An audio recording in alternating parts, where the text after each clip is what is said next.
Hello, everybody. Ben Garris here, and today we're playing that game that everyone talked about. Everyone that said it was a 10 out of 10, and there was like 10 billion reviews praising it to high heaven. I watched the EFAP coverage of it, like the first half of that stream, and the cringe in that was so overblown that I had to play it myself and see how fucking bad it was in person. So here we are with Mixtape, with this wonderful individual over here. So I'm going to play this run a little differently. I've heard that music plays a major role in this game, and because I saw some behind the scenes stuff about the major producer of it and how cringe he is, Johnny Galvatron is the name, which we'll see in the credits. Really great name, really tells you everything you need to know about the person. I'm going to put some ground rules in for this whole process of playing this game. So, first rule is no music allowed. Your game needs to be able to function outside of the music. So we're going to see how things play out when you have no music on. I have music all the way down. So we will see what happens as far as that goes. I'm also going to avoid playing as much as possible because I've heard there are several sequences where you don't have to do anything and the game will just play itself. And I want to see how far you can get by doing absolutely nothing. So we will see how that goes. But I've heard a lot of great things about this game from different people that have played it, and I understand it's very short. So we'll see how we do in terms of getting through it, and we'll see how much there is to rant about by the end of it. So let's tackle this quote-unquote game and see how it is for ourselves.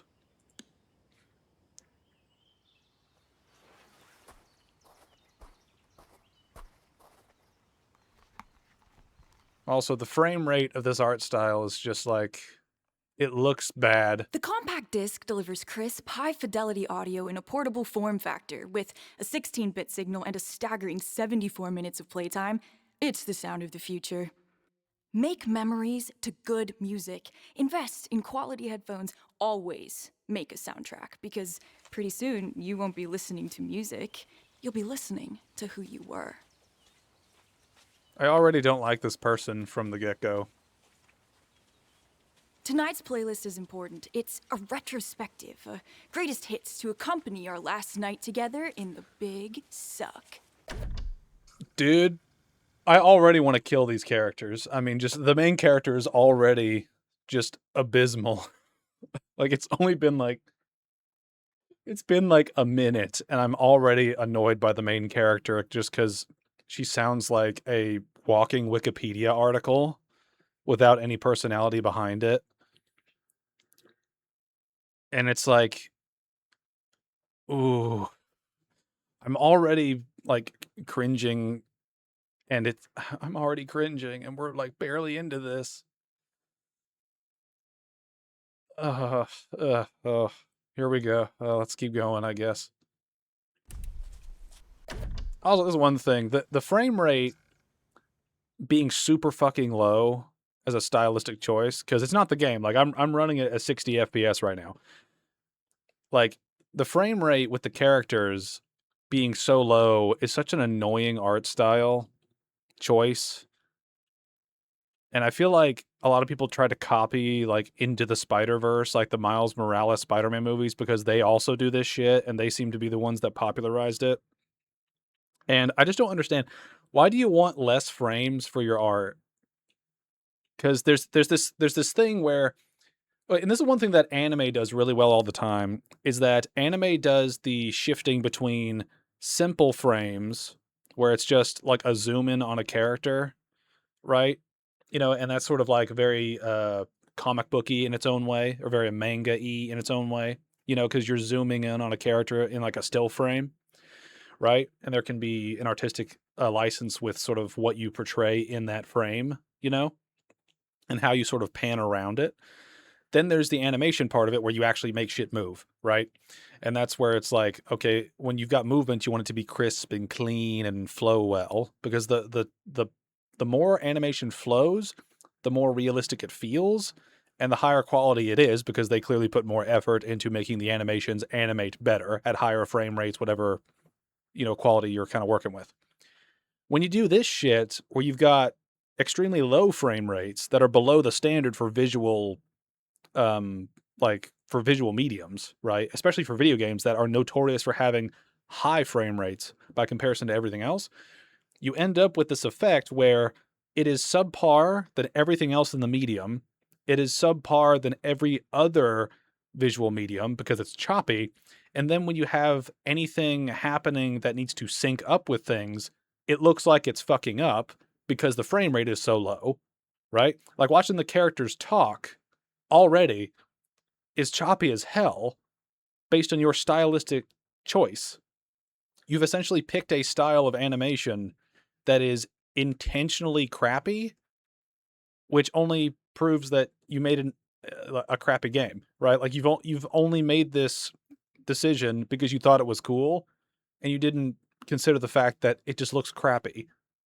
Like it just looks terrible watching people talk at like 7 frames a second, right? It's all choppy as hell, and that's for a video game you don't want that, but for a movie you don't want that, right? Like you look at any of the stop motion sort of like classics out there, right? Whether you look at like Nightmare Before Christmas, or you look at Chicken Run is one of my favorite stop motion animated movies.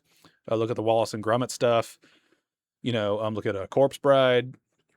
They have stop motion animation, but it is seamless. Like the frame rates with the way they move those characters around is incredibly well done, right? And I remember when the Lego movie came out, that the animation on that was also really fucking cool because it looked like they stop motion animated it. From what I understand, they didn't actually do that, but they made it look like that.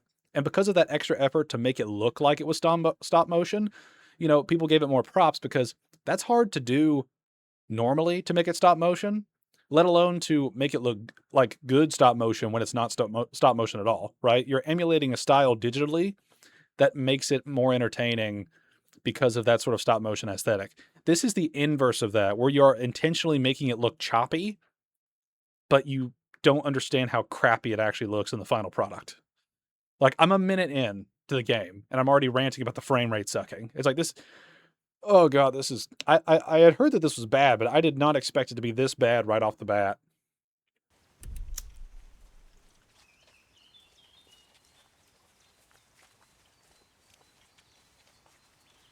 A milestone like this requires preparation, a schedule. One must think ahead to experience the now.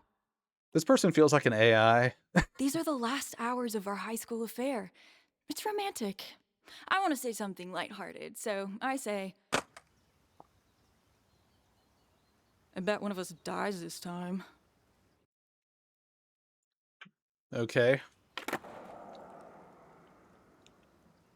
Oh shit, we're going. All right. Not touching my keyboard at all. Let's see what happens. Oh yeah. Yeah!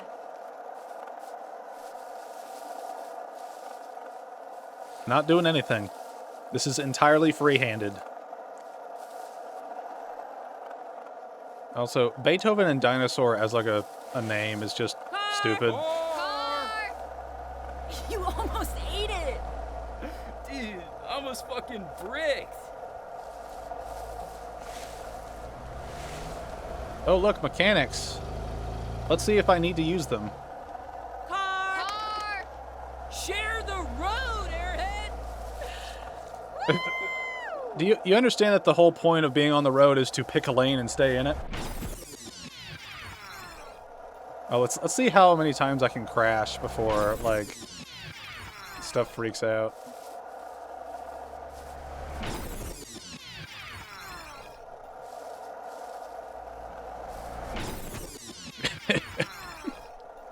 Just watching her fail over and over.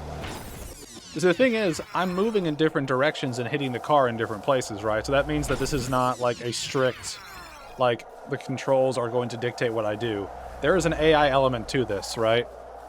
As you can tell, because I didn't touch the controls during any of that, but the game auto-corrected itself, right? I got the wobbles! Taking the music out of this sequence, because I've heard that music's supposed to play like a huge role of this, and I've seen like the first like 20 minutes Like, I've seen the first 20 minutes of this game, and there's just a song blaring over this part. Car! And like, it's just funny to think about this sequence. It's just, this is just a credit sequence with music playing where you skateboard around a little bit. And it's like, what are we doing here? Like, what's the point of this sequence other than the music, right? Like, I heard the entire game was built up from the ground up just for the music of it all. And unlike a rhythm game, where the whole point is to play the music, I fully expect this game to be, you know, pointless without the music on. Which is sort of, you know, bad when you don't have any mechanics tied to music, you know? Like, a rhythm game, the whole point is you play along to the music, right? Imagine playing this sequence when you don't have any music on. Like now. It just means nothing. You know? Like the vibe is completely nullified by the fact that the music is off. Thanks for almost hitting me, dipshit. Treachery! Subterfuge!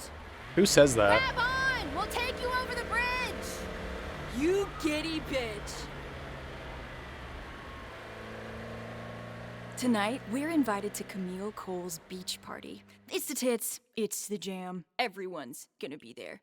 College kids, rich kids, athletes, horse girls, skaters. It's teenage high society. Right now, we have no booze, but we do have some leads. We'll start at my house, then on to Cassandra's, pre-drinks at our secret hideout, then arrive beachside at 9:45 p.m. It could be one of our greatest hits.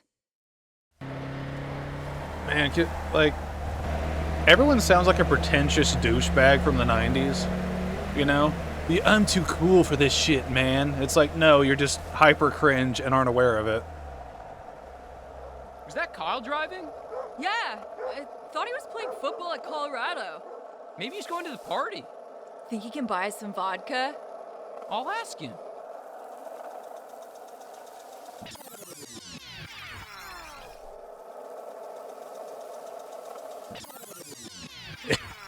It's sort of fun to watch the game play itself, but also fail at playing itself at the same time. This might be one of the weirdest experiences I've ever had, where I play a game in air quotes. Let's see how long it takes the AI to get around this light pole.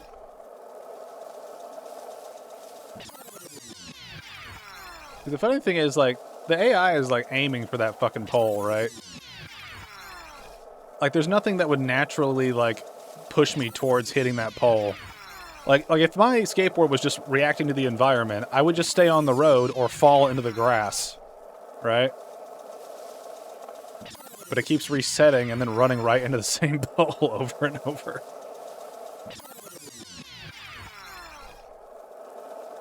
Oh man, can you see, like, Slater in the background, like, freaking out every time that we, like, rewind? See him over there? He's like twitching around as we, like, restart the sequence.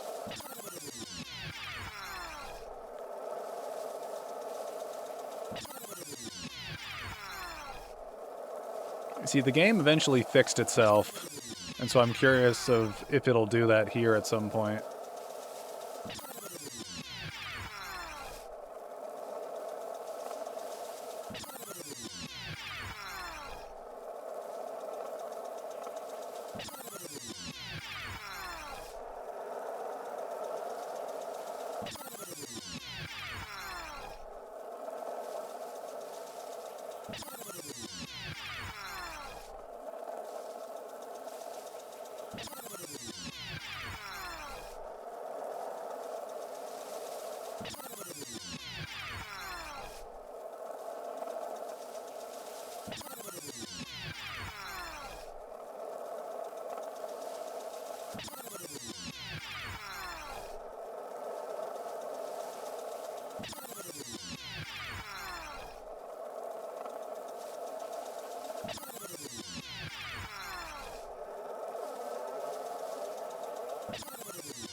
I think I'm moving very slightly to one side. Because her head keeps, like, moving, like, slowly off to the right. Like, compared to the pole every time we hit it.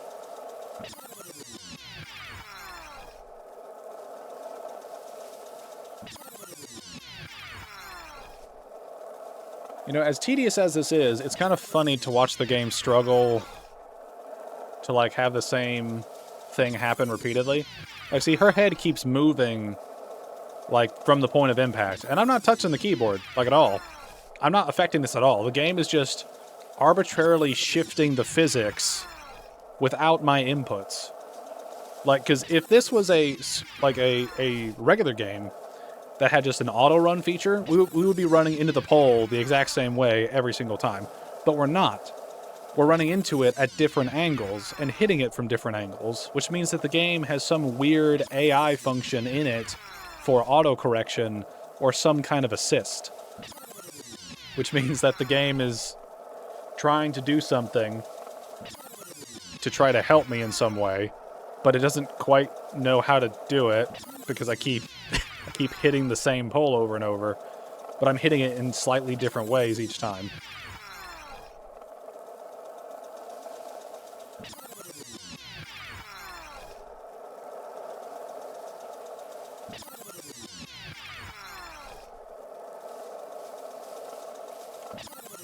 There is a part of me that wants to brute force this and just see how long it takes for the game to, like, get around an obstacle. But at the same time, I don't want to sit here for, like, 5 hours.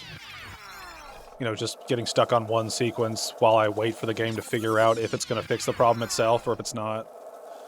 Because like we saw in the earlier sequence, the game will try... The game changes things on each, like, rewind or whatever. At least a little bit.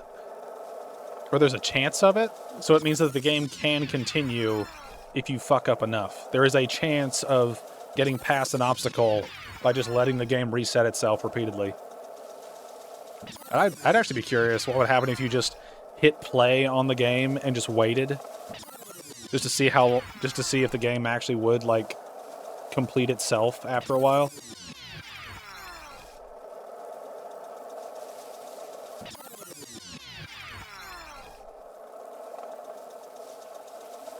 Alright. I've had enough of the rewinding. Let's go over here. Oh, can't go over there. Let's go talk to this tool's yard. Oh no, can't do that. Whoa, bro, radical. What's up, old fuck? I'm gonna run into you. Or I'll phase into you. Can I crash into the mailbox?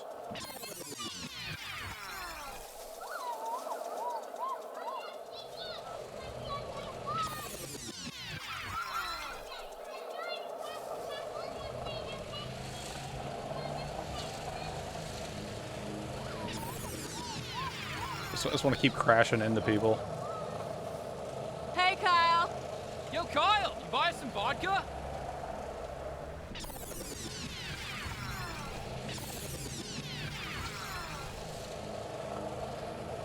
It's really weird. It rewinds you to random, like, places. Like, it doesn't seem to rewind you consistently, right? Like, I crashed over here, and it put me, like, right in front of that pole at one point. Let's see if I can recreate that.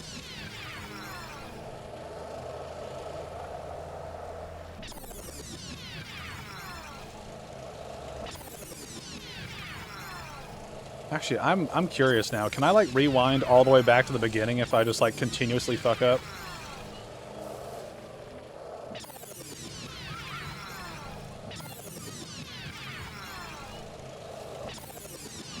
Oh, see, this is like the checkpoint, right?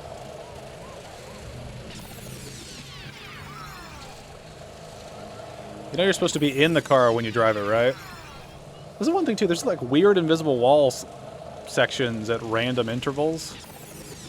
Like, sometimes it's like on the curb, sometimes it's on like an object, and sometimes it's just like I can run into people, but I can't run into like a trash can and stuff.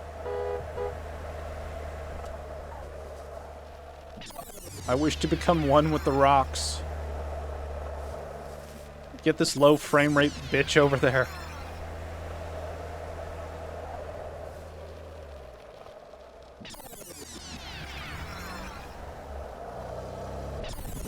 Yep, see, there's another curb, like, checkpoint for no reason. So I can get up the curb on that one. See, that? See, this is one thing, like, how do the... Like, where are the detection boxes for, like, failure? Like, where are they? Because, like, some of them are, like, object-based, but some of them are just randomly placed on the ground, it seems. Like, how can your game function when you're... Like, when your, like, fail states are all over the place. Like, your fail triggers are all over the place. Water me. I'm a dirty 90s bitch. I feel like I'm going to call her that a lot, because apparently this is supposed to take place in, like, the 90s, as far as I know. Well, see, I almost auto-corrected there into another fucking pole. Look at that. I'm, like, right there. The reset function can set you back even farther than the initial, like, thing that caused you to be reset in the first place. That's just fucked. I'm gonna have so much to say about this game. I can already tell. We haven't even done anything yet besides, like, boringly skate down a... That's one thing, too. Oh, God, that frame rate. I thought we were riding together. I didn't want to get all sweaty and shit. Fair. Oh, God, secret handshake. Can I, like, just spam one of them? Let's see, what does that do? That's just you having a bro shake. Yeah, this is what they want to do. Bros. Lesbians. Businessmen. Oh, that's a good sound. Totally not doing something in the back room here.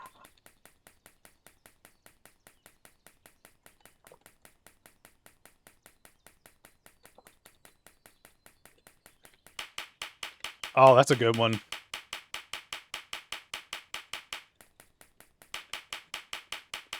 I was doing this last night. Why do they let you repeat this? Do they not understand how absurd this looks? Also, how hard are they hitting each other's hands, right? Like, every time I hit it, like, I know the slap sound is supposed to be coming from them, like, hitting the palms of their, like, not the palms, but, like, their fingers together. They're hitting their fingers together, not their palms. How does that make that sound? Like, this is what me hitting my fingers together is, right? I don't know if you can hear it in the microphone. This is what I'm doing my palms with. Those are my palms, right?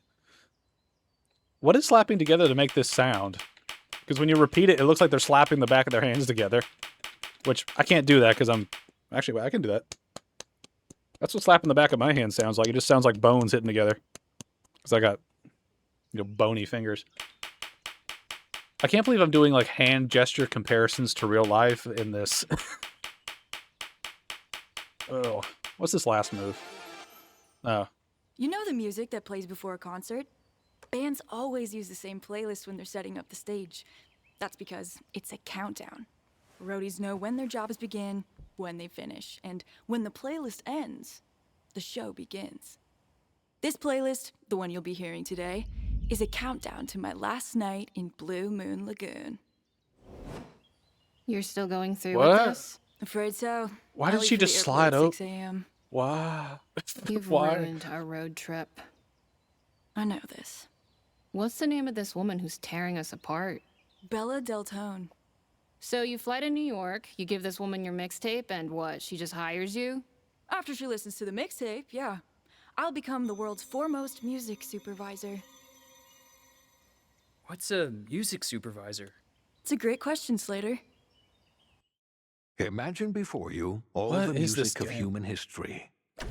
This game feels like this game feels like it wants to be a mockumentary almost of, like, 90s cheese on top of, like, just random Wikipedia articles about things from the time period, right? But I've seen, like, the director talk about the game.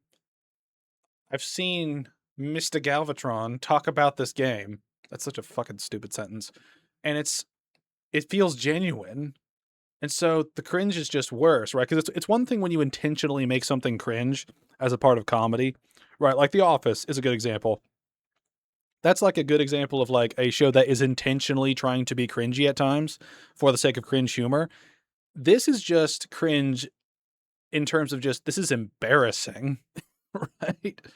And it's like, also, why do you have this game be animated the way it is and then have these random live action like clips and videos and stuff that it's like it's not to say you can't have like live action footage in something that's not typically live action in the format, right? Like Wall-E is one of my favorite like Pixar films, right? And it does it, with live action, but I mean, I would actually argue there's a problem in that too, but it's like I don't understand why. And it feels like it's done out of laziness because it's a lot easier to take live action clips from something else than it is to animate your own thing.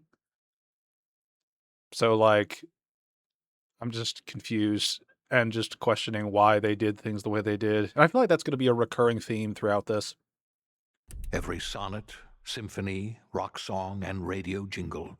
A vast Is a rock song not a radio jingle? Why did they add radio jingle there? gallery of sound. This is the domain of the music supervisor. It's their job to curate a soundtrack that frames and elevates the narrative, whether it's a film, a play, or a television program.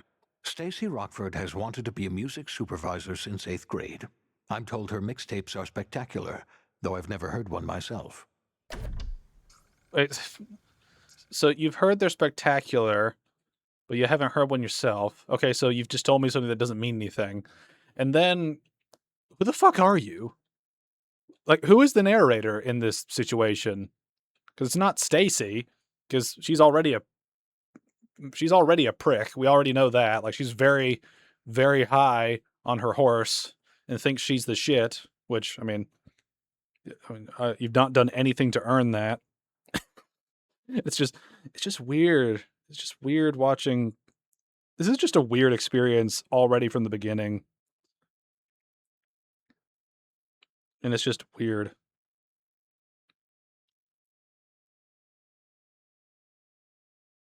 I'm just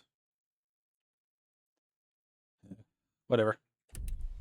Once Bella Del Tone hears my mixtape, she'll make me her protege.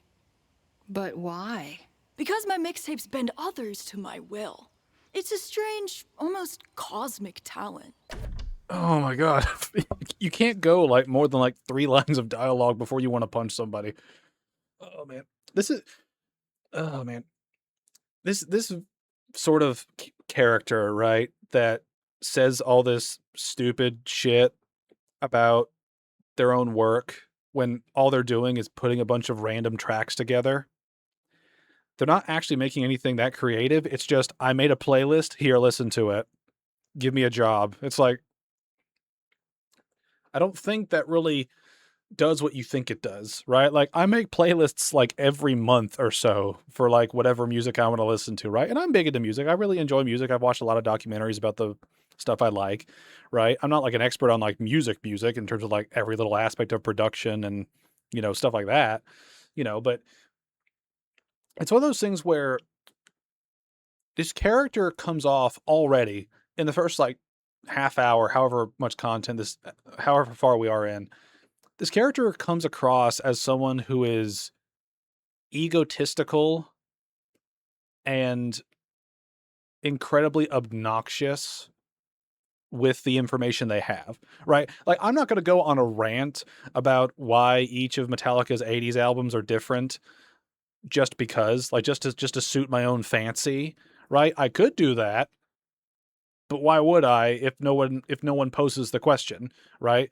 Like, but so far this character has just blurted out random facts about shit, and it comes across as this person is trying to justify their own existence by relaying knowledge they have, but it doesn't say much about the character beyond the fact that you think you are so smart because you know things. And it's like, that already puts you on that already puts the relationship between the player and the characters on the wrong foot when you have the main character, for all intents and purposes, because I've heard that Stacy's the main character. I already dislike her because she seems like a walking Wikipedia article that won't shut up and thinks that she's the shit because she's a walking Wikipedia article. It's like the lack of self-awareness is staggering, to say the least. Unbelievable. The next track is Just Like Honey by the Jesus and Mary Chain. A perfect bedroom hangout vibe. Might be the last time we're all in my room together.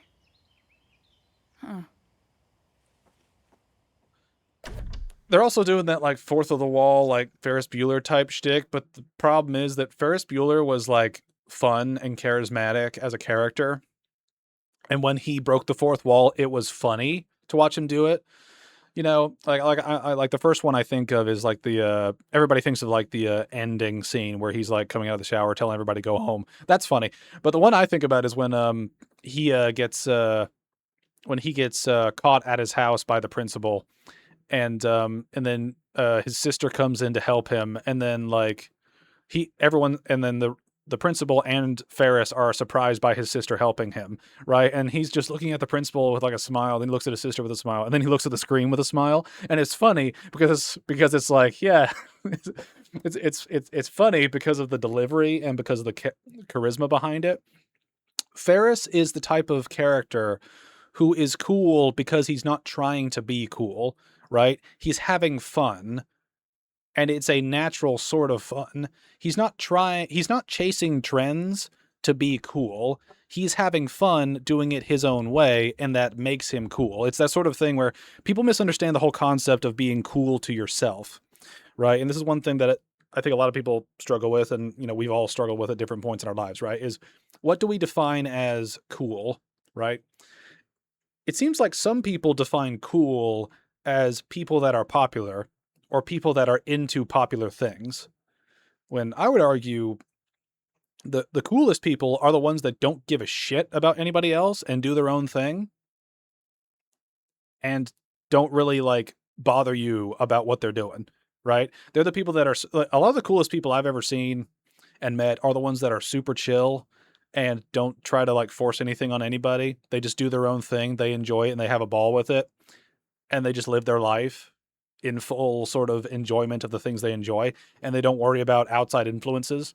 It's the whole thing that it's the whole part of the like culture and counterculture thing that I find fucking annoying is like I've seen so many people, and South Park has made fun of this, right, with the goth kids that are like, they are just so nonconformist that they will non-conform to the conformity of their group, non-conforming, right? It's that sort of thing where, you know, being a rebel just because you don't want to be seen as normal is not really rebellion. If anything, you're just following a different trend, in which case you're just a poser, but in the opposite direction, right? And it's that sort of bullshit that this game is coming across as, where this character feels like a music snob, and she's got an ego to match it, and she thinks she's cool because she's a music snob, but she doesn't realize she's a music snob, and those people are generally fucking annoying. But anyway, I feel like I've talked more than I've played in the game so far, and we're already half an hour in. I really wonder how I plan to supercut this at the end, but if I'm gonna rant the entire time, I might just re-upload the whole fucking thing.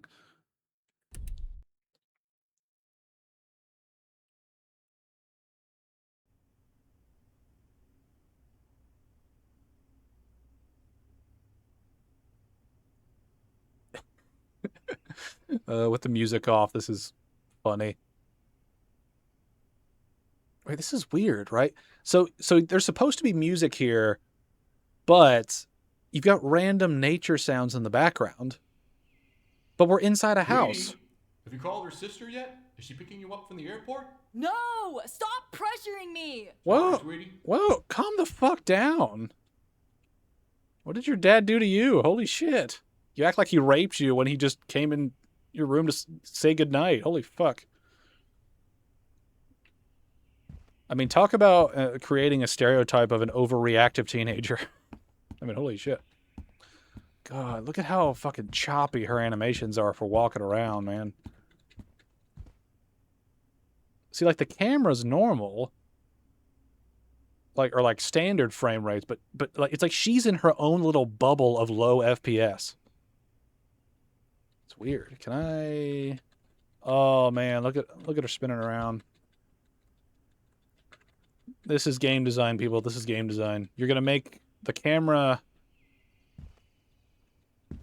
Oh man, this is one of those things where not only could they not keep a consistent frame rate between the characters and the environments and like the different mechanics in facilitating the character animations and the camera movement, but they also couldn't pick a style and stick with it, just in general.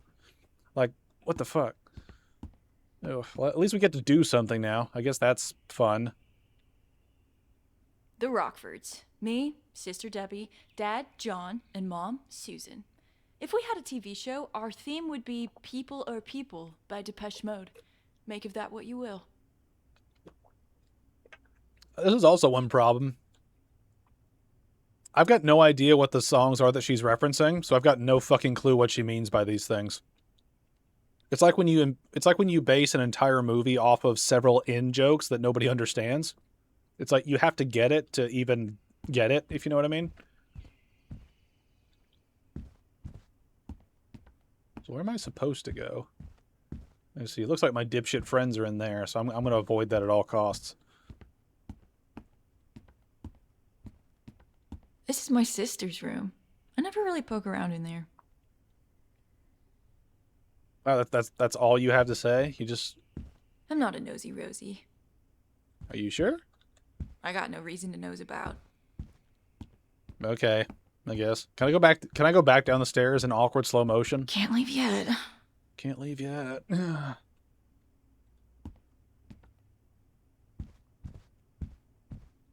Why is this just laying out here? Shouldn't this be in somebody's room? I mean, like, this is like a cassette player thing. It's one of those weird things, like, I'm old enough to remember the transition to, like, you know, because a little bit of Van Garris lore here. I'm 29. Right, I'm about to be 30. And I remember, like, the transition for a lot of, like, the technological stuff, where it's like, you know, like, we had, like my first car didn't have a CD player. It had a cassette player in it. And I got a cassette player adapter that would let me plug into my iPod Nano at the time, like, when I was driving it. And so, like, that was like, oh, shit. I've, like, cross generations technologies. Yeah, it's cool, man. But then, you know, but then my next car I got after I wrecked the first one, that one had a CD player. And so I remember burning music to CDs with, like, a CD thing, which I think iTunes would let you do. It would let you take stuff, put it on a CD, and then you could put it somewhere. iTunes is actually pretty user-friendly if you know what you're doing, at least in my experience. But anyway, so, like, that happened, and then I got my third car when my fourth car, I got my third car, which I have now, after my second car crapped out, and I got a car that actually has, like, a USB plug-in for, like, my phone, right? So, like, going through all that and seeing sort of the different types of formatting for, like, technology for music is really sort of, like, cool to look back on and think of how far we've come in terms of, like, you know, we used to be able to pack, like, an hour and 15-ish minutes onto a CD we had to lug around in something that would play it, right? Like a boom box or something. And now, like, I've got about 4,000 songs in my iTunes library on my phone, which is about the size of a disc, right? Like, it's crazy to think about the technology, right? And the reason I bring all this up is because this is one of those things that you don't just leave your music just lying around in the, like, open hallway, right? Because why would you do that? Unless you're going to annoy all your family with whatever you're listening to at the time, which is just a dick move in general. Why put it out here? Like, why do that? Like, I have questions about why this is here and why this had to be here. It's just everything is pointing me to believe that this character is obnoxious and doesn't care about anybody else. EM17 boombox. Taped a lot of radio on this thing. Now relegated to the hallway. Why?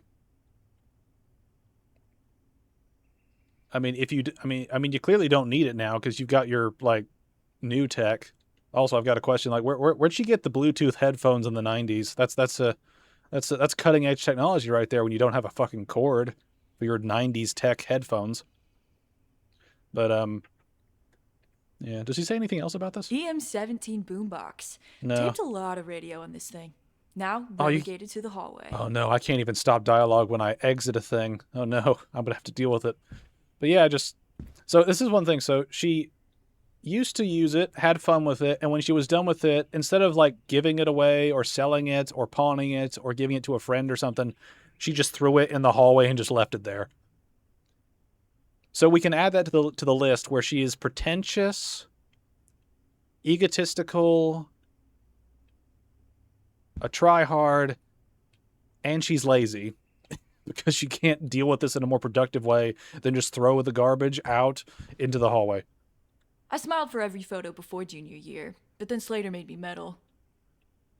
Dude, bro, metalheads can be some of the funnest people I've ever known. I mean, like, just look at all the like behind the scenes stuff for any metal band. You will see them smiling and having a grand old time. Being metal doesn't mean that you cut your wrists in the shape of like a fucking like pentagram and you're just depressed all the damn time, right? Like, why do people think that is, right? It's that sort of like weird thing where it's like you expect everybody within a genre or a subgenre to be the exact same for some reason, and I don't know why people think that, right? Like me, for example, I love heavy metal, right? Love Metallica, love Iron Maiden, love Judas Priest, love Megadeth, love Avenged Sevenfold, love Disturbed, love Dream Theater, really love Dream Theater, right? And I've been getting into other bands over time too, but it's like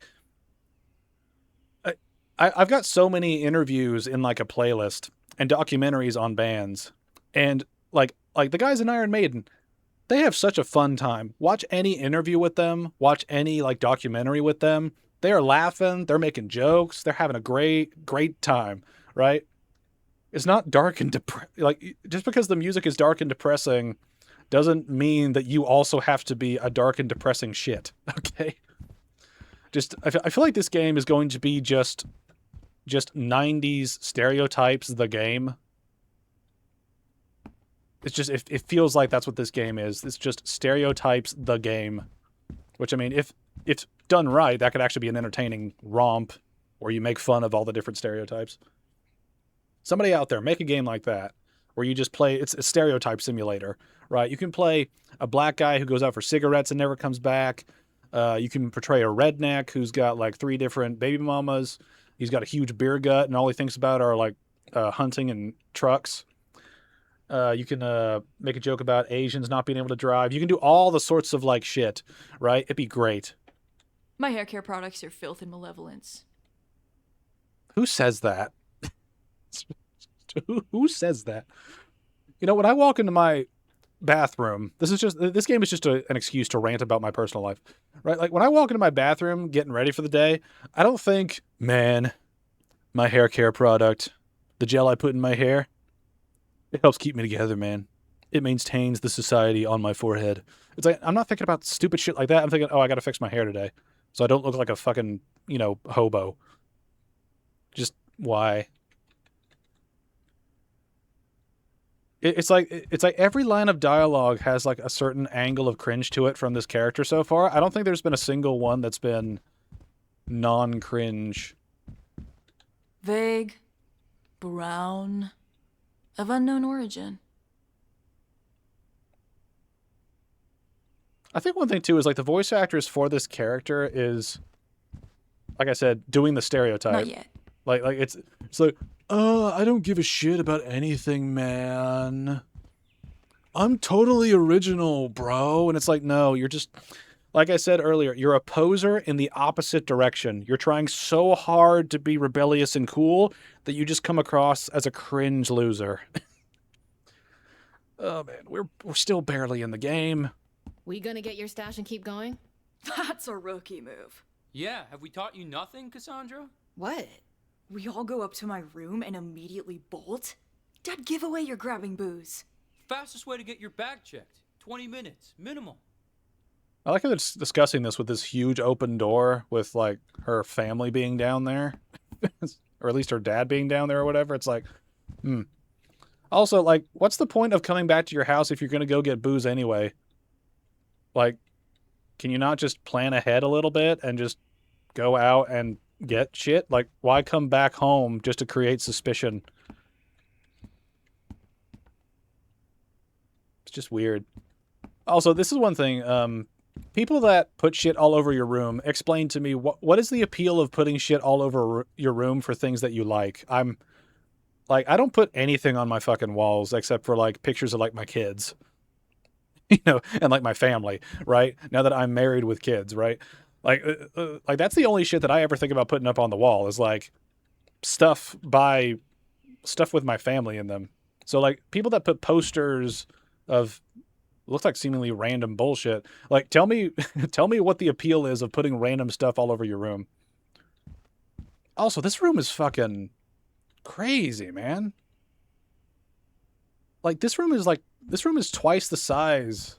Like this is like a master bedroom for the house I live in now. Like look how fucking big this room is. You could put probably a second, maybe even a third bed in here. You could put like 6 people in here. Like this is like an apartment. This is like a cheap apartment somewhere. And it's her bedroom. Look at all this shit everywhere. You need to clean up, you slob. You left your socks on the floor. Also left your shirt on the floor. Left a bunch of junk in your seat. Man, this character is not growing on me. This is such a weird, like, experience of... There's so much in this game that tells you about her character, and all of it's negative so far. Like 90%, or like, oh, sorry, 90% of it is negative because she's a slob. She puts shit up randomly all over the place. And she's got a huge ego. The only thing bigger than her room is her ego, you know? Portishead's debut album, Dummy. A must-have. Cinematic, ambitious, ahead of its time. Just like me. Okay. The first bit was already, like cringe, where it's like, it's ahead of its time. Yeah, like you know anything. And then saying, it's just like me, man. It's, you know, all that shit again. What? Why did you highlight that? Oh, is that the thing that you want me to do, game? Okay. Let me do everything else first. Plugged a mic into this, tried to record a concert, sucked hard. Okay. I tape MTV when I'm not home. Films aren't all strings and trumpets in the 90s. You gotta be close to the bleeding edge. What does any of that mean? What does any of that mean? Like, really, what did all of that... Okay, I gotta hear it again just to try to parse it together. I tape MTV when I'm not home. Okay, people tape things. That makes sense. Films aren't all strings and trumpets in the 90s. Films aren't all strings and trumpets in the 90s. What does that mean? Are you only looking at films through the lens of the orchestras that typically provide the soundtrack? Or like the score? Like, is that what you're saying? You gotta be close to the bleeding edge. I've got no idea what that fucking means. What is this? Slater bought this for me from a discount bin in Nampa. Is this a chocolate bar? Is this a pillow? What is this?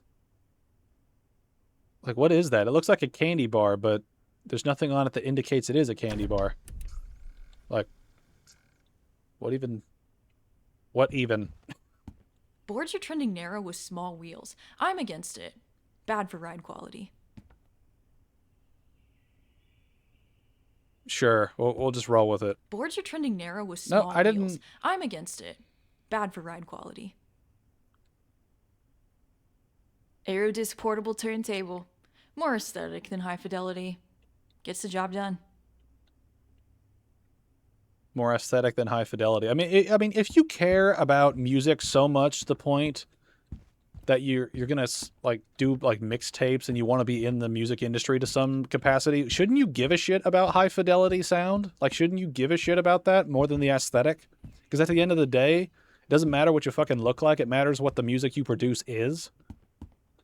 Right? Like, this is like a common thing, right? Like when artists look terrible, right, but their music is fucking great, it's like, their image is going to fade over time, right? Or it'll change, right? The music is the thing that lasts forever, right? Especially when you got it on tape, and by tape I mean just recorded somewhere.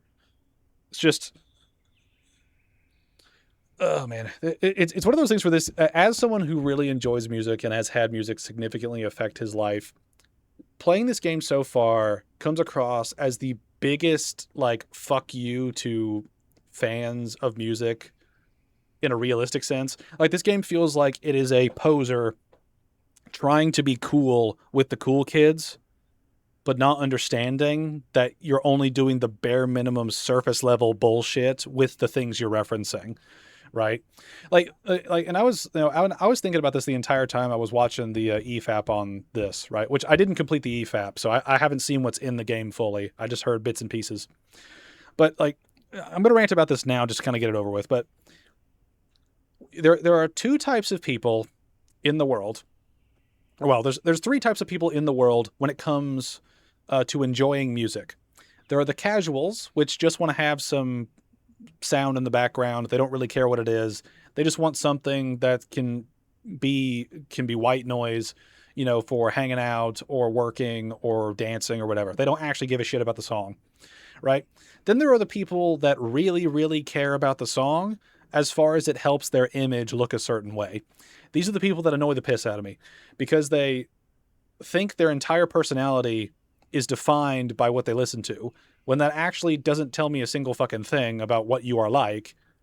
Because if you like telling me that you like Metallica doesn't really tell me anything about you intrinsically, right? It's like, okay.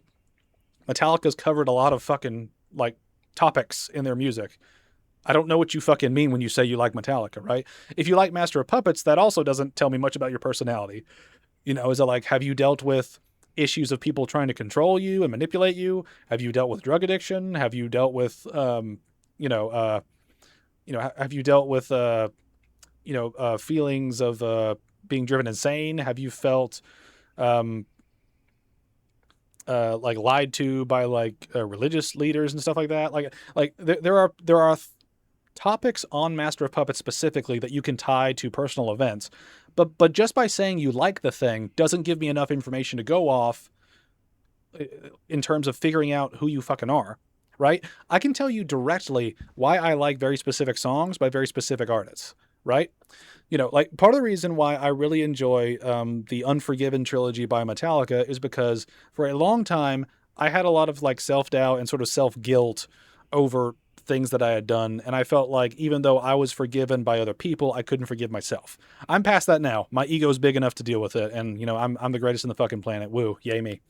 But but seriously, like, you need to specifically point to artists and lyrics and what those mean in terms of the greater detail of music and how it impacts people's lives, because there are so many songs out there that people genuinely connect to because it deals with the situation they're dealing with, or it serves as a parallel for what they are dealing with or what they have been through, right? You hear this all the time with like songs that, seriously address things like suicide, right? Or death.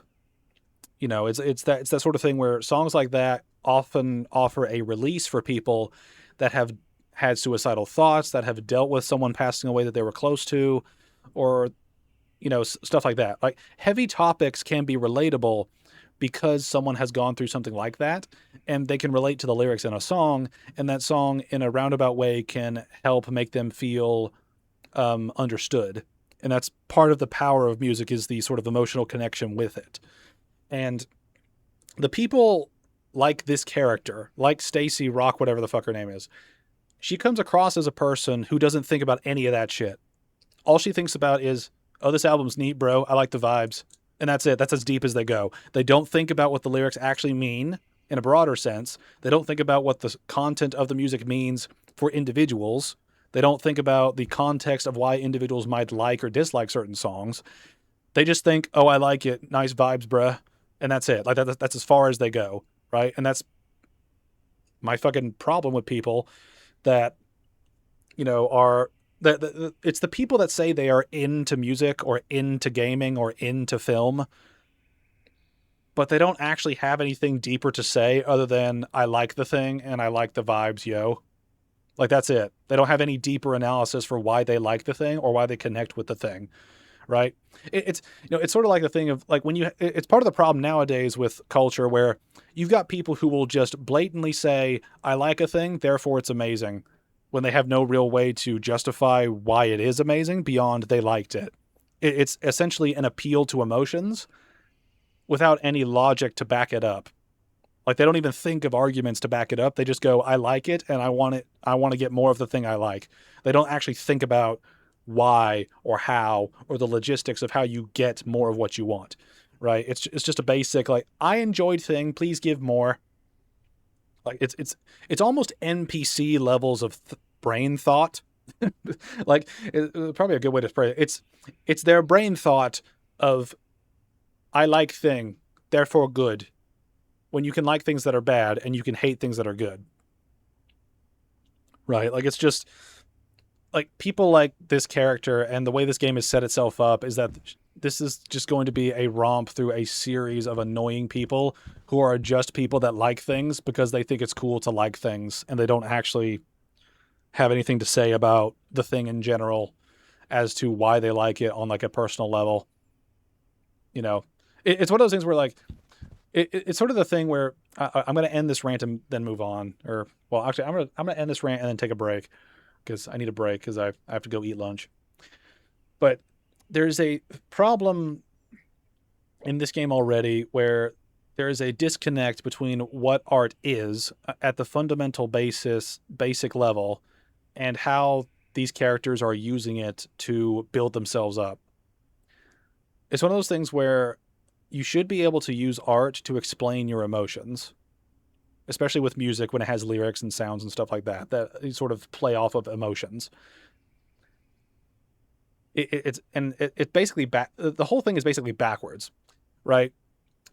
A song writer writes a song, with sounds and lyrics, or one or the other, and that can mean something to a person on a specific level, depending on if they are engaged with the lyrics, if that relates to them, or if they just like this overall sound, and the sound has a particular emotional quality to it that identifies with them, right?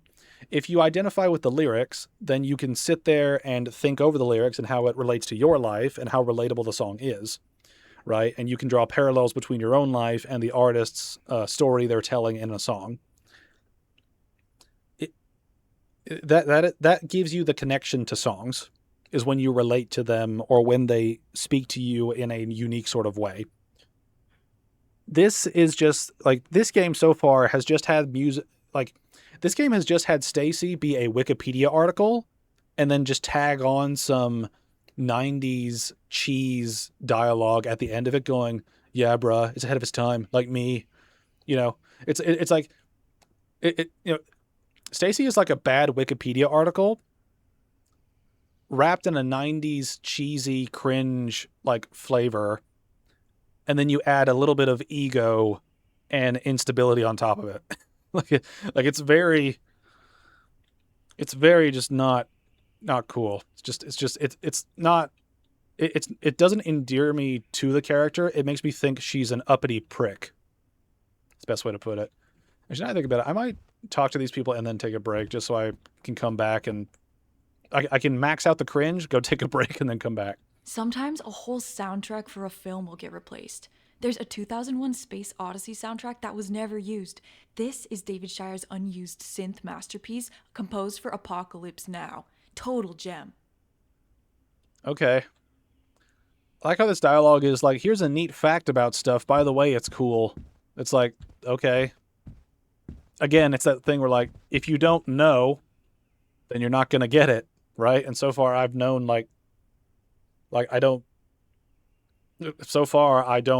I haven't recognized any of these things that she's mentioned, so I don't have any sort of way to engage with this stuff. Slater, Chaw. you think you'll ever cut your hair? People say cutting your hair is not metal. But you know what's not metal? What?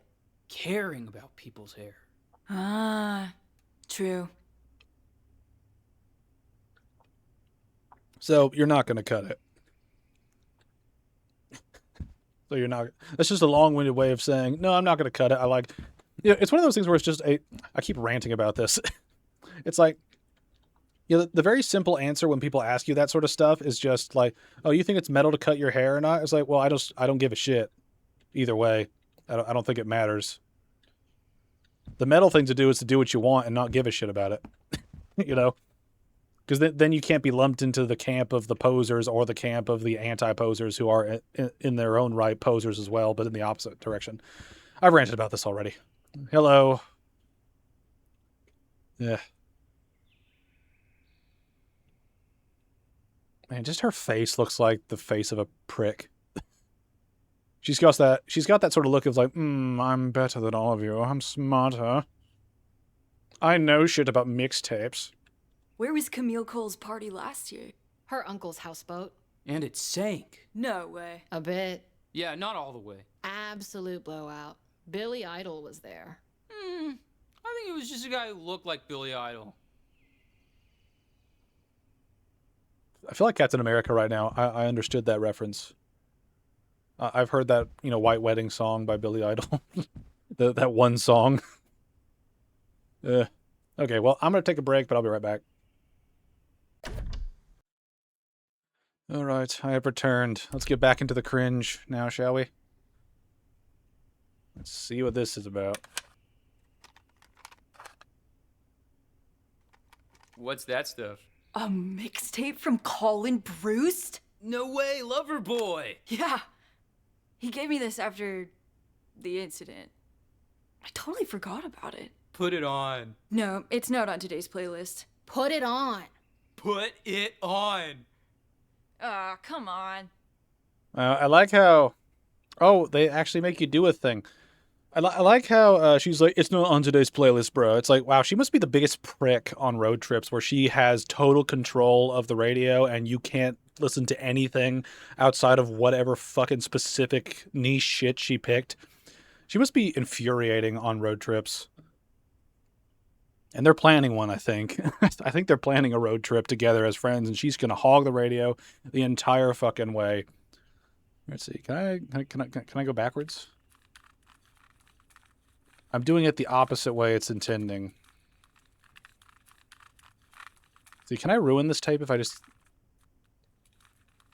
Wow, if you go all the way in one direction, like if you go the opposite direction, the sound effect continues, but the visual stops. Wow, nice.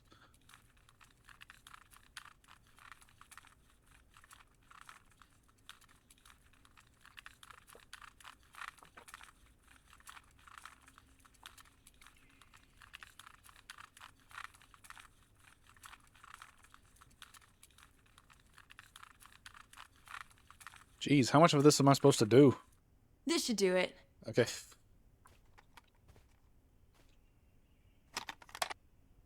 That frame rate hurts my soul.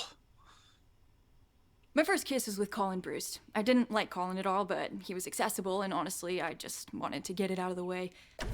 Wow. Talk about... Wow. Imagine if we flipped that around, right? Where it's a man saying that he just wanted to... let's just say that a man wanted to sleep with someone who was available and open just to get it out of the way. He would be called a pig, a sexist, a misogynist. This bitch gets off scot-free because she's the main character. Wow. Man, I've only been back for like 2 minutes. Good Lord. Oh, man. This is sort of a game that really makes you reevaluate yourself because you really want to try to not come across like these assholes ever. Like you really want to work hard to not be these people. It was everything I hoped it wouldn't be. The mixtape he made me is entitled Music That Explains How You Make Me Feel, and the opening track is the 10-minute instrumental Odyssey, Galaxy, and Turia by Alice Coltrane, released in 1971. Totally ruined it for me. I like how there's pieces of information in this game. We're probably going to spend a lot of time on this pause screen, man. But there's a lot of random Wikipedia copy and pasted information like in this game and it doesn't seem to serve a purpose. It's like it'd be like if you're watching Lord of the Rings and then Frodo just randomly references Call of Duty and then it goes right back to Lord of the Rings. It's like Call of Duty has no purpose in this universe. Like, what's the fucking point, right? Like there's no point to reference the name of the thing, who it's by, and how long it is, because I don't understand what you mean by that, right? And this is part of the reason why I turned the music off in the menus, because I heard that the music was utterly pointless in the game. And so by turning it off, I have to infer everything from the characters, and the characters have nothing of value to say. They just reference a thing, give a blurb of information about it, and then move on. Right? They don't actually like use it in any meaningful way. They don't quote like lyrics. They don't quote a section of an instrumental so far. They don't do anything with the music other than mention it. You know, it's just a reference. You know, it's like having a background reference to something in a movie, right? Like it's pointless. Like there's no depth to it. It's just a reference to a thing, and then the character rambles about how it made them feel, and that's it. Like without adding any analysis beyond it ruined the moment or it was a vibe, dude. Like it doesn't do anything. This game doesn't do anything with its premise. There is an interesting game that you could have made with characters that are so into music that it is a huge part of their life. There are so many ways that you can make that impactful on a personal level, where you take songs that maybe some people know them, maybe some people don't, but then you dive into the weeds and you explain how certain lyrics of certain songs really impact the characters. It makes them think about their own lives and reflect. It makes them think about other people's lives and how they interact with them. You can get a group of friends that listen to a song and they all interpret it differently. They can have a discussion about it. There's content that you could make out of this that would be interesting and engaging, but we just get this dumb Wikipedia face cunt just spraying information at us and going, nah, bruh, I'm awesome. It's like, God, this is such a vapid experience.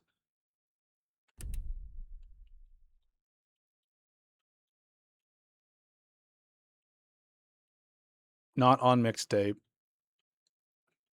Okay. Oh, wait, no, is this that bit?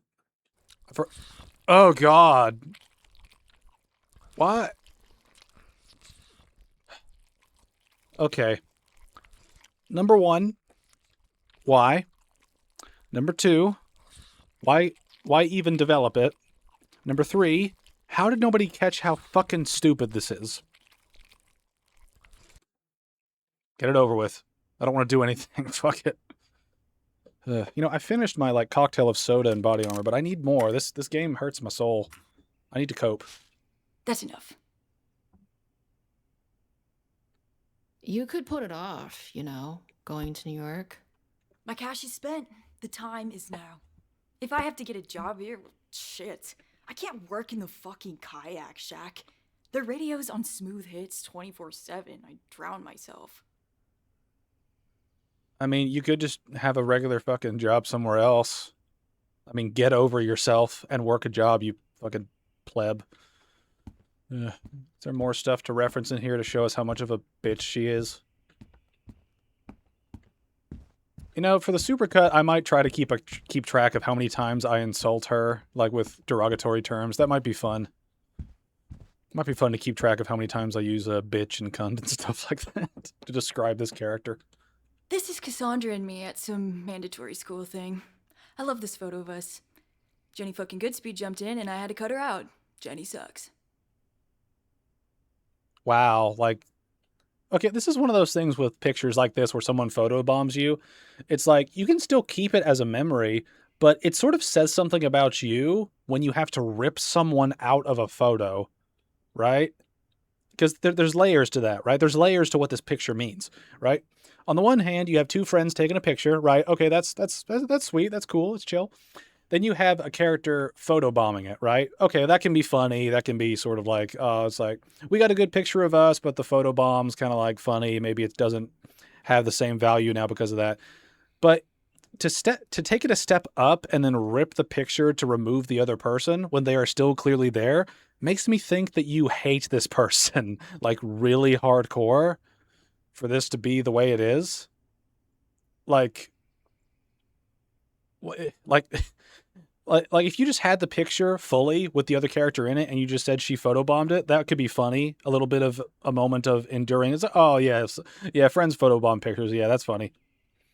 Yeah, that's funny. But this just makes it look like that you are such a control freak to the point that you have to remove people that ruin your vibes from your life, which sort of gives me psychotic vibes.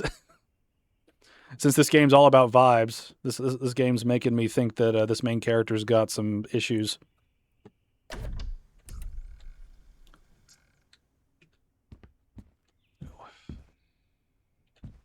Wait a minute. I just now realized, why would you put a...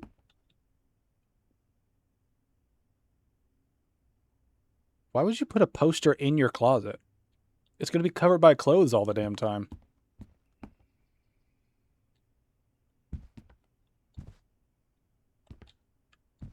And I have... You gonna be on the prowl tonight, Slater? For girls? Yeah. I don't prowl. Never prowl. Girls can sense a desperado. I'll just hang out, be Slater, and see if I get any bites. That work for you? On occasion. Can we get going? I'm jonesing. Know what I mean? No, I don't. I know based on the context of the situation, but the words you use, I no.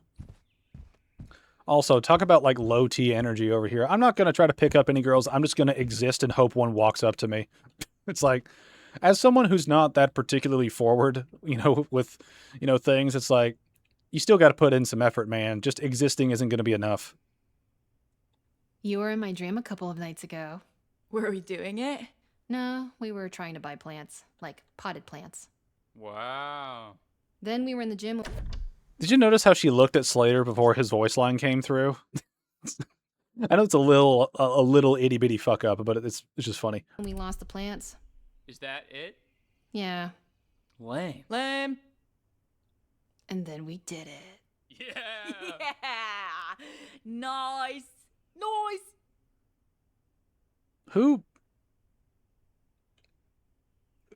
Who says that? Like, so yeah, man, we did some cringe, stupid shit, and then we did it. It's like, whoa, bro, sex and stuff. It's like, and as an adult, sex is so fucking overrated.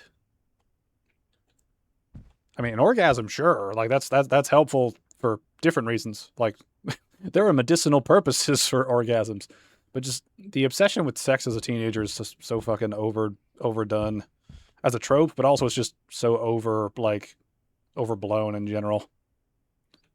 You spend so much time to not be a virgin, and then you have sex, and it's just going to be awkward because you know nothing. Probably just speaking from experience on that one, but fuck it.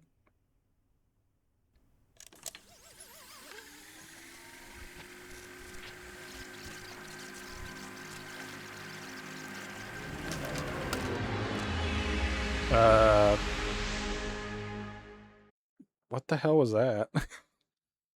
Are we going into another dimension now? Yo, I made us a tape. Can any... Just that fucking image. That image of the three of them, their eyes closed, driving down the highway. It's like, oh god, just please crash. Oh man. That is so funny. Oh, look at them. Look at them freaking out. By the way, they are driving down the road with their eyes closed, and they're having a seizure right now.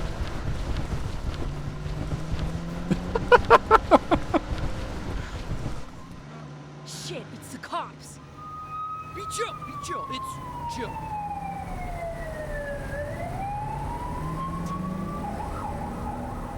Are they gone? I like how the one character in the back was like, why are you yeah. Dude, he's in the back seat. Dude, the dude was in the back seat pressing the thing while the other girl was looking at him pressing the thing and not looking at the road while she's driving. Like, I understand that teenagers are generally looked at as kind of idiots, and let's be honest, a lot of teenagers do a lot of stupid shit when they're teenagers. But this is like a next level of like, man, as a teenager, I never wanted to fucking die in traffic, you know? Anyway, let's spaz out more. Yeah, fuck his light up! I think we actually are fucking it up.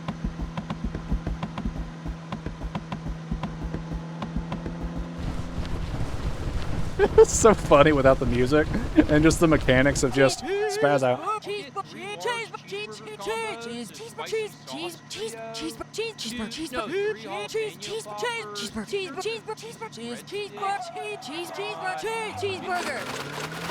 What is this sequence, man? This is like the third time they should have died.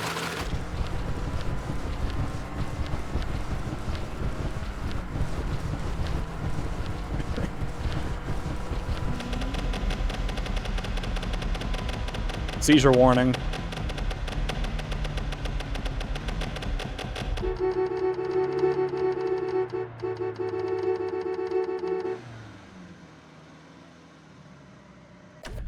Just, can you imagine the police report of these three fucking going around town? It was like, this is Officer Brady on the road here. I see 3 teenagers in a car, eyes closed, spazzing out. They might be having a collective seizure. We got a 109 on getting these fuckers pulled over before they kill somebody or themselves. Over. Like, can you imagine, like, the cops looking at what they're doing and being like, what the fuck is wrong with them? Wow. Slater, you said it was fixed. It was! They told me it was! Oh, man. Okay. Okay, something's happening. Almost! Almost! Woo! Back in business, baby! Slater! Slater, you fucking hog! Slater! He'll be back. I think. Why did she call him a hog? Normally women call you a hog when they think you're being, like, a perverted, like, pig sort of thing. He was just being a jackass. I don't think he's coming back. Wow, just Slater's a dick. Okay, well, now we got 2 characters that I have issues with. He's still not as annoying as Stacy, though. Wait a minute. I wish I could pause and, like, see stuff in cutscenes, but Why no. do you have to leave tomorrow, though? Only time I got a window to catch Bella Del Tone. She's back in New York before she bunkers down for summer shoots. I'm gonna bump into her at Roastery on Franklin and Broadway. She's a regular. So, you're stalking her? I'm stalking her. Wow, just being open about it. At least she's open about it. There are tons of fucking stories where people don't realize that they're stalking people. It's always weird seeing that shit play out. You know, it's sort of telling about the design of this sort of section because you got tons of things still in the room to interact with. So they really want you to interact with this stuff because otherwise they would remove some of it.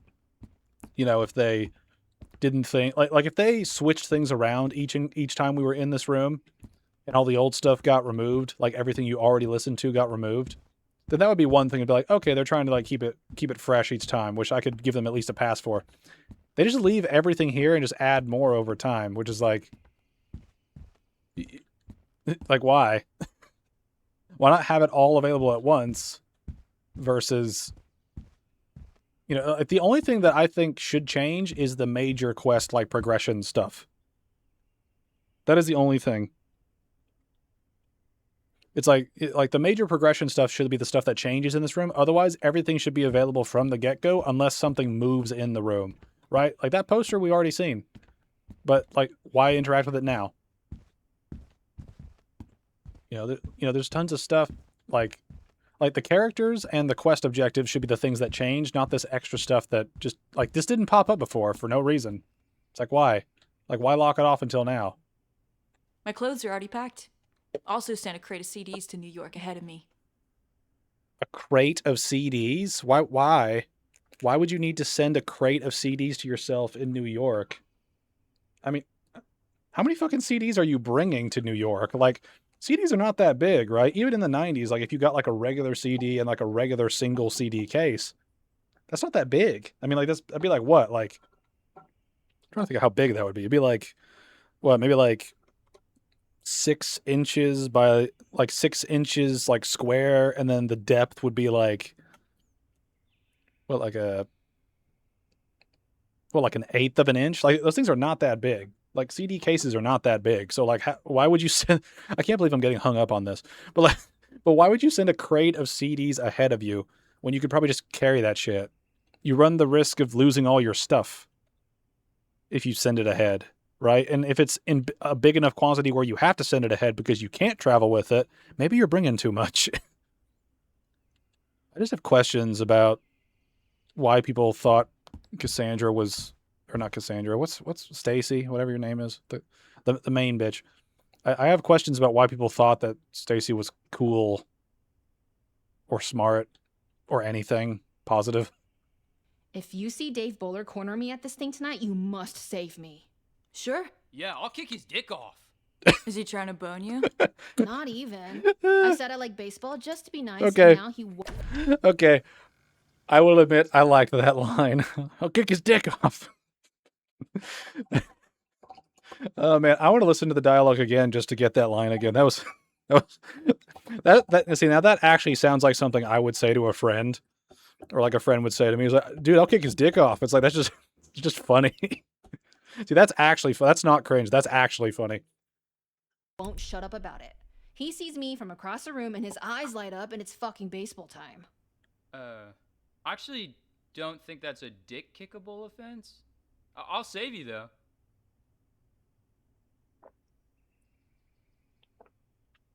I got distracted. I need to experience that again. Uh-huh. Oh wow, I can't do it again. What's up? Oh wow, never mind. I lost half of that because I got distracted by my drink I was making.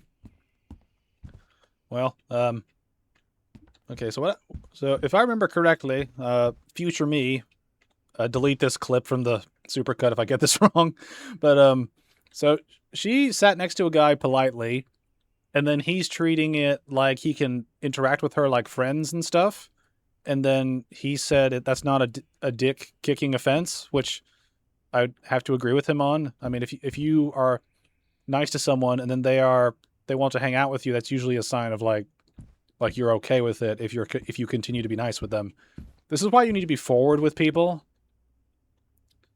You know, because otherwise you're going to send mixed messages all the time that just confuse the fuck out of people and waste time. You know Roxy goes to Marshall High? Yeah.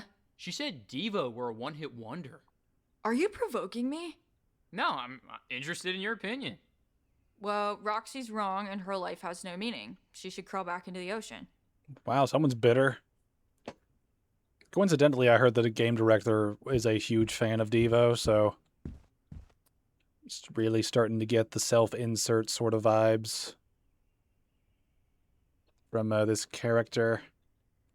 It's also weird because her haircut is very similar to Johnny Galvatron if you ever look him up. Watch the EFAP on Mixtape. It's pretty good in terms of developing the cringe before they get into the game itself. Again, I've not finished the EFAP stream. I got like halfway through it, but man, I'm glad I didn't see everything because holy shit, there's so much to just dive into in terms of what's wrong with this game. Remember this night? It was the first time you snuck out. There's more photos somewhere. Huh. Okay. Oh, here's a mechanic. Find you are. pictures. Feeling no pain here.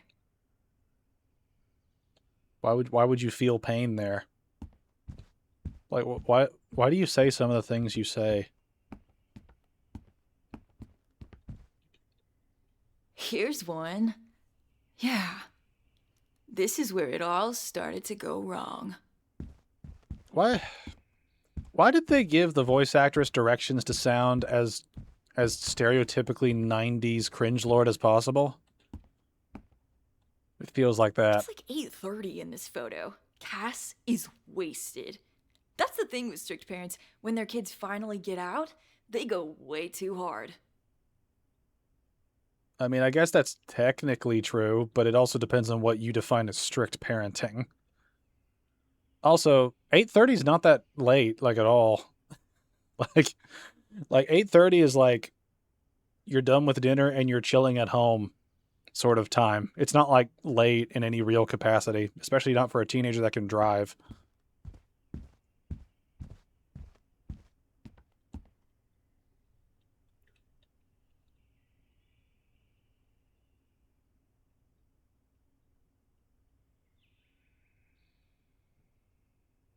Why is there a fire in the background? What the hell did y'all do? Is this the incident?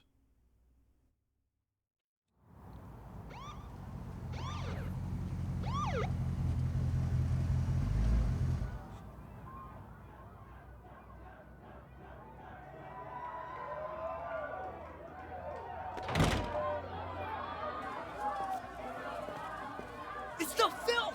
I know! That's why I'm outside with you! Dude, what was that line delivery? Like, what? Dude, it's the filth. I know. That's why I'm outside with you. It's like, we have eyes. We can see that. Why? Just why? Man, if her dad's out there, she's totally partied out. Wait here.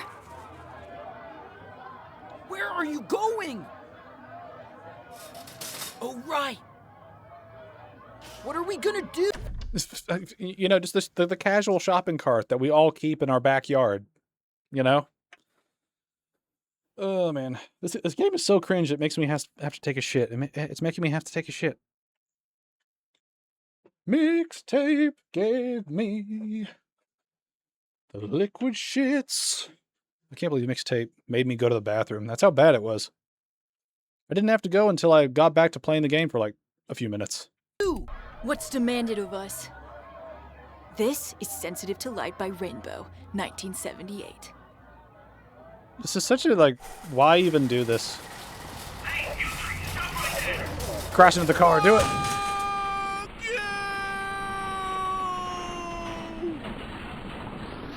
Okay.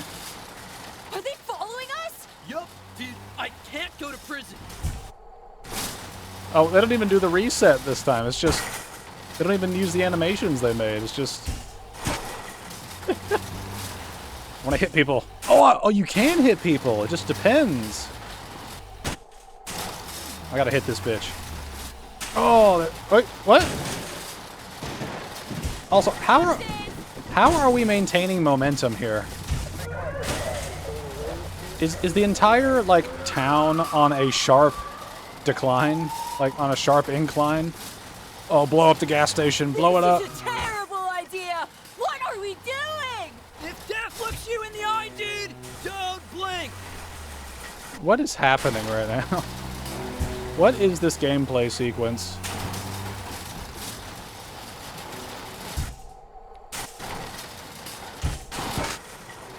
Alright.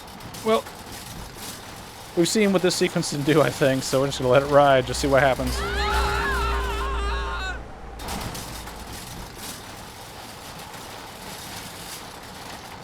What if I just jumped off? Don't you dare leave me!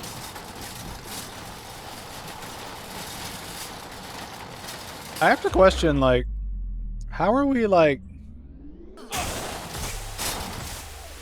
how is this sequence supposed to even be? Right? Like, how are we maintaining momentum on a shopping cart while it's sparking a wheel? Help me steer! I'm trying.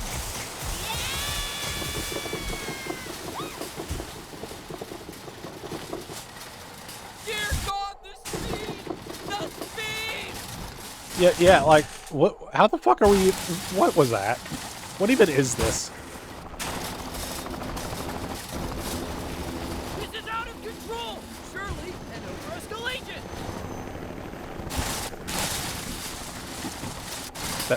That's a shot right there. We are officially careening.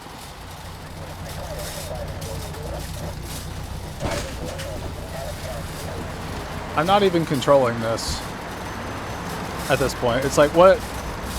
What are we doing As you here? can see from these stunning pictures coming to you live, a trio of young adults have driven a shopping cart onto the I-19 at high speed. How?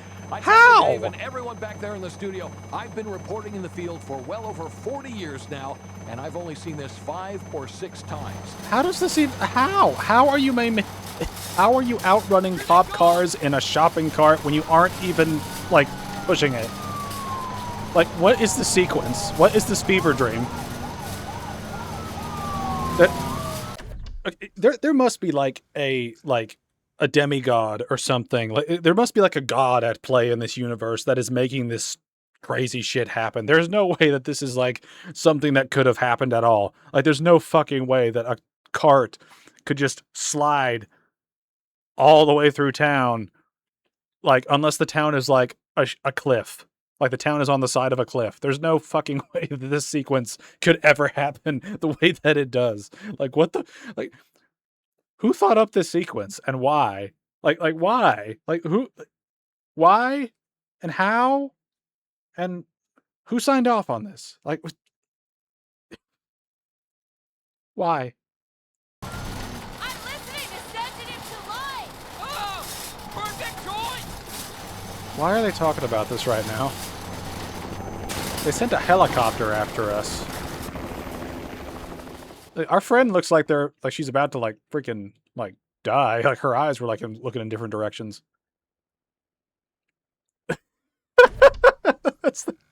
There's that face. It looks like her jaw's not working right because it's just sort of like limply like following wherever the top of her head's going. Just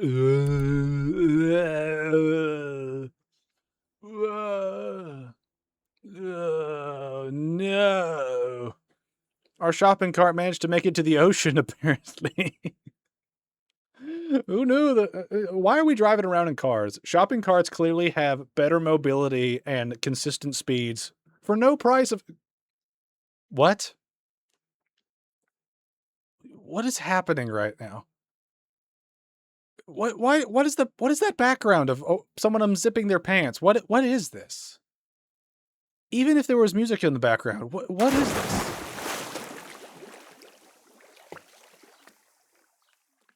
What was that whole sequence?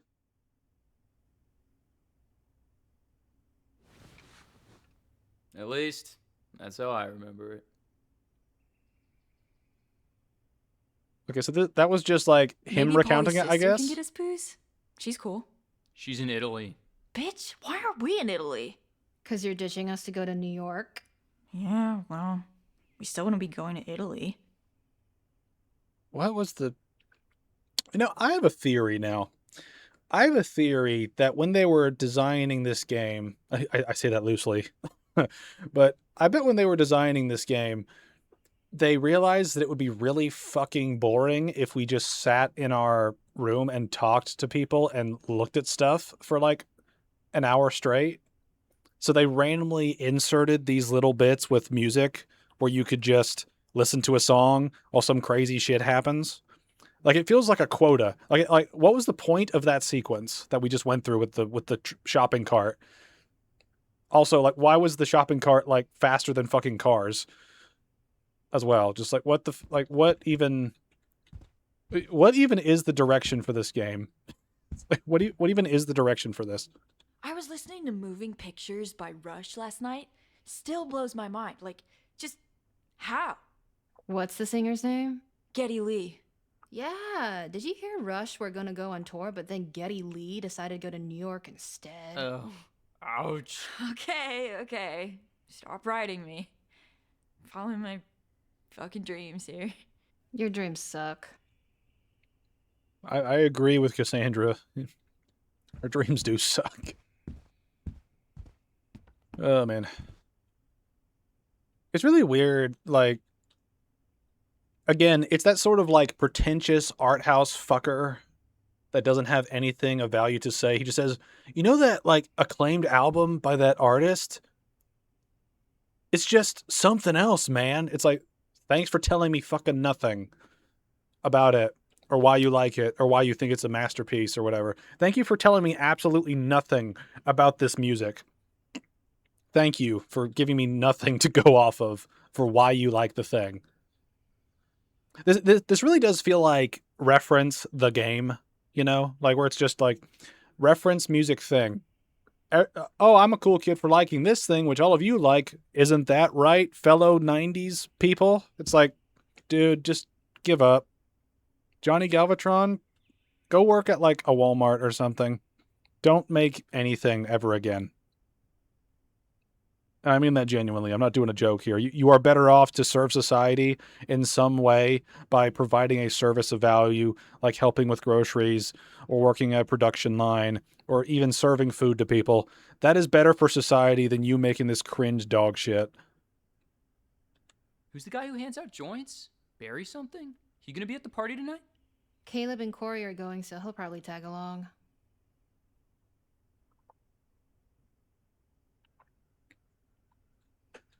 Man, there's just so much riveting dialogue in this game, isn't there?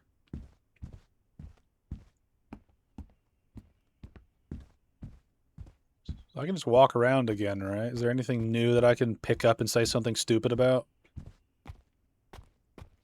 Here, let me interact. Let me make something up. Whoa, bro. There's a bowl here, nothing in it. Kind of represents my dreams right now. You know? This makes me think of The Emptiness Machine by Linkin Park, you know? It's not going to come out for another, like, 30 years, but this is what it makes me think of. That's about how random this shit is, you know? That's about how random it feels. Can I, like, bug my sister? I got no reason to nose about. Can I go, like, yell at my dad again? What the fuck was that purple light? You see that? It's, like, in the corner. Not yet. Okay. Man, how much of this game are we going to spend in this fucking room?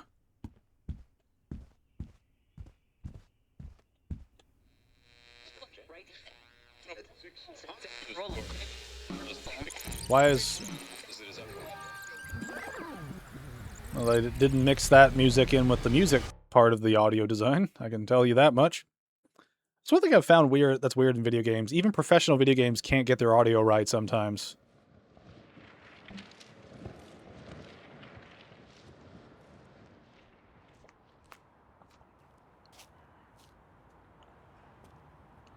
What is this all about?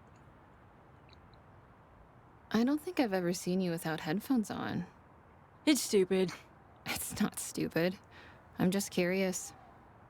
Most of the time, if I don't have music on, I get the panic. What's the panic? Like, time feels like it's drifting by. I feel like I'm wasting something. So you try and block it out? It's not like that.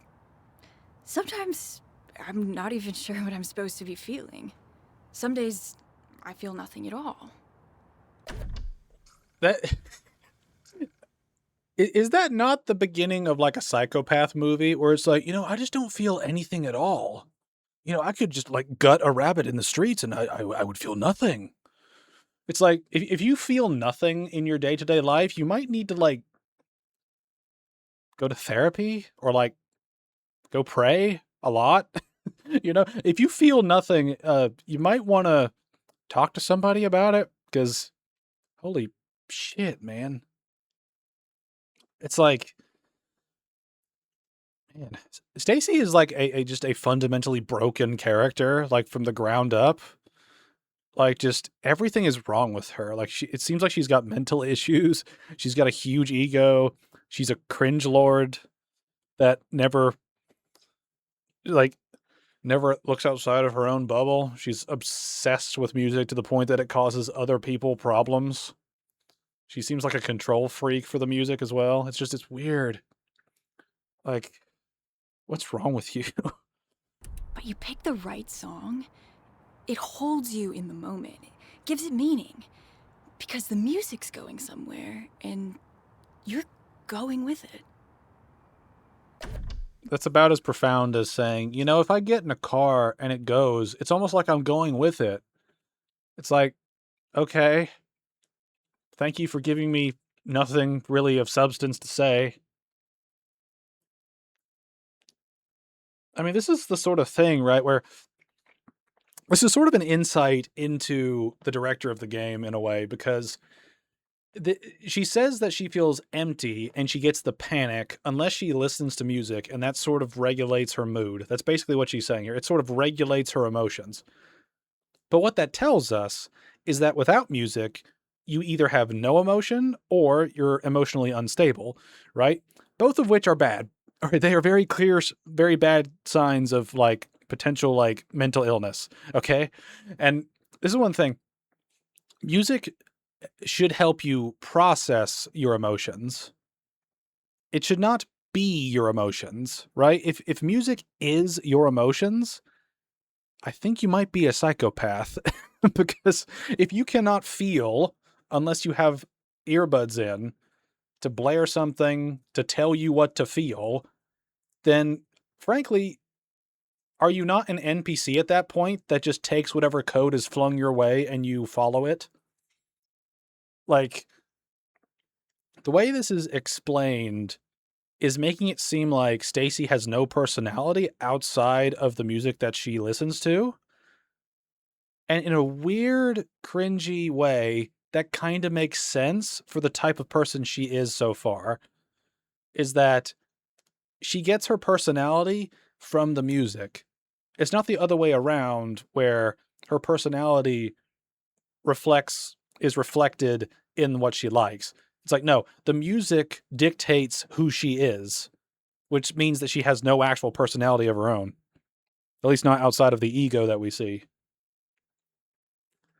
It's like, hot damn, man, what a fucking mess. Oh, I got you this. You know, as a gift. Sick. It's got skulls on it. Thank you. Hey! Hey, are you gonna pay for that? You know how to jet? To what? Wow, she's a thief too. Wow. You know, the more I see Stacy do anything with her friends, her friends should really ditch her at this point because she won't let them control the radio. She's sort of a control freak with the music, and she's a thief. so, so you're probably not in good hands when you're hanging out with her. You know what I mean? She's one of those friends that you should probably avoid and not be friends with anymore. I swear, if we come back to this fucking room after another sequence, I'm gonna lose it.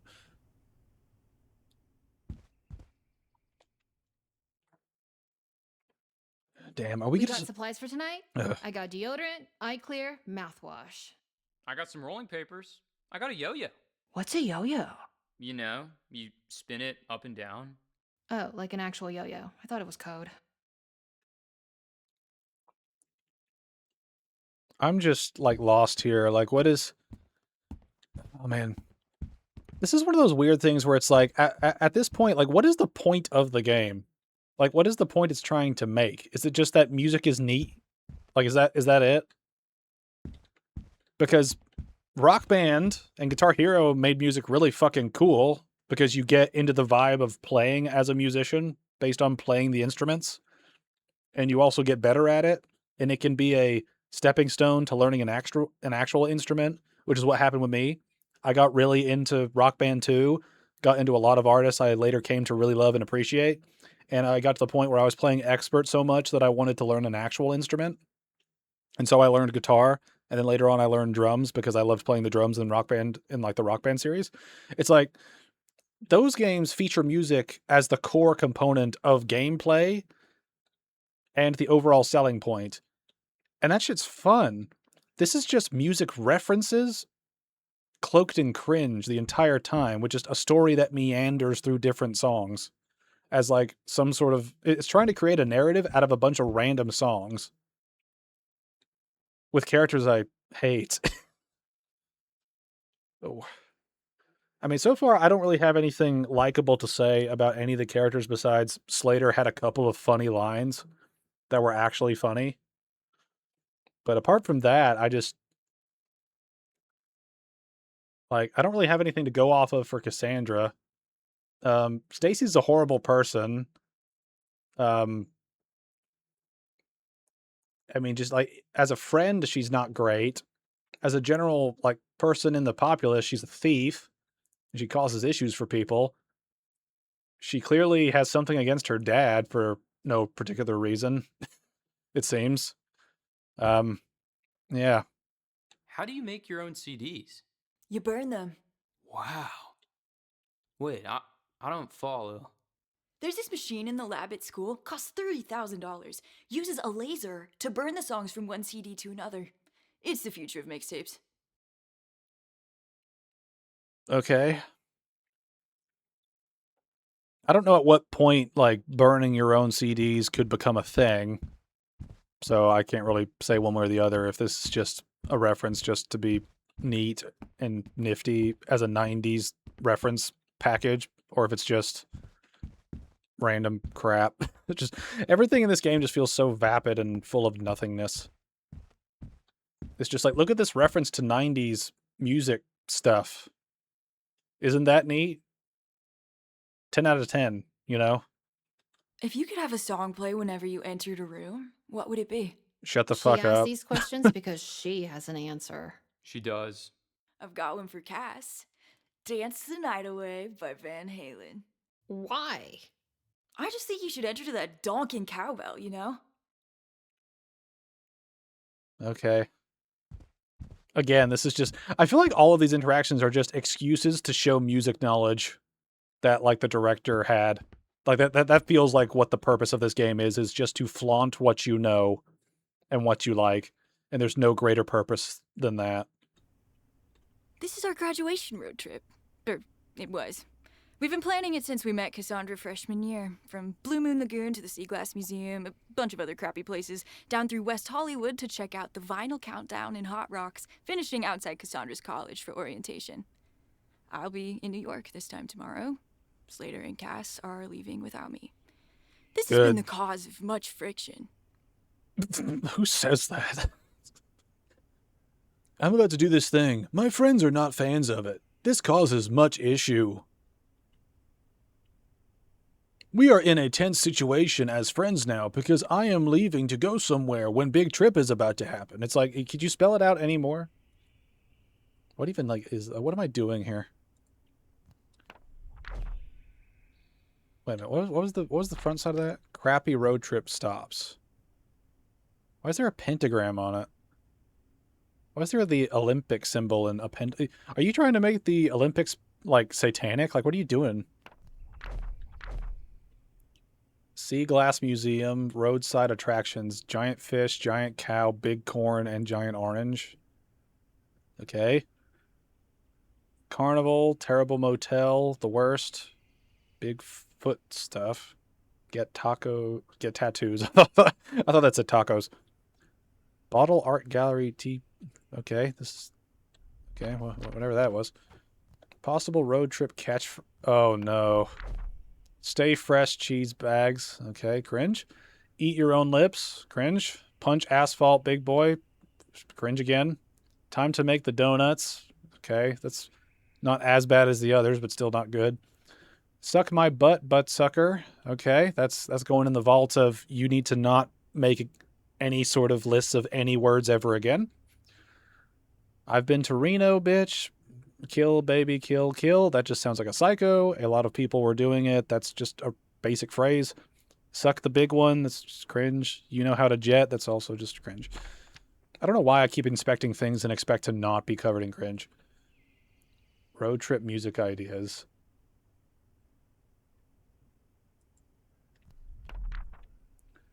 Road trip playlist potentials. Truckin', running down a dream, boy, blah, blah, blah, blah, blah, blah.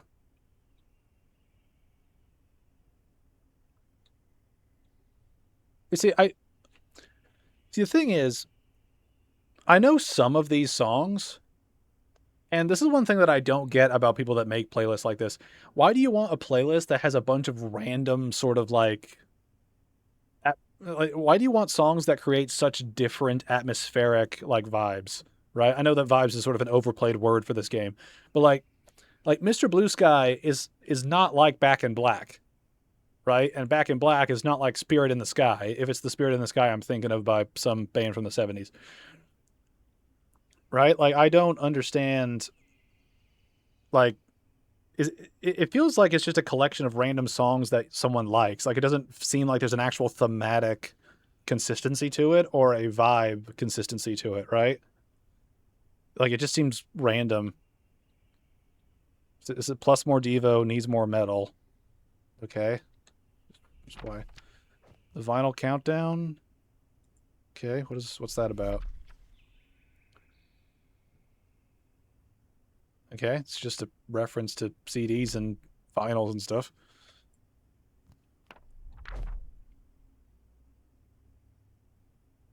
Let's see. They want to go see Classic Band venue at the Hot Rocks.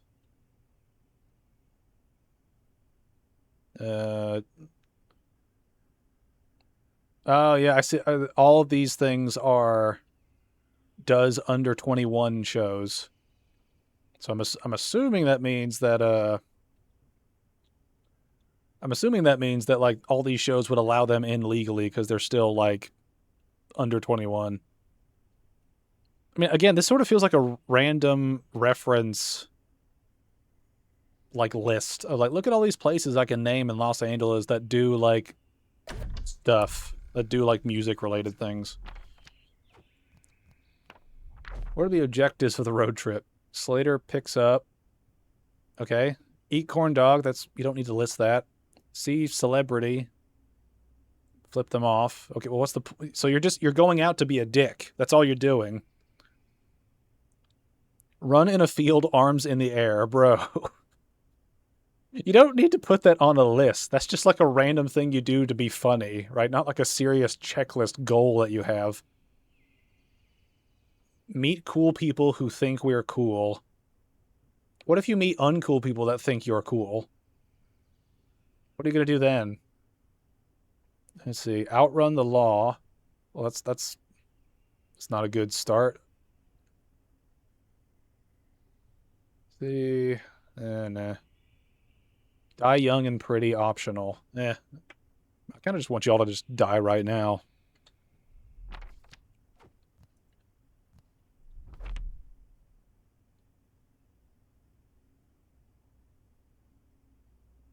I like how this picture has the wire, but so far in the game, we have never seen her headset connected to a wire. Oh, I'm done with this. Okay, so she has alcohol. That's a thing that people do, apparently. Is this all you've got? No dubs? No De Bortolini's Pinot Grigio? Dude, I just bought a plane ticket. I'm broke as shit. Weak. Camille Cole's in the new Mariah. You know, all I can think of whenever she says stuff like that is like, you know, you could get a fucking job. You fucking lazy shit. Carey film clip. Met her and everything. Huge if true. When were you talking to the Camille Cole? She called Jenny's sister. Jenny fucking Goodspeed? Ugh. Camille Cole is, what, 3 years above us? Yeah, my sister's year. Camille Cole told me your sister's freaking wild. We should raid her room for booze. Maybe. She's way cooler than you. She'll have booze. Why? Hold on a minute. So hold on a minute. So her older sister is older than her by 3 years, which if this is lined up properly, then that means that these people are 18 and her sister's 21, so she can get booze, right? Why would her sister, A, still be living at home, B, have alcohol in there, and C, think it was okay to keep alcohol in her room? Like this seems like a long stretch of just like, why are people like this? Maybe it's just me. Maybe I just came from a very, very responsible household, and everything I think of just comes across as cringe because, you know, I'll be honest here. I never gave a shit about drinking or smoking or anything that other teenagers in my high school were doing. Like I could not give a less of a shit about any of that stuff. Just because, you know, I don't want to smell bad and I don't want to get fat and stupid. I'd rather just be fat, right? Like that's what beer does. It makes you fat and stupid, right? And smoking makes you smell bad. It's like, sorry, but that's what it is. It's like I don't want to smell bad and I don't want to drink something that makes me stupid, right? I'm stupid enough as is. I don't need to hurt my brain more. Weird being in your sister's room. I know. I never come in here. Do you like your sister, like, at all? It's just so quiet in here. Why did I hate that. does she miss her sister? Is that going to be like her one redeeming feature? What's your other crew doing tonight? Getting ready at Carol's house. They're going to that party in the blue building. Peasants. That place is meathead central. Teeth are gonna get knocked out. Yeah, I'm too fragile for a crowd like that. We know. That's why we're invited to the cool party. Okay. Debbie used to be good at rowing. Then she saw cabaret and her brain changed. What's cabaret? I don't know what that is. See, this is the thing. Like, the game is so vapid and like hollow if you don't get all of these very specific references to things. It's very weird. You gonna work somewhere over the summer? I don't know. Maybe I need to. I'm broke as a joke. Where would you work? Just something low key. Burger Barn or Danny Sports. Something like that. What do you know about sports? I mean, I know the difference between a soccer ball and a baseball. It's just like a series of spheres. Is it more granular than that? I mean, at least he's looking for a job. Again, another plus over the protagonist here. It's locked. I know why you are here. I'm locked. The key is close. Mysterious. Cool. Just like your sister. Shut up. Okay, now we have our next mini game of go towards the one highlighted object in the room. Oh god, Jenny fucking Goodspeed is in this photo. Why do you hate Jenny so much? Like, we're doing that thing where you have a character hate a character so much, but you don't explain why. And it's really comes across as Stacy's just being a bitch for no reason. She haunts me. What's your problem with Jenny? Oh, we're getting into it now, I guess. Oh, flashback time. Can the final song be Highway to Hell as we like end this No way. fuck I up? did it last time. I look like a child. I can't hand over money with these little hands. Slater, you do it. You're the one with the mustache. Yeah, why To be honest, I appreciate what you're saying about my stash. It is a wilderness, but no. Today, Cass rides the lightning. Fine. what? Yeah, I will try and make the grandest slushy ever. As will I. I got a few recipes. Watch and learn. I can't believe we're doing a mini game about making a slushie. Can I just do nothing and be done? Let's see, which one of these flavors is the most boring? Cherry's pretty generic, and cola's pretty generic.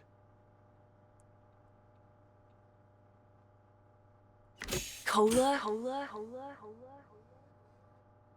Why did that echo? Can I be done now? I made a thing. I put a little bit in it. A little more cola. Why does it echo? Even more cola.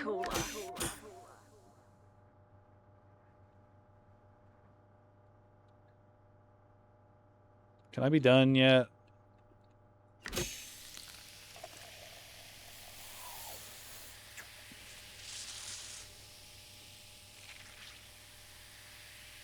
I really don't care. I want to get through this sequence. Yeah, they really wanted you to fill this fucking thing up slowly, didn't they? This one's cyborg froth. That's not really a recipe. That's like one flavor. Okay, stand aside. Once I was the apprentice. Now I am the master. Wait, am I doing him now?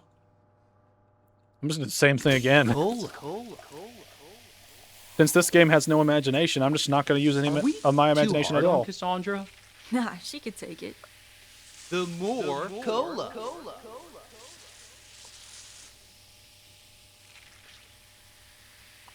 I'm gonna make both of them as equally boring as this This game. is called Ice Wizard, Attorney at Law. I tip my hat to you, sir. A revolution. What? We made the exact same thing. What are you doing? Oh, hey Jenny, we're making slushy recipes. It's like sport. Cool. Were you out front of the Cineplex last night? Oh yeah, I saw something with aliens. It was boring. Close Encounters 3? Oh, what a soundtrack, huh? All time. I don't really listen to the music. I just watch it. I know everything I need to know about you. And I know everything I need to know about you. Oh man, this is like having a brick talking with a piece of plywood, and then the brick complaining about depth and complexity. That's what it's like. It's like watching two inanimate objects exist and one constantly telling you that it's better and deep and thoughtful than the other when they are almost exactly like the same in terms of what they actually are. They are simple, they are cringe, and they should not have been allowed money to exist in the format that they do in this game. Oh, did someone draw on your shirt? Oh yeah, I did. It's a wizard engulfed in a celestial aura. I kind of like that That's shirt. so cool. Hey, Jenny. Cassandra, your bangs are hot. Oh my god, thank you. Are you gonna come with us to Mickey's? I'll try and convince my dad. It's a maybe. Be there. Nice to see you. God, I hate Jenny fucking Goodspeed. We can tell you're a very hateful bitch when you get down to it. Like, she was polite and then said she didn't care about the thing you Why care do I hate- about. So it's like, Hate Jenny fucking Goodspeed? I got my reasons. what are they? I've got us getting to the party at 9:45. I like how they posed the question of why she doesn't like Jenny what's her face. We have a flashback where it establishes that Jenny doesn't care about music, which isn't a problem, right? You can like or not like things, that's fine. But then Stacy is the one that has the problem with Jenny because Jenny doesn't care about the things that Stacy likes. And that makes Stacy hate her. And it's also very clear that Stacy's very shall I say very what's the word? What's the best word for her relationship with Cassandra at this point? Because it feels very controlling and restrictive. And I'm looking for a word that's sort of like the combination of controlling and restrictive, and I can't think of it right now. I'm having a massive brain fart.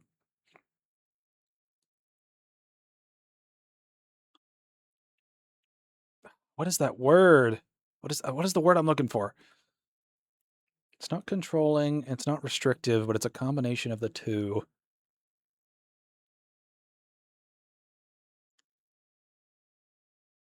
Anyway, but yeah, just it's very obvious from this point that Stacy is the one with issues because she pushed back on Jenny when Jenny said she just didn't care about a thing.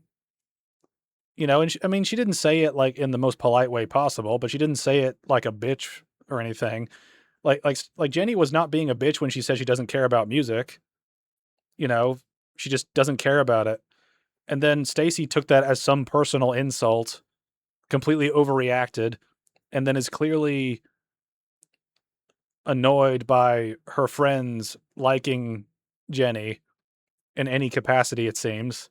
So Stacy's the one with the issues, and her issue with Jenny is that Jenny doesn't care about music. It's that sort of totally one-sided art. It's a totally one-sided problem where the problem is you. Oh. Do we deem this a cool arrival time? Sounds cool. Yeah, unless you bail on us just before we leave. I'm not above hoofing you out the window. Try it. Ugh. Can I leave? What do you have to say, Stoner? Remember Nico's 16th? With, Benny and the Jets. Benny and the Jets, that's right. The CD skipped, but like right on the beat, and no one realized it was skipping. It was Benny and the Jets for like 45 minutes, and everyone kind of writhed simultaneously in an Elton John outrage. They flipped the DJ setup. It was a ballroom blitz. Was I at this? You were one of the people flipping the table. I think you led the rebellion. I have no recollection of this. Okay, that maybe. Have you suffered head trauma? Are you okay, Stacy? You seem very unstable.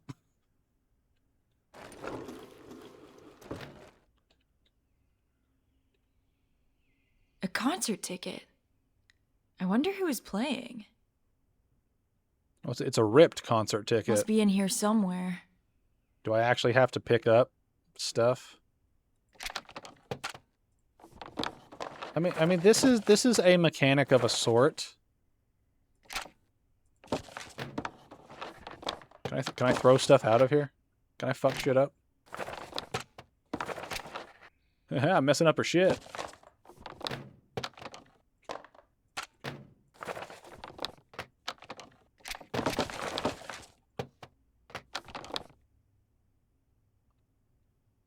Star Battlers. Power Mix by Stacy. Okay.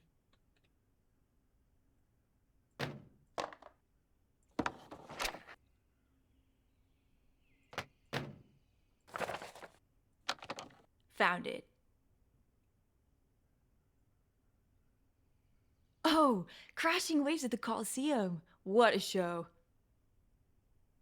Damn, I wish we could have gone. We did go. I didn't go. Yeah, we went with Rockford's sister. Big Rockford. It was before we hung out. Huh. What did you guys even do before I came along? Oh, you know, just hung out at the mall a lot.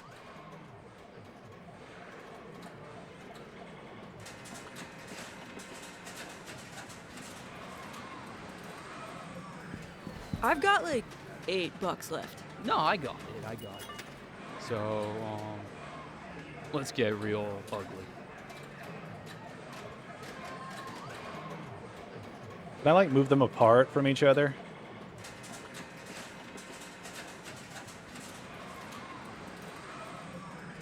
What happens if I do nothing?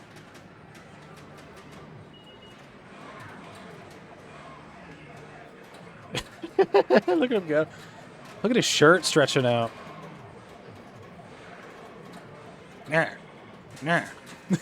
I can hit her in the head. This is what this game feels like from the director. I could see him in the back just doing this with like action figure versions of these characters. Just like, yeah, this is what I want you to do. It's like that bit in Spaceballs where Darth Helmet's playing with doll versions of himself and all the characters. He's like, and he's got like Princess Vespa. It's like, oh no, don't do this. Oh, I found your helmet strangely attractive. It's all that shit. But Johnny Galvatron seems like the type that would do this unironically as like part of a thing. Great composition.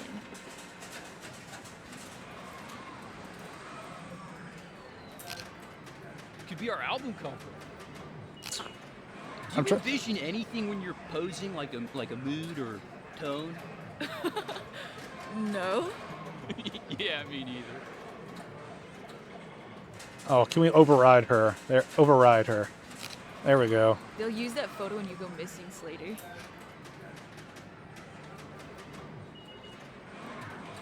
Can I like make her disappear from the shot? I want to try to hide her now. What is this like? What is this mechanically? It's just fuck around. Can the camera handle the kind of sauce I'm putting out here? I think I blinked. Good, keep blinking. I'm gonna hide her in as many pictures as I fucking That can. one's gonna be bad. Nice. What song would be the soundtrack of tonight? Wichita Toe by Harper's Bazaar, released in 1969. Yeah, that's pretty sweet. I don't need to know what year it came out. That looks like a stable person. That's like, I love how these artistic renditions of people are look better than the actual game models of the characters.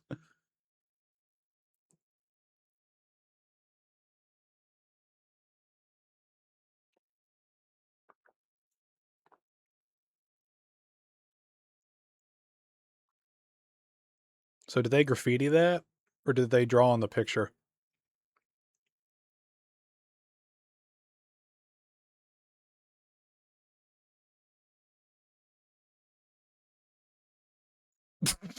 It's funny when you look at like me fucking the pictures up just for this little bit, where I'm trying to hide Stacy as much as possible by the end of it.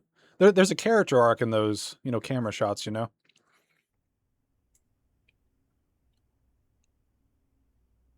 Yeah. We didn't get up to much.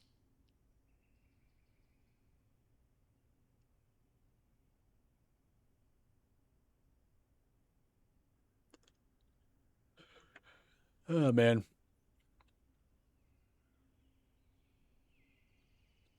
Okay. So what now?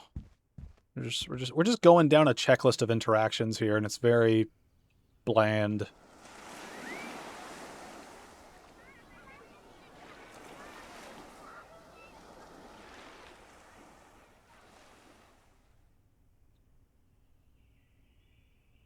We really had to have that flashback to being at the beach for some reason, I guess. I feel like the most work done for this game was like putting all this random shit in the house to interact with just to fill time. Really does feel like that. This is my sister, Debbie Rockford, beloved by all. She studies drama at Juilliard. I'm staying with her in New York while I stalk Bella Deltone. So blatantly open about the stalking part of it. Was stalking like a legal offense in New York at the time in the 90s? I don't know. I don't know how stalking laws in every like state work. You hear Rosie Bloom didn't get into any of her top colleges? Flower face? No way. I thought she was super smart. Flunked her finals. Well, at least she's interesting now. It was all too easy for her. Yeah, of course, because like the defining trait of the 90s was find a way to be a fucking loser. Should we bail? Yeah. This is one thing that I really get annoyed by whenever like we have all these teenage movies where it's not even like about fun. Like this is sort of the thing that I think separates a lot of like good teen stories versus bad ones is good teen stories have some sort of self-discovery happening, right? Where someone's learning about themselves or they're learning about how they operate in a friend group or they make friends and it changes them for it changes their personality in some way, usually for the better, right? Or it helps them gain some self-confidence and stuff. Stuff that's sort of universally needed by teenagers, to like have friends and to be self-confident. But bad stories in that sort of realm just use it as an excuse to have teenagers do stupid like shit, just stupid like self-serving shit that doesn't add anything to their lives in the long run. It's just wish fulfillment, but it doesn't lead to anything actually useful, I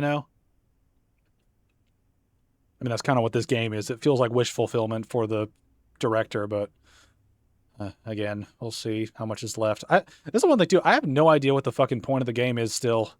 Like, what are we doing right now? Should we go?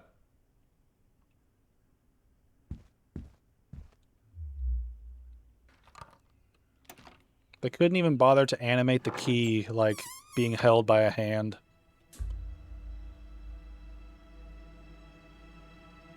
Are there tickets to the SpongeBob movie in there?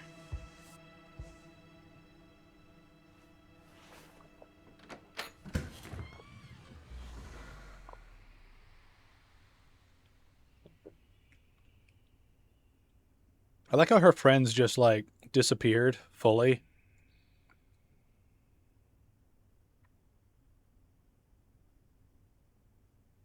So is this her sister's, like, treasure chest of, like, friend times, I guess? Stacy, if you're reading this, it means you're rifling through my closet for booze. It's true. I knew this We day know, would come. dumbass. I saw it in a dream. And so I have placed this letter here for future Stacy to tell her this. Your time in Blue Moon Lagoon will not last forever. Life changes quickly. Leave nothing unsaid. I'll call you from New York.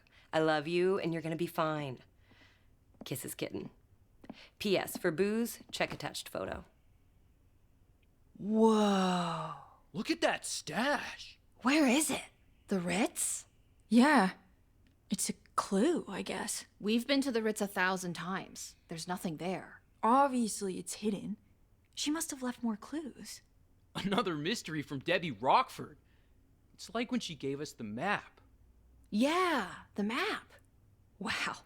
How long ago was that? Oh boy. 3 years ago. The day she left. Oh my god. I feel like this game would be like an hour long if we didn't have all these fucking flashbacks, right? Like, because I feel like half the game's actual content is in like a flashback. Got a ways to go. Where did she leave the map? On my desk. You sure your sister left it? I mean, the morning she leaves for college, the map appears. We're actually in a level of... What's with that texture around me? Whoa. I got like space, like shielding. I'm like the Borg. I'm adapting, you know? Look at the way she runs. Damn, your sister's cool. What do you think it leads to? Booze? Drop down, break it. It's elaborate to just leave me booze. It's elaborate to leave you booze? What? No, it's not. It's simple. Doing this shit is elaborate. Ew. Why would she leave me porn? Well, there's a porn stash in a bush out past left field at the Belmont Diamond. And you've seen it? Yeah. It's of a poor quality. And what? You all just sit around looking at it with your boner sticking out? It's not like that. It's a rite of passage, a glimpse into the seedy underbelly of suburban America. Gross.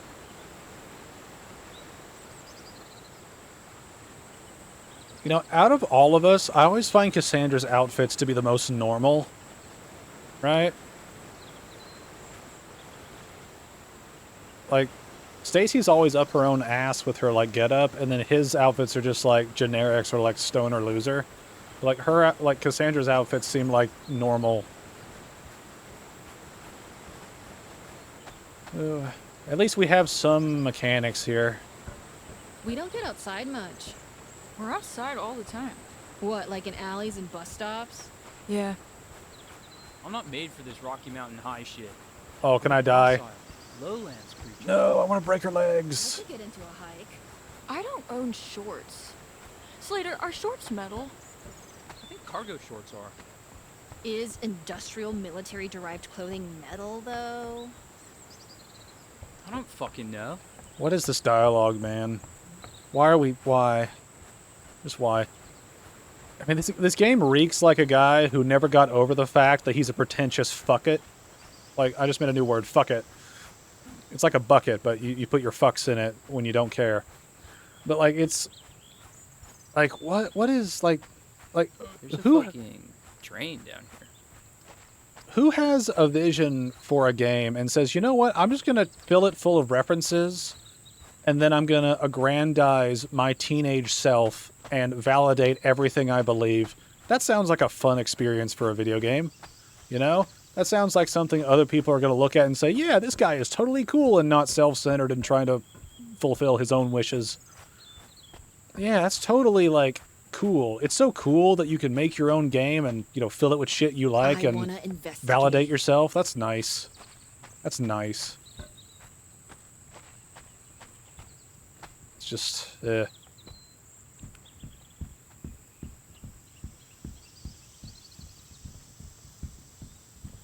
You ever think about buying a motorcycle and just going wherever the road takes you? I hate motorcycles. Sure, but like a car or whatever. No, I don't think you understand my stance on bikes. I want to make this clear. Tell me all about it. It's not just that motorcycles aren't for me, okay? Bikes suck on a philosophical level. The loud ones, anyway. Why? Bikes are hot. No, they're not. They're lame. It's all about the privilege of loudness. Okay, okay, okay, okay, okay. Loudness is earned. You're a singer on stage, or a politician or someone. There's a situational awareness to loudness. There's circumstance to it, because loudness is a rare and precious commodity. Right? Right. No. Not everyone gets to be loud. You gotta earn it. But All right, I'm going to ask a very simple question to everyone that has a child. Has your baby ever screamed their little face off before? And is that loud? It's just this conversation is such a like, dude, you're thinking so deep, man. I wish I could define what you're actually saying though, and apply it to the real world instead of this fantasy we live in right now. By the way, I'm here to just suck your dick off, man. cycles, they buy loudness, and thus they suck. Wow. What? Okay. But, you know, a road trip would be awesome. Just us three. I'm down. We could go wherever we wanted. I'm there. So how long is this like walk across this train? Because that was a long bit of dialogue. Are we just going to sit here and just go across the whole thing?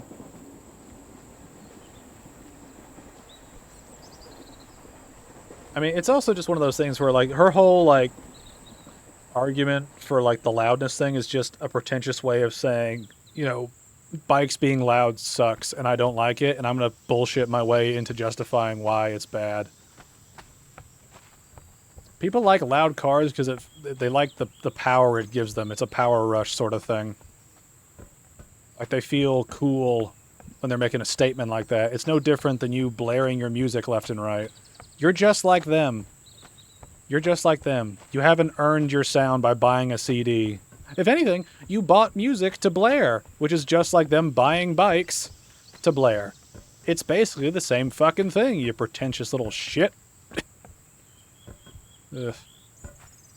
This is one thing, right? I wonder if that dialogue is just supposed to continue while we run around, and because I just sat there fucking around forever, now we're going to go through a long stretch of silence. I mean, I pray for the silence, because these characters are abysmal whenever they speak. But, oh well. Oh man, just that frame rate. Just that frame rate of everybody walking around just jankily.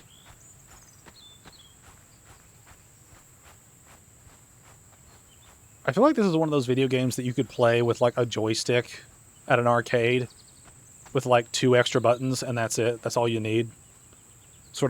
It sort of embodies how little the game has to offer mechanically. What a summer, huh? It's gonna last 1,000 years. I think we're supposed to go all the way to the far side of the fields.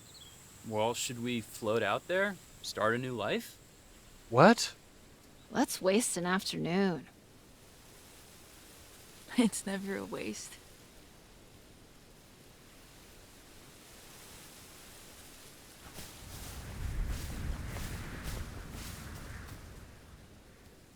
Did we ever get a look at the map to see like... Whoa! Dude, whoa! Whoa! What is the point of this? What even is the point of this? Dude!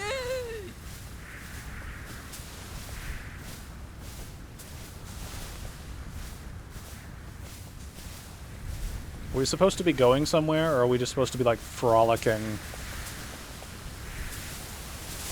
Here we go! Woo! Oh, fly up there and get electrocuted, or fall down and break your neck. One or the other. Either is preferable to just running around a field.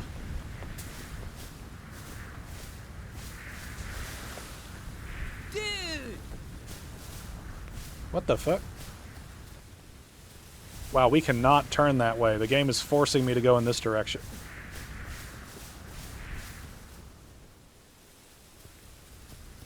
Wow, I cannot turn to the left. I cannot do it. I can go back. And now it works. What the hell is this? What is the game doing right now? I'm trying to go to the left, but the game will not let me. What the fuck? What are you doing? Like, if you don't, like, if you don't want to make a video game, just make a visual novel and just leave it at that. Like, if you want to sell that shit and have like little interactions, sell it for like $5 on Steam. Don't charge $20 for a game that's barely a game. Like, what is this? It's like you have the mechanic of run and jump. For what purpose? Don't know. To float around and frolic for some reason? I feel like the only reason this sequence is here is to listen to music, and they just had to give you something mechanically to do while the music plays. And so they just arbitrarily make up some bullshit for the player to do just to justify having a song in a sequence. Because you know the developer, you know the director would just have the soundtrack just play in its entirety front to back, but he knew that he couldn't charge people $20 for that. So he said, well, I guess we have to make things for players to do while they listen to my totally radical and inspired soundtrack. Or my mixtape, sorry. That's what this game feels like. It feels like a long-winded justification to make a game when the person just wants to make a mixtape and share it with people. That's really what it feels like. Like there's no justification for this game to like be a game at this point. Because I mean, what is this? Like honestly, what is this? Like, what is the point of this?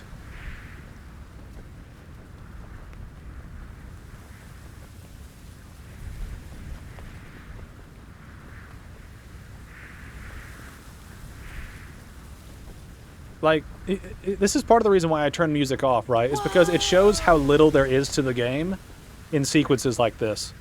Like, this is clearly a sequence that is supposed to have music in it, where you just enjoy the music while running around, but there's nothing to do when you run around. Like, that's it. Like, there's nothing to do in this game. It's just walk up to a thing, listen to dialogue. Walk up to a thing, listen to music. Walk up to a thing, listen to dialogue about music that's vapid and pointless, right? Just like there's nothing in this game. It's like worse than a walking simulator, because even a good walking simulator can have a good story. This is just a pretentious excuse to just blurb out music knowledge. No way. It's the fucking Ritz. Yeah, but shitty. Filthy. Like us. This could be our kingdom. We could get fucked up here. I can't believe she never told me about this. Maybe she thought I'd squeal. We've got to throw a party. No. We can't tell anyone. Why not? As soon as one loser talks, that's it. Every parent starts looking for their shitty kid here. Right on. What is coolness if not exclusivity? My sister trusted us with this. That says so much, that coolness cannot be shared. The less people like a thing, the more cool it is, apparently. Which kind of explains why this game is going to go down in history as the most highly reviewed game that next to nobody played, as far as I can tell. I think the highest concurrent players for this game on Steam was like 2,000 people. And if you take the math on that and don't do any sort of like breakdown of the cash for distributing and stuff like that, just raw cash on Steam for this thing, that's like 2,000. That's what, like 2,000 times $20. That's $40,000 when I heard this game had almost a $2 million budget. And most of the reviews that I see from this game are from the PC version. So I'm thinking this game might go down in history as one of the most acclaimed flops of all time. Place. This is our bit of the big suck. No one can know about it. Totally. I will take it to my grave.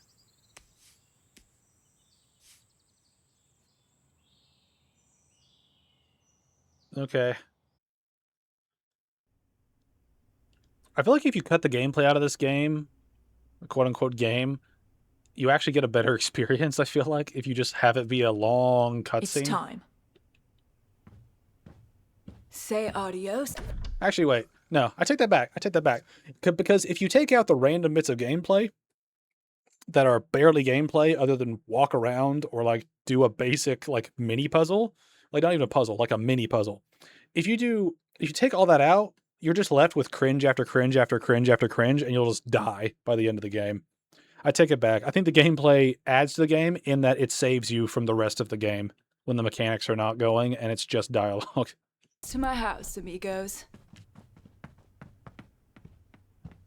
Well, we're finally leaving the house, I guess.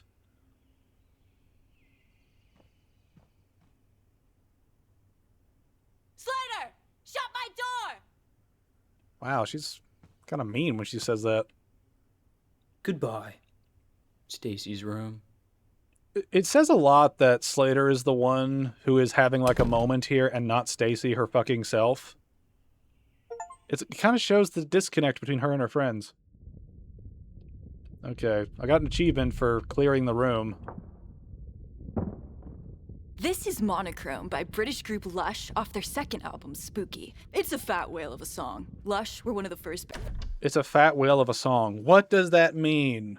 What does that tell me about the style and the substance of it? What does that actually tell me? Ugh.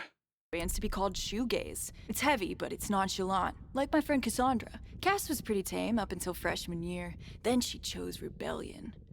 I remember it well. Okay.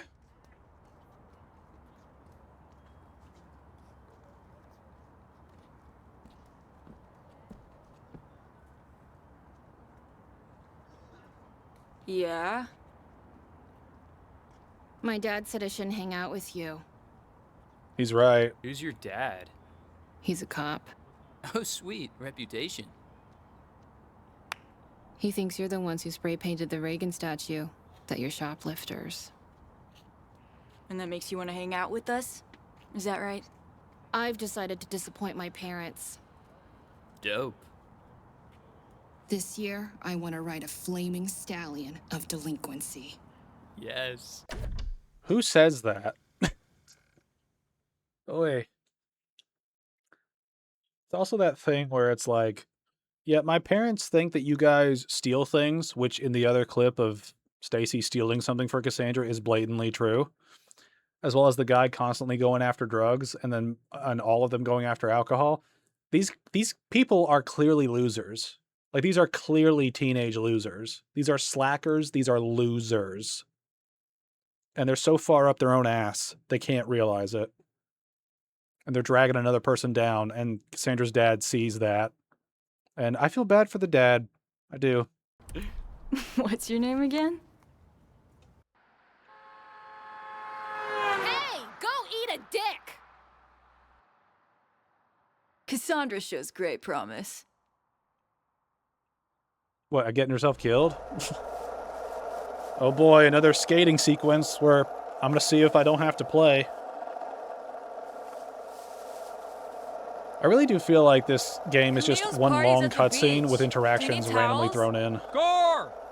Why, you gonna go swimming? I'm not planning on it. I never plan my swims. They're all spontaneous. Does a beach party imply swimming? I think it's a constant threat, yeah. Oh, there's a car. There's an obstacle. There's an obstacle!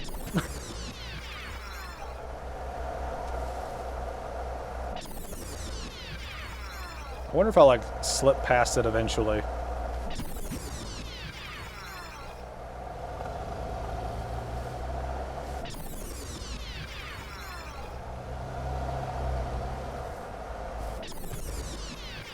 Alright. Alright, we've seen that the game mechanically just sucks, so let's just move on. Just try to get through sequences as fast as possible. I know I wanted to fuck around earlier, but now I'm just at a point where it's like, yeah, this game is just mechanically underwhelming and borderline inept at times. So let's just get through sequences and just move on, I guess. Car! Car! I mean, do we all have to call that out? bombing the We have whole eyes. Too late to turn back now! Go, go, go, go! Thank you! We should slam into a kid. Cut through the alley. We should slam into a kid. It's just slam into a child as they're getting off the bus. You know, like an 8-year-old or something. It really solidifies Stacy as an abject, horrible person. I mean, it's not like we've already characterized her as a loser. Whoa, go low! Holy macaroni. Again, I have to ask, like, how are we maintaining momentum? We're not even, like, every other skateboarding game I have ever seen has some element of you kick when you need to build up, like, momentum. I don't know what the term is, but you put your foot on the ground and apply thrust to yourself. This is just drifting the entire way through the sequence. Like, also, why is this town built on, like, the side of a cliff? Like, is this entire town just on a slope? You go. Through the new estate. Badass. I thought you got hit by a truck. Oh, man. This is yet another one of those sequences where you realize that the whole point of this sequence is to listen to the music, and everything else is just an afterthought, which is just lame. You know what this is? This game could have been a YouTube playlist with all the songs in it, I trust your vibrations. and that's it. I do have a certain aura about me, don't I? I mean, this game really could be just a YouTube playlist, and that's about as deep as it goes. Just a YouTube playlist of music that this guy likes, and that's all it has to really offer besides this fantasy that he's created for his self-insert.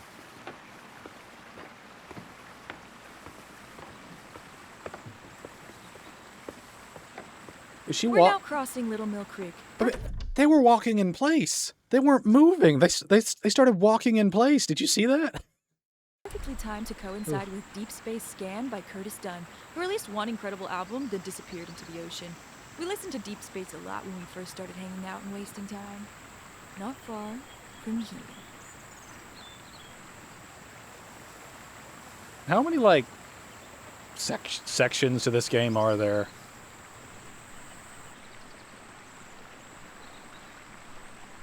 Oh, okay. Can I hit one of them with a rock? Of the 80s. Blue Oh, Velvet. boy. Nope, not for me. Gross. You're just saying that because you want to be alternative. I'm artsy. I'm bohemian.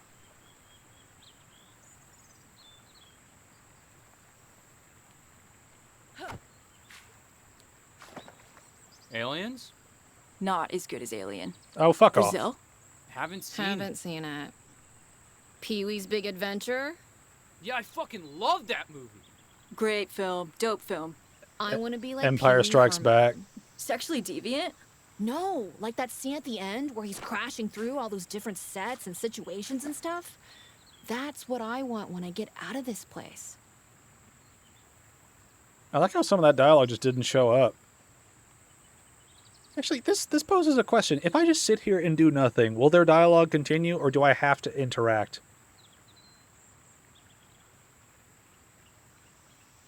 Because there's pauses, so I assume things are triggered by me, like, throwing stuff. I want to try Yeah, every see? flavor, see what I like, find out what turns me on, you know? Sounds like sexual deviant. What are you gonna do? Look, I'd like to fuck around and lick all the ice creams, but I have a singular gift. A cause. It's a crushing responsibility. What, to serve yourself? You mean making mixtapes? I mean, pairing the perfect song for the corresponding moment. How does that play out? In the real world, I mean. How does it play out? Well, I get hired by Violent Sound, become Bella Deltone's prodigy. She makes the best soundtracks. She's done every film I've ever loved. I amass the largest private collection of records and tapes in the continental United States, move back west, Hollywood, probably, score the great films of the next 5 decades. Then, when I die, my record collection is donated to the peoples of California. Will you ever come back to the lagoon? I shall deny I ever lived here. Oh. Wow, that's a roundabout way of telling your friends to I'm gonna fuck rent till off. I'm dead, baby. Rent till I'm dead. You ever gonna show us your album? No, I should never have told you about the album. I want to hear it. Put it on a cassette for me. God, no. Oh, we can leave. Yay, leave. I like how that whole bit was just, fuck around mechanically to trigger dialogue.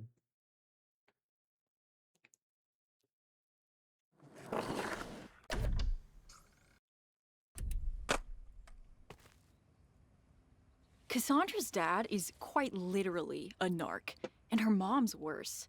They don't let her watch music videos. I mean, she got into college. What more do they want? What these narcs don't seem to realize is that an overbearing parental style breeds rebellion. This next track is State of the Heart by Australian band Mondo Rock, released in 1980. It matches the drapes. What does that mean? It matches the drapes.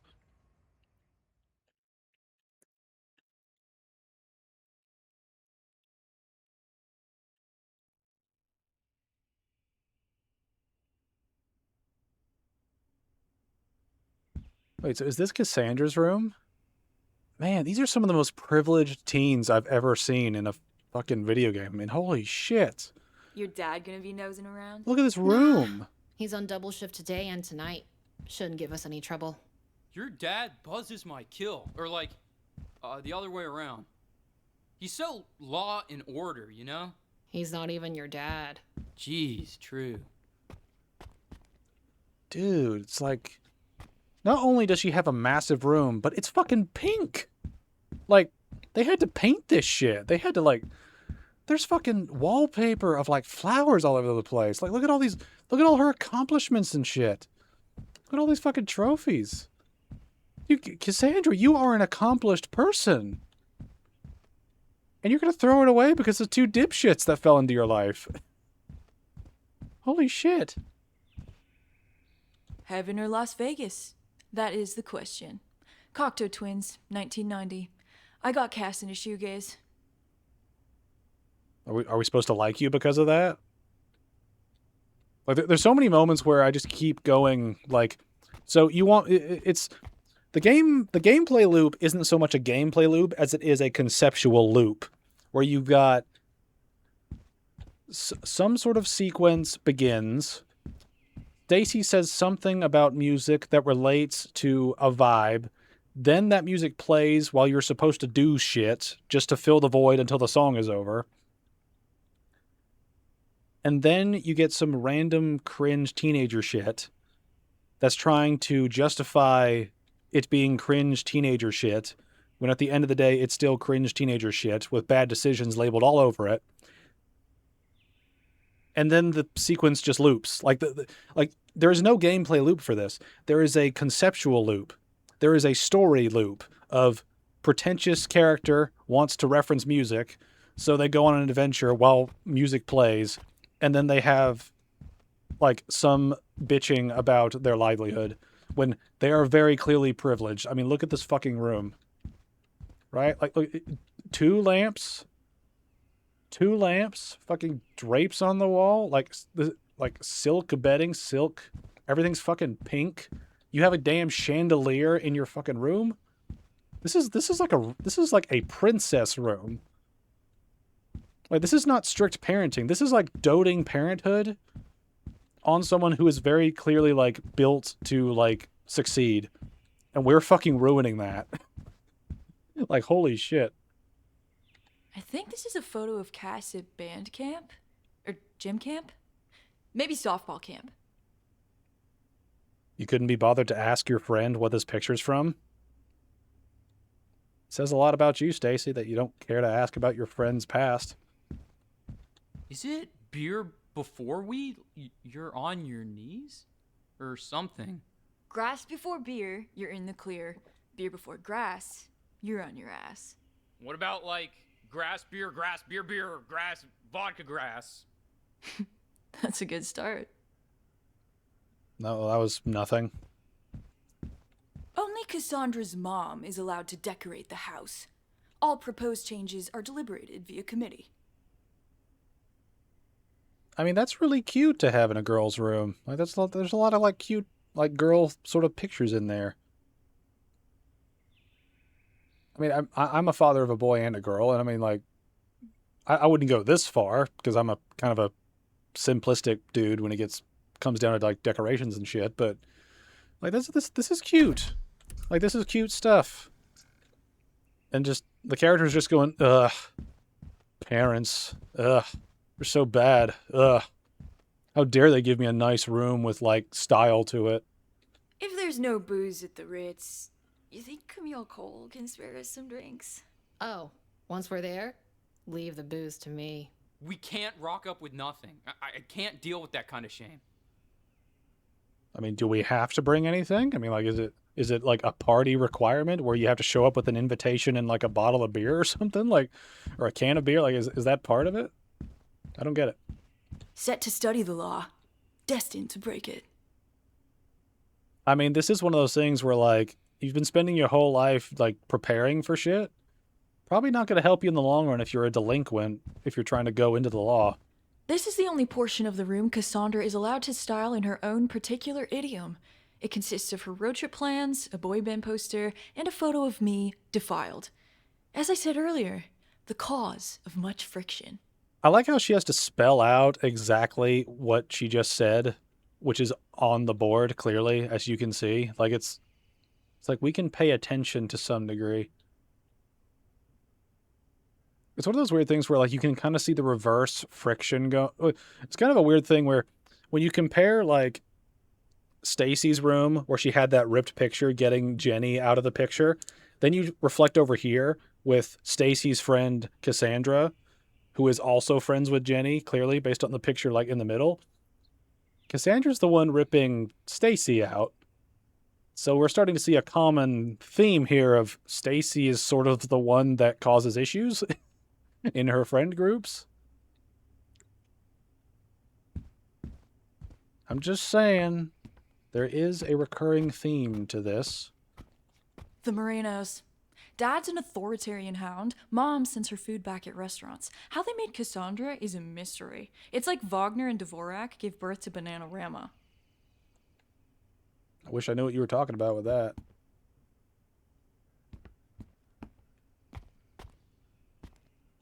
Her parents are superhuman. They'll know I've been nosing about.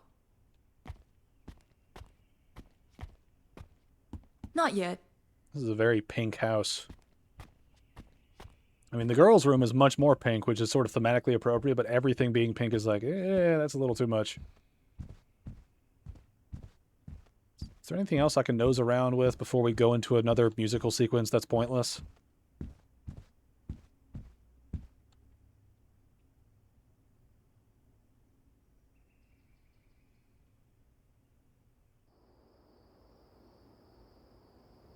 Just watch the ball. Yeah. Watch the ball crash into my fucking skull. You'll be fine. What if I do nothing? Can I strike out of this?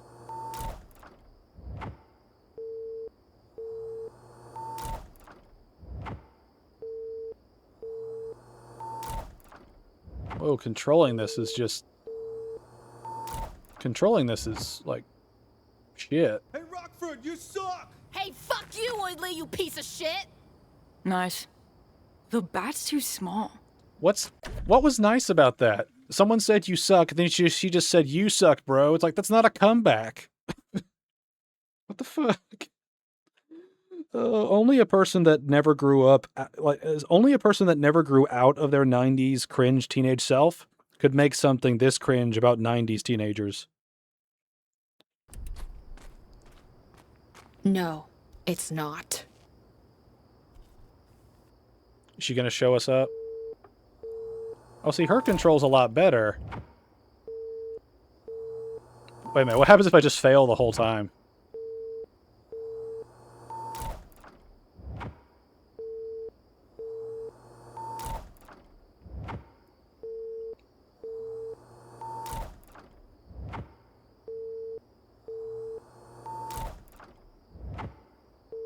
See, do I have to actually hit this one?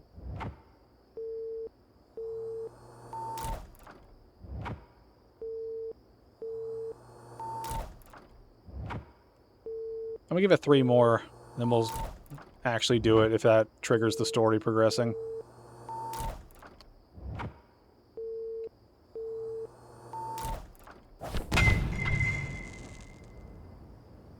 Holy shit. This is The Touch by Stan Bush, originally released in 1986 on the Transformers animated movie soundtrack. It's the cheese, the stuffed crust, the quattro formaggio. But this is my only sporting memory, and it feels tonally appropriate.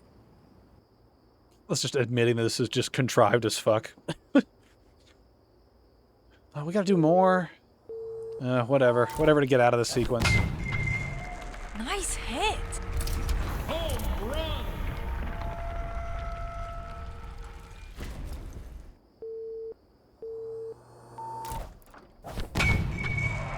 That ball is gone. Home run! This feels like wish fulfillment, the game, and it's not even trying to shy away from the fact that this is just blatant wish fulfillment. Like, it feels like this game is... Like, it feels like this game is just... Like, it just feels like this game is meant for people who want to reimagine their past as better than it was, instead of accepting that they were cringe as a kid. That's what it feels like.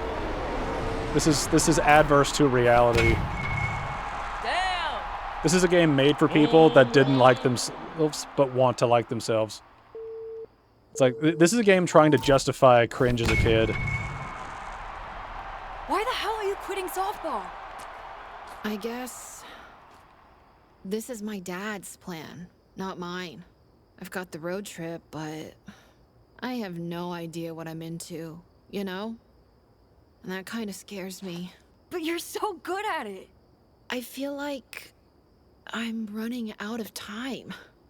To do what? It's like how you love music. You know everything about it. It defines you. It makes me like you. People who have passion... Wait, hold on a minute. You like this person because she spews random facts about music and she knows a lot about it? That's what made you her friend? What? I'm not going to like someone just because they're an encyclopedia on something. That doesn't tell me about their personality at all. It just means that they like a thing a lot and they can remember shit. That doesn't mean I'm going to like their personality. Are hot, you know? I'm just a series of after-school programs. So, you're gonna burn it all down. Yep. Why is that so ominous? Wait, so am I supposed to strike out now? Is that the point?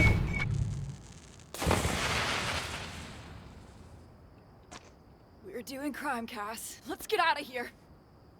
I'm gonna make sure people find out it was me. What? What?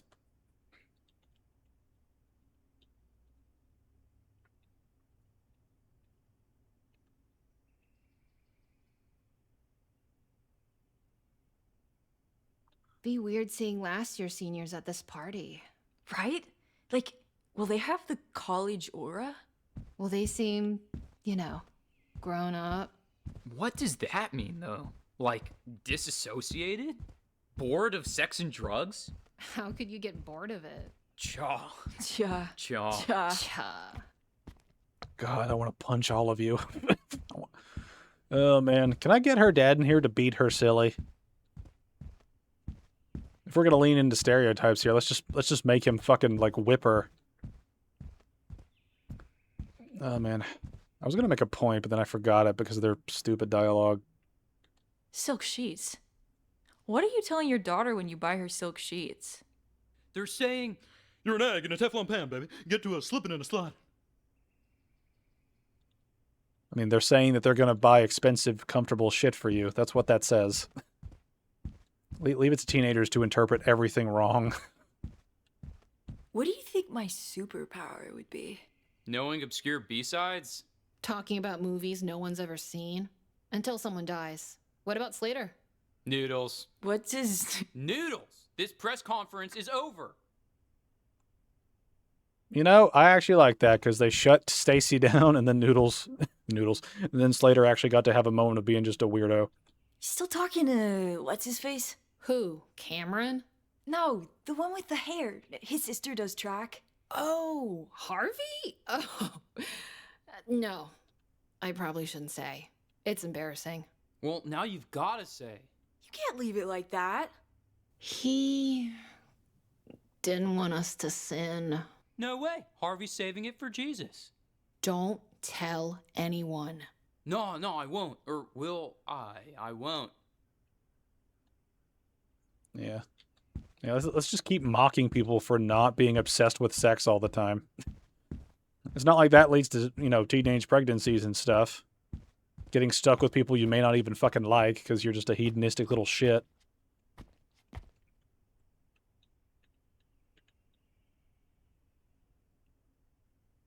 Moral lapse and judgment. What does that even mean? What does that play into? Even the house is pink. Holy shit.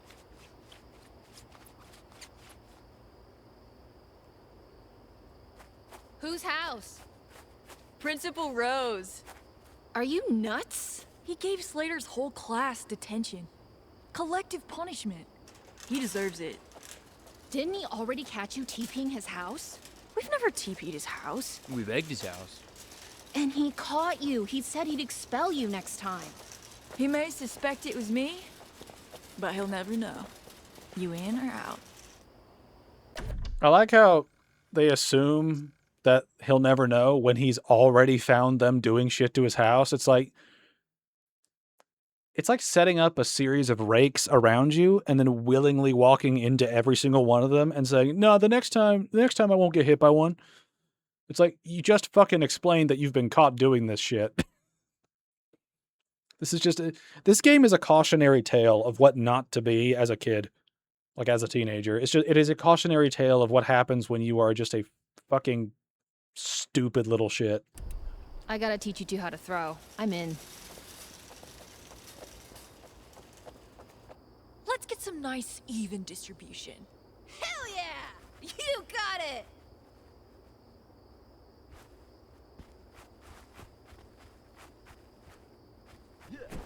What happens if I don't do anything?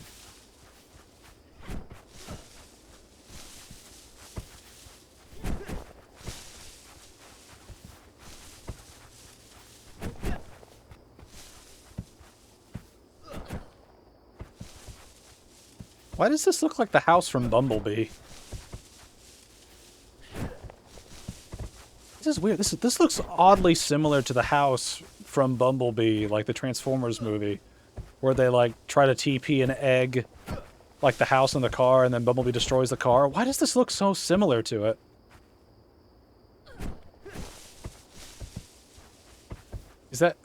Was it a reference in Bumblebee? I'm so like taken out of this experience by just recognizing like a similar type of house.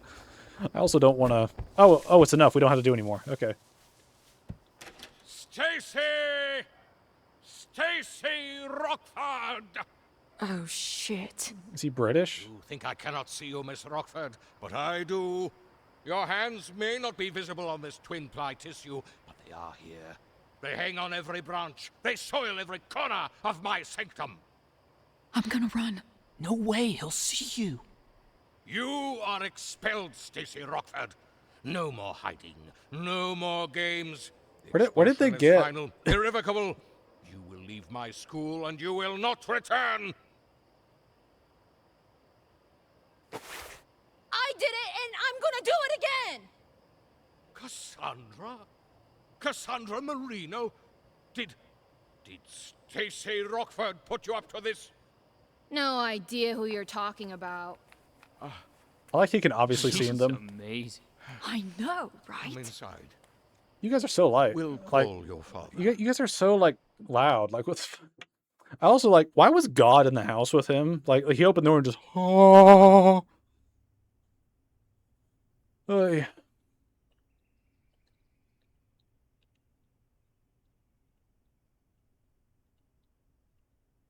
I mean, it's just one of those things where taking the fall should for a plan a trip. delinquent just Travel ruins you together, and if someone Rockford else's doesn't stuff. bail. Oh, come on. Where would we go? Where would you want to go? Where is Pina Coladas? That's not a place, it's a drink. Negroni? I'll choose the place.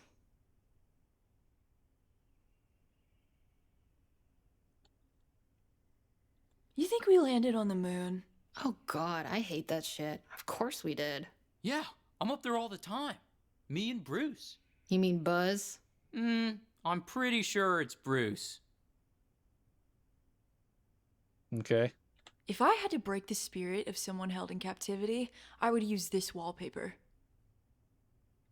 Nah, I'd use something that they hate. Like, for your sake, I would put a series of "You're a cunt" just all over the wall, and you have to live in that environment forever. How come we can go to war, but we can't buy gin? They need meat for the grinder. Can't we have war and gin?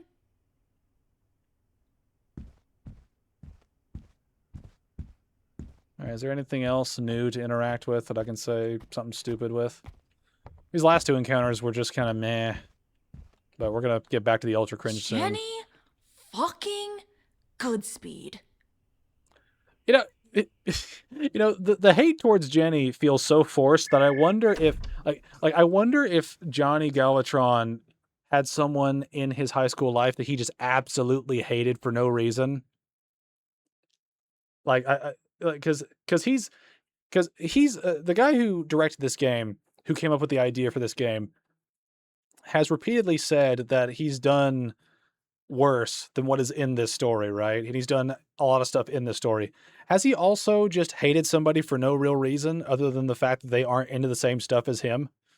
Because it really, like, this game says a lot about his personality if that is true, right? Because he must be just a pretentious snob. And because this is just what this is. This is, just I've given this game so many titles, but it really is just pretentious nostalgia bait, but wrapped in a terrible package of, you were as awful as me as a teenager, right? Fellow kids of the 90s. It's like, no, I don't think a lot of people were like you. If anything, I think a lot of people bullied you because you were a stupid shit. Hello, girlfriend. Cassandra! Oh, Rockford. What's up? I'm bored. I'm too young to be this bored. You want to get blackout drunk in a field? I can't. Doesn't have to be a field. Could be a ditch. I just feel like I'm gonna barf. I'm gonna stay home. What are you gonna do?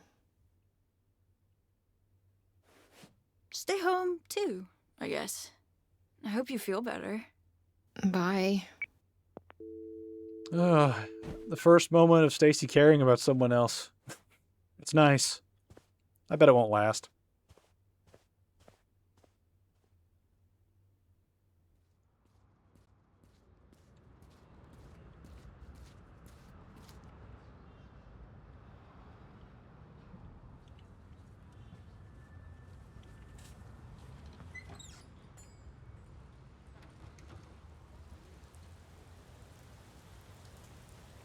Why are we in black and white all of a sudden?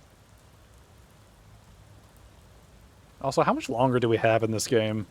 Because I've got no idea what the point of this is. It's just fucking around until we can get to our road trip, I guess. Sometimes an experience can't be categorized in a single genre. It's too complex. I find these situations difficult. You need a song that plays in counterpoint, something that fills the gaps, harmonizes, casts your feelings in relief. This is B.J. Thomas with Most of All, released in 1968. What the... She's hitting objects. Why is she hitting... Oh, I can control her floatiness? Why?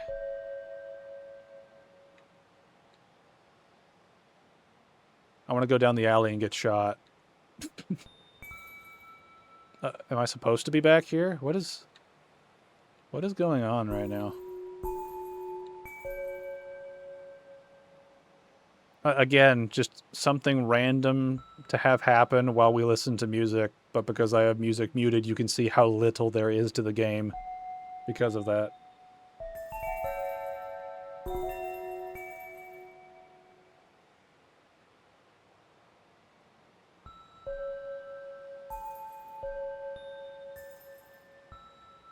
Will I just float wherever I need to go if I just don't touch anything?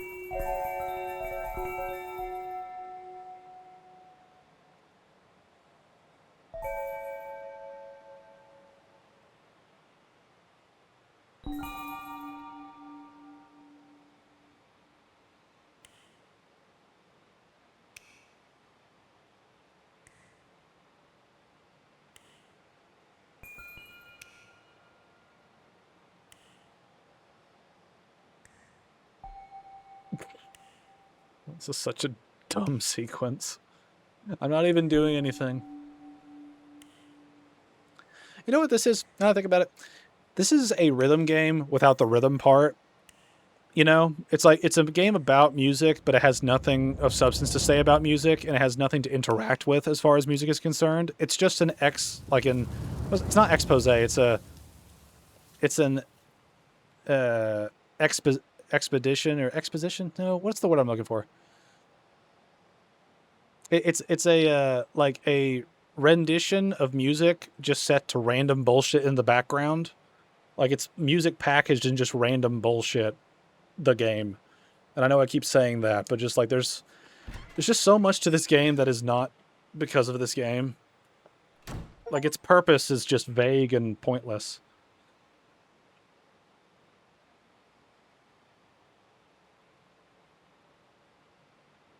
Oh man. Can you go into a field, get drunk by yourself, and then get hit by a car or something? That would end a lot of other people's problems, I think.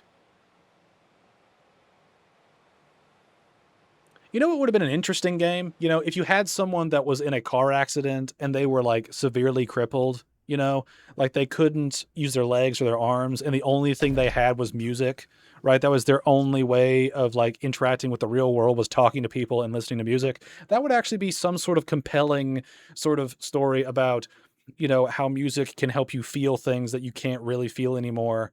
You know, how you can sort of still enjoy life even if you've lost things that we take for granted. Like there's so much that you could do with basic premises like that, right?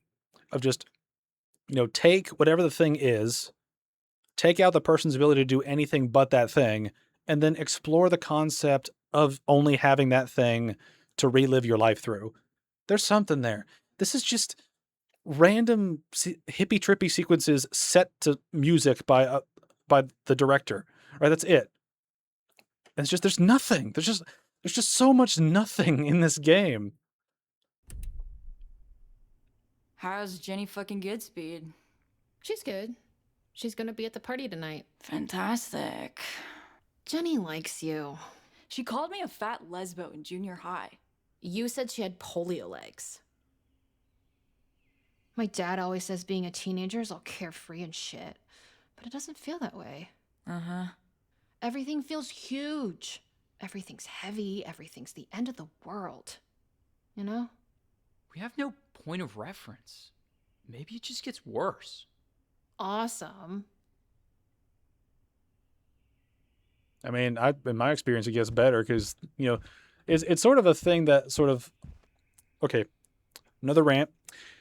It's one of those things where if you are a autonomous, responsible person, you can control your life pretty easily, actually, you know, but you got to go with whatever you got to go with, right?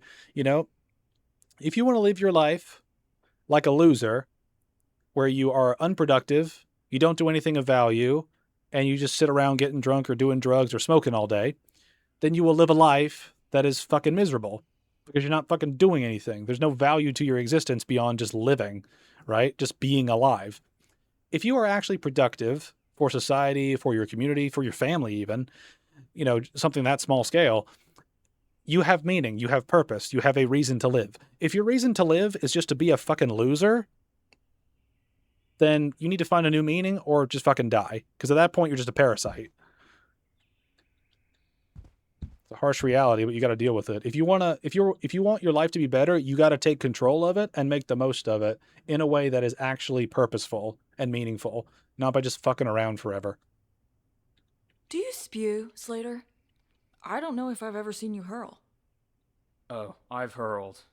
I've seen Slater hurl. It was gross. It was hot dogs. Oh no. The hot dog spew. I spewed in the bath. Oh man, I mean, they look bad before I ate them. It was confronting. Really made me question some things. You think your dad's ever smoked pot? No. I think he would have narked immediately. Why has your dad got such a stick up his ass? I don't know. Grandpa's the same. Strict as hell. Was probably pretty rough for them here in the 50s. Oh, fair. Cassandra's pretty good at whatever her parents set their minds to. What's rhythmic gymnastics for anyway? What's its purpose? I don't think I understand the question. Well, if the answer is rhythmic gymnastics, what is the question, you know? Beats me. Oh, God. You're one of those people who, like, asks a question and then someone asks you why you asked that question, and then just say, well, like, the asking of the question is a question in itself, man. It's like, thank you for not exploring the topic at all. There's so many things that people say where they don't actually realize they're not saying anything.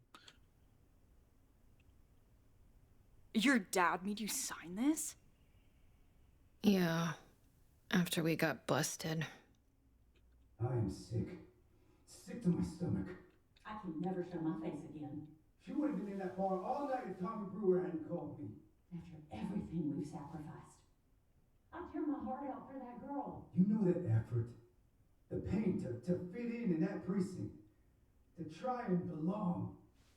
God, if they found out about this. It's her friends. They're criminals. She has a mind of her own. As soon as school finishes, she's here. That's curfew. 2 months.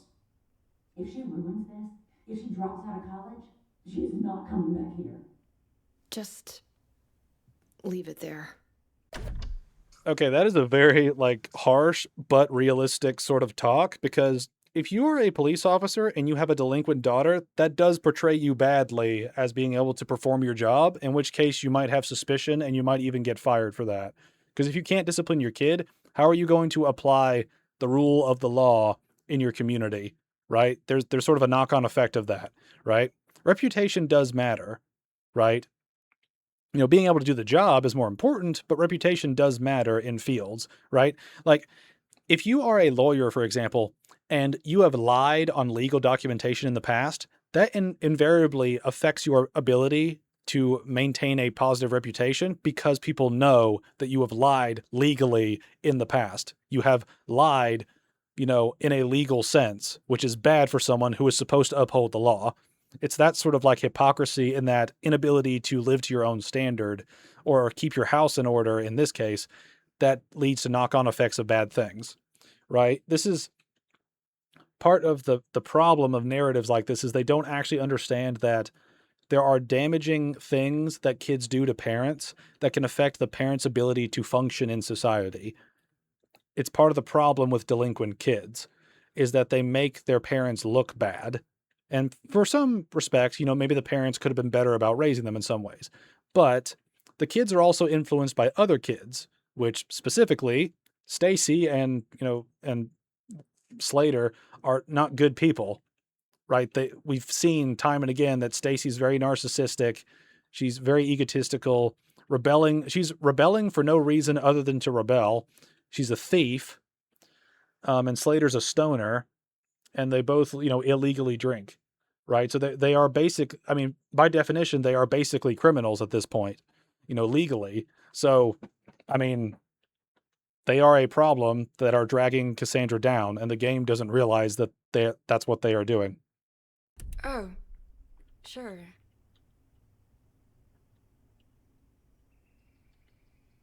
What's our options if there's no stash at the Ritz? It'll be there. But what if it's not? What if a possum shat in the De Bortolini's premium Pinot Grigio? Don't even joke about that. We could just hang out the front of Dan's and wait for someone cool to buy us booth. Yeah, that's always plan C. Just to wait for an adult that's willing to get arrested to buy us beer. That's a smart move. Smart move for everybody involved, you know? What's the music situation at Camille's party? DJ? Yeah, one of her friends from LA, DJ Dropout. Hip hop, house stuff. I'll bring some CDs, just in case. Hey, can I look up there and do shit? What's up there? I think they wanted this room soft and feminine, but it's more of a I have no mouth but I must scream vibe. It's violent. It's the reason Cass has brain damage. Get bent. Having a room look feminine is not the sort of mind rape torture that you think about, okay? Like, what the why do I even keep questioning this? We know this game is written from the perspective of a stupid teenager. What am I gonna do with you two away? Move to LA. Move to New York. Do I have to move? Can I just flit about on the coastal winds of California? Just get away from these two, man. It'd be better for you.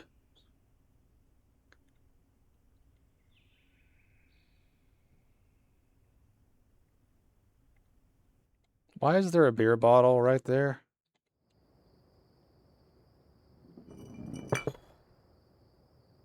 I can't believe I dated that guy. He got to second base. Yeah, he's a garbage dump. Why does this keep happening to me? Because you keep making All bad these decisions. kids are messed up. You kind of validate them. What does that mean? I don't know. People are shit. And you make people feel like they're interesting, you know?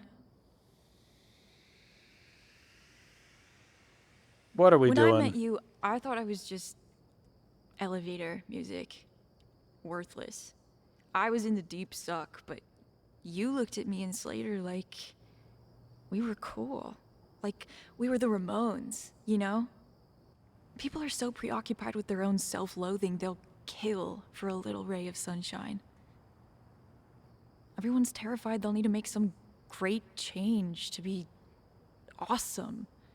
But no one wants to change, and you made me feel like I didn't have to. Wow, you're just lazy. All that was just, you validate me. And I like that. That's what that whole bit was. You validate people. You validate me thinking I'm cool. And for that, I thank you for making me feel cool. Oy. I want psychologists to study this game and then study Johnny Galvatron to like unpack all the baggage he must still carry with him, 30 years after the 90s ended. You got your eye on anyone tonight, Cass? Any college boy will do. Maybe Mark Rivera. What's he listen to? Just alt stuff, I think. Pearl Jam, Green Day. He's a meathead. Use him and lose him. So cold. Wow, what the Tells fuck? me everything I need to know. Wow, you are such a heartless cunt, aren't you, Stacy? You are a horrible friend. How many seniors are going to Camille's party? I know a few. Not many. It's premium. Are we missing out? Not being with the other seniors for the last party? No way. Fuck that noise. Yeah, agree. We've moved on. What's up? The Mini Master. It died in my arms. It's a tragedy. I'll swap out the batteries. Are we really going to have a mini game of I have to fix his fucking controller now? All right. Whatever. It's something to do, I guess.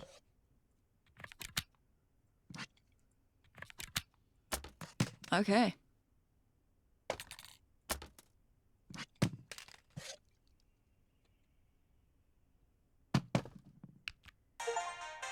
Got it. Complete Mini Master assembly in under 15 seconds. What do you? I got an achievement for doing that basic ass puzzle in under 15 seconds. Who's gonna take longer than 15 seconds to do it? You flip a thing, click a thing, drag two things, click a thing again, flip it over, and hit a button. That's like basic shit. Yeah, I mean, I have no way of getting them off. This was one of our greatest hits. Do you remember what we said that night? Oh, God. Another sequence of just... It's really weird. It's like each bedroom is a hub, and then it links to random little song sequences. And that's it.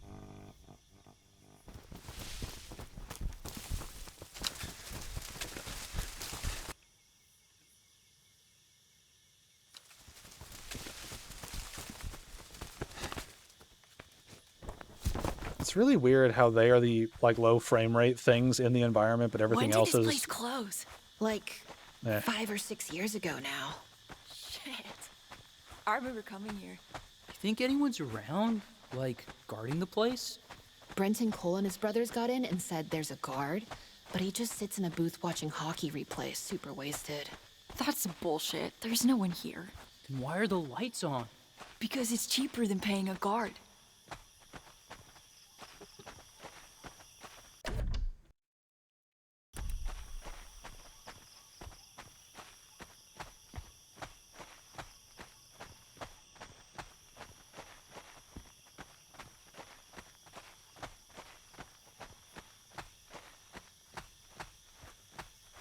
Whoa! What a trip. These things are crazy. We're in the T-Rex pit. Not into the T-Rex. Too safe. Too mainstream. The Barry Manilow of dinosaurs. Oh, man. Yeah, out of these three, I feel like Cassandra would grow up, and then eventually Slater would grow up. I don't think Stacy would ever grow the fuck up. I think she would be stuck in her own little bubble forever and become a very vindictive feminist in her 40s. She seems like that type. She seems like that type.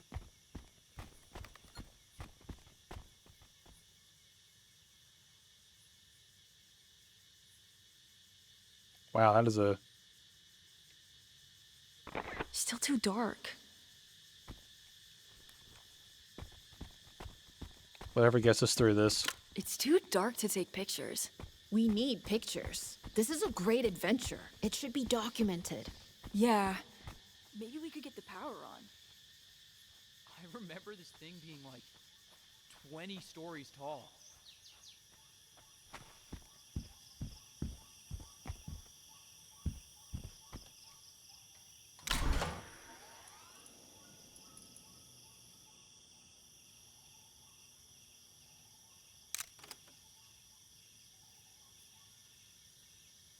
This is The Drunk Flamingo by Abraham Zimmel, who usually wrote jingles for commercials. Lucky for us, they also made this tight little number for a magical evening. I'd never heard it before tonight. The speakers are totally still working. Oh, man. It must get exhausting being Stacy's friend, just having her randomly throw out information about music all the damn time. Rockford, capture us with my shitty camera. Whatever gets us through here faster.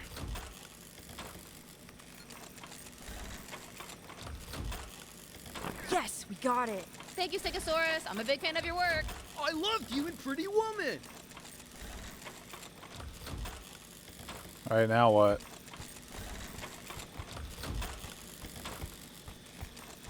Can we go home now?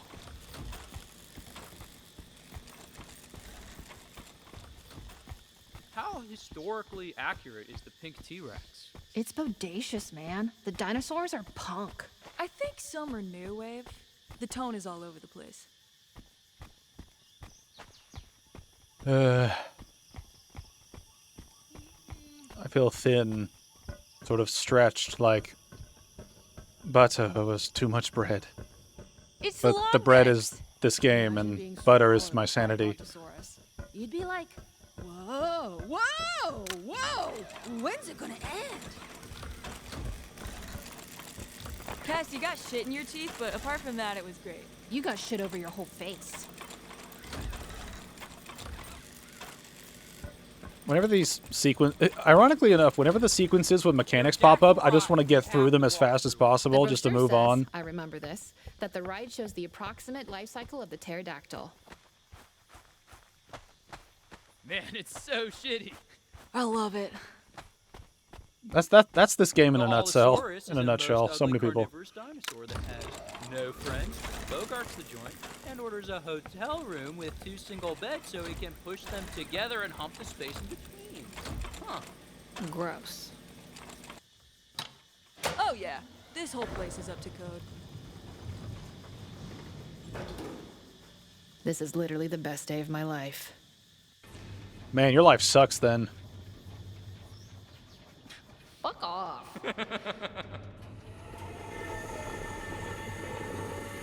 At least we don't have to do anything now. Did you see that kid get punched at Jody's party? Yeah, Jamie D, I know him. What happened? He spilled beer on Mike Heisler. One of his little goons sucker punched him. Nice. Anyway, Mike Heisler. He's an anomaly. Like, he's cool, but not in a traditional way. Is he, though?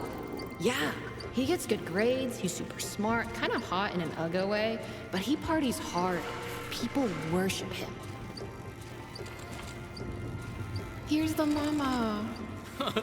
Look at its melons. So, The babies have stumpy little necks. I love them. what's Mike Heisler up to these days? Last time I saw him at a party, he was surrounded by a crowd and he was trying to swallow a hammer. What? How? Like, the small end first. Kinda deep-throating it and gagging. People loved it. And that's hot? It's hot that he doesn't give a fuck. The way nothing bothers him, people want that. They just don't want to be afraid. In the land of fear, only the man who swallows hammers is free. The guide has encountered an error. Please disembark and follow the lights to your nearest exit. Boo! I have to play the game more. Damn it. Oh.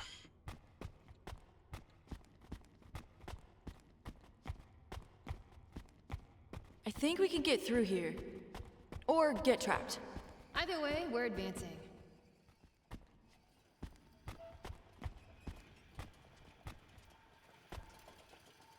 There's something moving off in the distance. If this was a horror game, I would get all of these characters killed as soon as possible. This way's locked. Okay, well, where am I supposed to go? Oh, okay.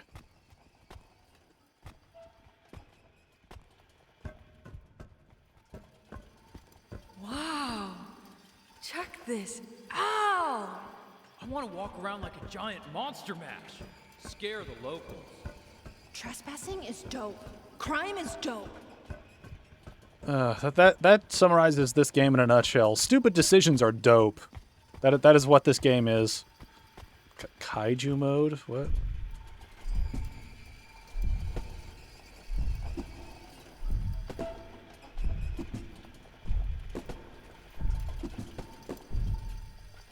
Is there a purpose to this?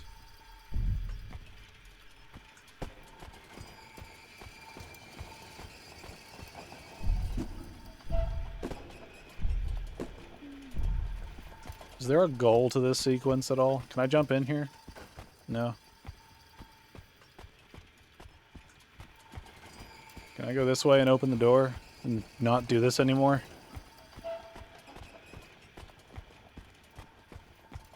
Oh, no.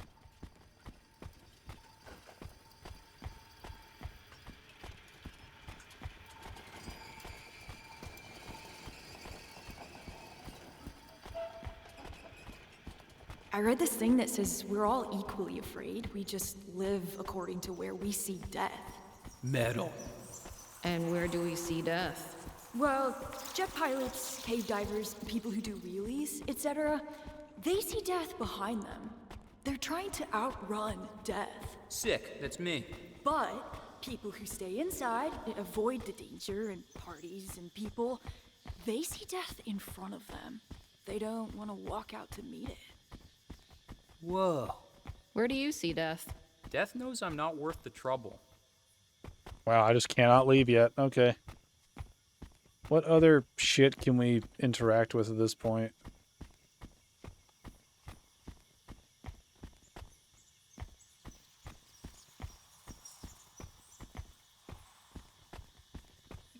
Yeah, this is such a pointless sequence.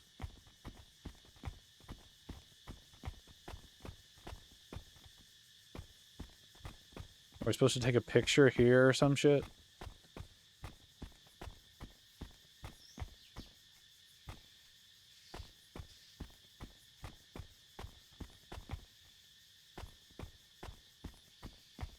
I gotta get more pics. Of what? What is there to take a picture of? This thing? Yo, we're posing. Take the photo. Nice pic. Undeniable evidence. Undeniable evidence of awesome crime. How do you define awesome crime? Crime. But I'm doing it. These people are such fucking losers, man. It is just... Whoa. Oh my god.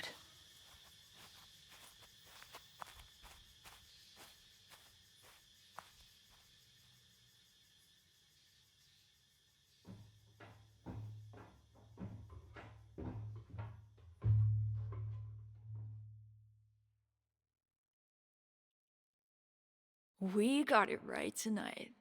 Oh yeah? Just most of the time, I'm wondering if I'm doing what I'm supposed to be doing, you know? To have the optimal teenage experience. The teenage experience is unobtainable. Yeah. It's like Bodacious Cretaceous. I remember the dinosaurs were so huge and alive. But coming back, they suck both ends. They do suck both ends. Difference is, being young, you never get to go back. No one remembers the suck. Maybe. I guess Air Supply didn't write songs for everyone, but their greatest hits is kind of wall to wall. It's like we're writing the albums. The greatest hits comes later, after it's all over. Exactly. We need more hits. Like what? Like parties and victimless crime and stuff. Camille Cole is having her beach party again this year. We could go. Yeah, maybe. Okay, I'll get us invited, but there's no backing out, okay? This is set in stone. You must promise. Gotcha. Promise. What do you think, Slater? Could be a hit? I'm just a diplodocus, man. Waiting for the next comment.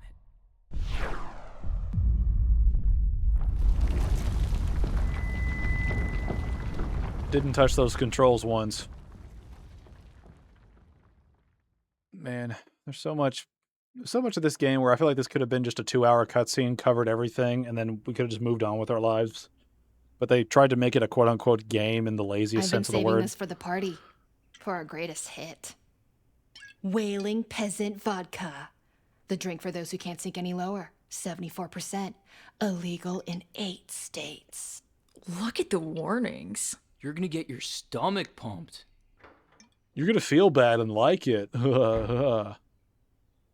Scramble.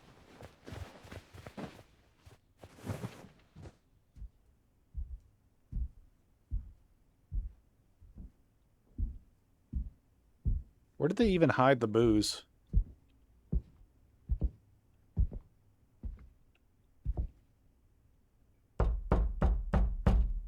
Come in.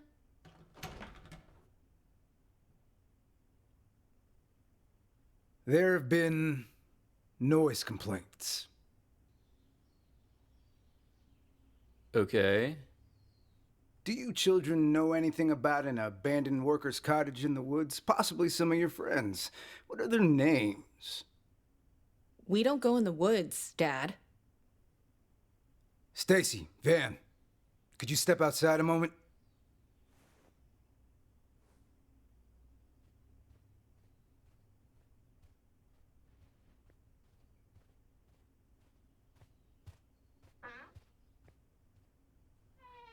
You're staying home tonight. What? Bill Robbie down at the liquor store said kids have been in and out of there all day. Something's happening tonight, and I don't want you part of it. You can't. This is our last night together. I told you about this. No! You will stay home, goddammit! You're not going anywhere anytime soon. What are you saying? Tam Gavin saw you skipping class Thursday, and don't bother denying it, because I know it's true. Then there's this. Why do you have this? Stoners use these. You went through my room? You're smoking pot. No! Who gave you this? Those two out there? No! We've given you so much trust. But I can't bring myself to give you any more. Dad. You're not ready to be on your own, not so far away. And I can't tolerate the way you're behaving. No. Well, tell everyone you're doing a charity gap year. You can't be fucking serious. I'm not paying for you to F around and party at college. To go on road trips. If you're not grown enough for a privilege like this, then we'll wait till you are! Apart from the voice acting being kind of cringe, I mean, he's got a point. I mean, if she is developing habits of being a loser at this point, paying for her to go to college and be a loser in a much more expensive environment is just a bad decision for everybody. You know, if she wants to ruin her future by being a slacker and a loser, then that's her choice. And it's also a bad one for the family, so, you know, just don't let her go to college, you know? Also, I mean, he's a cop, right? I mean, unless he's like up there in terms of the ranks, he's probably not making that much. So sending her to college probably means a big deal for them financially. At least I would assume so. I need to get back on shift. Tell those two it's time to leave. You can't do this! Now! Kid, you are breaking my heart.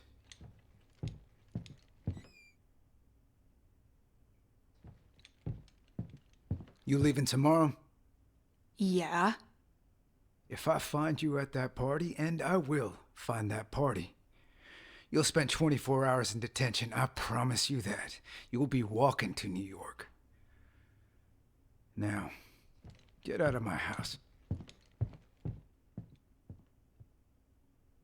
You promised you'd go to Camille Cole's party. What? You promised! It'll ruin my soundtrack. I'm fucking Wow. grounded. Wow. Only thinking about herself. Wow. What a cunt. Wow.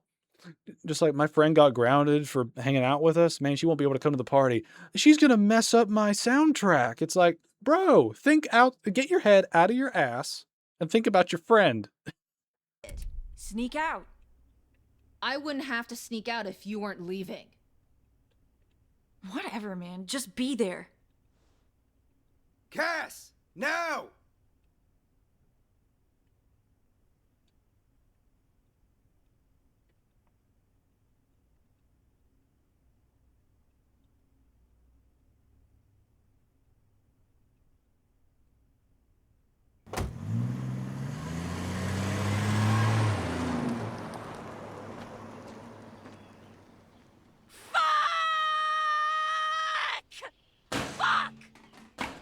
No. Wow. I had every song planned out. We were supposed to be listening to Swans now. This is no time for Swans. It's not. This is just this is just a long-winded way of saying that Stacy is unstable unless she can listen to the music she wants to, which is fucking sad. It is so fucking sad that Stacy exists as a type of person in this world. Just, God, she needs to see a therapist. Fuck. My soundtrack is unraveling. I'll need to improvise. As we continue our mission for booze on the way to Camille Cole's party, I require something that fills every possible spectrum of sound, causing the brain to superaneurysm and explode and die. I feel nothing but rage. This is Love by the Smashing Pumpkins. If you need every sound, wouldn't it just be a garbled mess of like 17 different songs overlaid on top of each other? Well, we're done with Cassandra's room. I got an achievement for it. What? Detonate? Why am I... What? What are you talking about? Why do you want me to blow up a car game? What's wrong with you? Wow, wishing violence on people just trying to go out of their driveway. That's, not concerning at all, is it? I'm pissed! Wait, am I supposed to control this or not? I couldn't control it earlier. I'm not gonna break anything else. I'm not gonna make... Stacy's a psycho. Fuck off.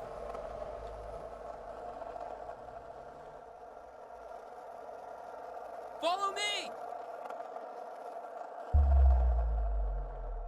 The game really wants you to cause collateral damage to the neighborhood, which I know isn't real. Like, this is like a fantasy, but still, the fact that this is a fantasy is kind of concerning. Raging, dude. I know, dude! Hey, get out of here! Whoa! You think they'll call the cops? People with tennis courts call the cops, dude. We'll be long gone.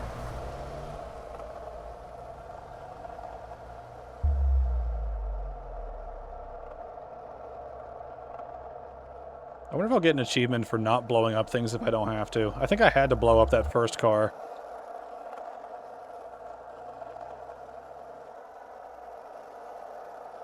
You know what's funny is that if you know all of the songs on the soundtrack but turn them off, I bet that you know exactly how long each of these sequences is going to They be. won't let us skate there once it's open.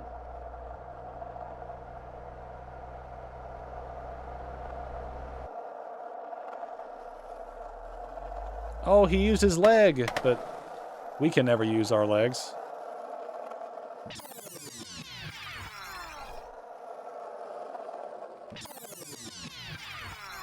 Oh my god. Do we have to, like, blow our way into the mall because we're evil? What is this sequence supposed to be representing? What are we actually doing in reality right now? Like, what are we actually doing? Because we can't just be smashing through shit and blowing shit up. Where do they keep the world's largest gumball machine?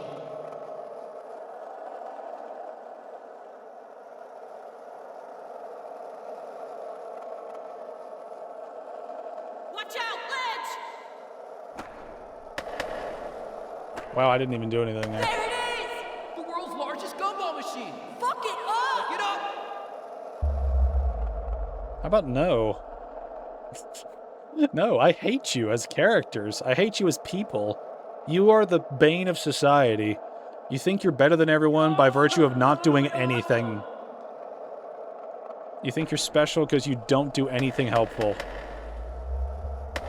You are a plague on society. Fuck off.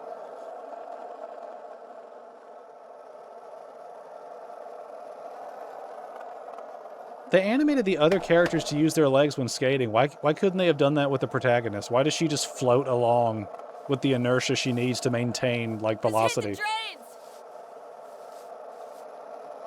Flip off the ledge, you coward!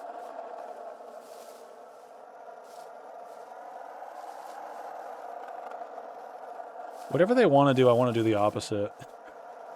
And I want to do it as far from what they want me to do as possible.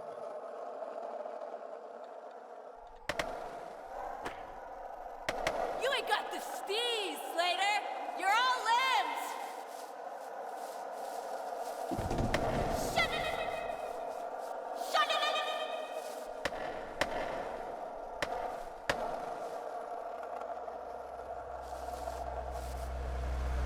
Look at all this organized sport. It's so regimental, you know? Yeah, it's not for me. Oh my god, imagine being organized for people's enjoyment. Holy shit. God, man, I hate people like these types of people that are just losers and proud of it. It's like, can you just fuck off and die? The world would be better off without all of you existing. It's like you do nothing for the world, or the people in it, or even your families. You're just losers, and that's your life. This game is a celebration of losers, and I hate that so much. What's the next room we get to piddle around in? Is it going to be their little fort in the woods? Sunlight pouring in like a fucking cereal commercial. You think this place will be here forever? No place is anywhere forever. We're hurtling through space.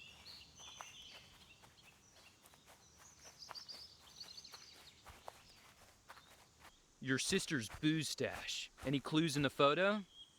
Only that they're here. We must perceive with different eyes, you know? See past the obvious. Look around. We can't go to Camille Cole's beach party without Cassandra. I know. You think she'll sneak out? I don't know. She seemed pretty cut up. I hope so. I like how Slater has more, like, inflection about what's going on with Cassandra than Stacy does. Slater got stuck in this fridge for like 45 minutes. We thought he was gonna die. We set it on fire as revenge. I'm starting to get used to. I'm getting used to just tagging objects and then moving I can't on. imagine my sister hanging out here the way we do. Now that it's come up, I do remember Kitty Lowe telling me your sister could party. How did everyone know this? I want to touch everything but the golden shit just to get the maximum cringe. Who do you think lived here? Don Montague, miner, union man, loved the bottle, had a penchant for bare-knuckle boxing and fiery women. A wild man. An untamable man. What? Really? Oh, no. That's just what I think. Oh. That was more creative than what this character does for her existence.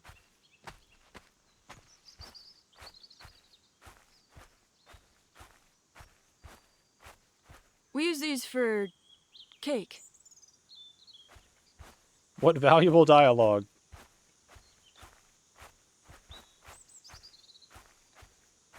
This boombox refuses to die.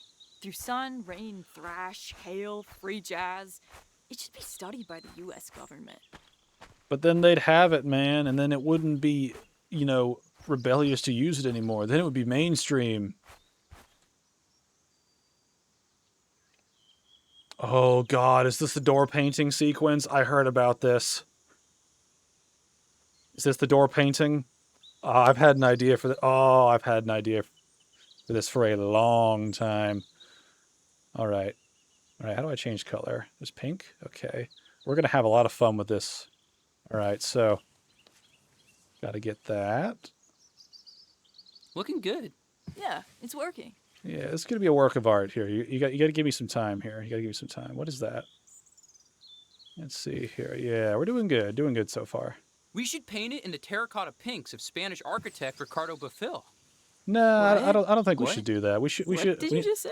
We need to put the universal sign of tolerance, you know, in the modern day. The universal, you know, tolerance of everyone on the planet. I don't think there's any greater sign for tolerance than this in the modern day. You know, it's pretty underground, but I think it'll catch on. You know, I think it'll catch on in the near future. There we go. Let's see. Let's see. We need to add a little bit more. Add a little bit more to this. Yeah, there we go. Here we go. Yeah, this is one of those things that I think really solidifies the sort of vibe I'm going for here. Yeah, this is the universal language of tolerance right here. There we go. It's clearly marked about what we are right now. Clearly marked. Let's watch it in the cutscene, because I've heard about this shit so much. It's going to be fun to see it in real-time cutscene. You think that's it? I do. Yeah. Oh, that's great. That's great. Oh, that's fun. Oh, that was a fun sequence. There's a bit of a torn Polaroid here. A clue? Could be. Seems like my sister's style. Man, that was a fun little mini game. Let's see how many complaints I get in the comments. That'll be fun. So, do we get a sequence of stuff to do with every one of these items we interact with? Like, do we have to like smear shit on this before we sit down or something? My sister's map was the long way to the Ritz. There's actually a road not far behind it. We stole these couches from an estate sale, carried them up from there. So you steal couches now too. Where are we moving this? Around the front of the shack, near the fire pit. Oh my god, we actually have to like move shit.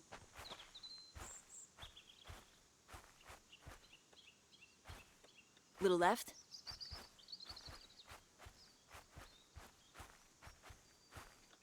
To the right.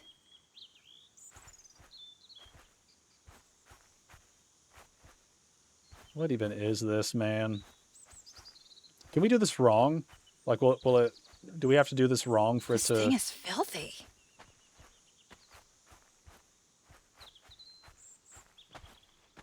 I want to do it wrong. I want to put it backwards and see if the game will accept that. Has a musk to it, this couch. Little left. To the right. I like how Stacy's not helping. Can we put it down? To the right. I'm getting blisters. This is so hard to control, this bit. Okay, yep.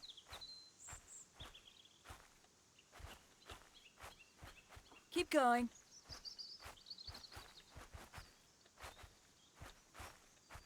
Why do we have separate controls for this shit? Looking good. What the f- Okay, yep. To the right. Okay. Ay. Like I said, little bits of bullshit and then tiny little bits of gameplay that are really bare bones.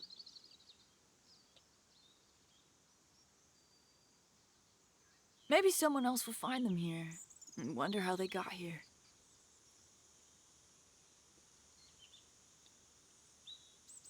Another photo piece. Yes, we're on. We're so on.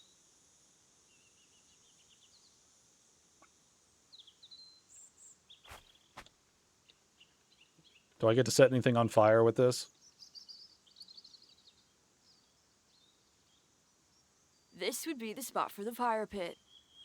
I'll sweep it out. Then we shouldn't burn the whole place down.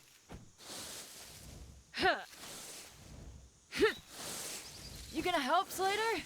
Nah, friend, you're killing it. I mean, he shouldn't have to help. He carried a fucking couch. You're just blowing leaves away. If I was a tree and my leaves fell off, would that be like my hair falling out or my skin falling off? Good question.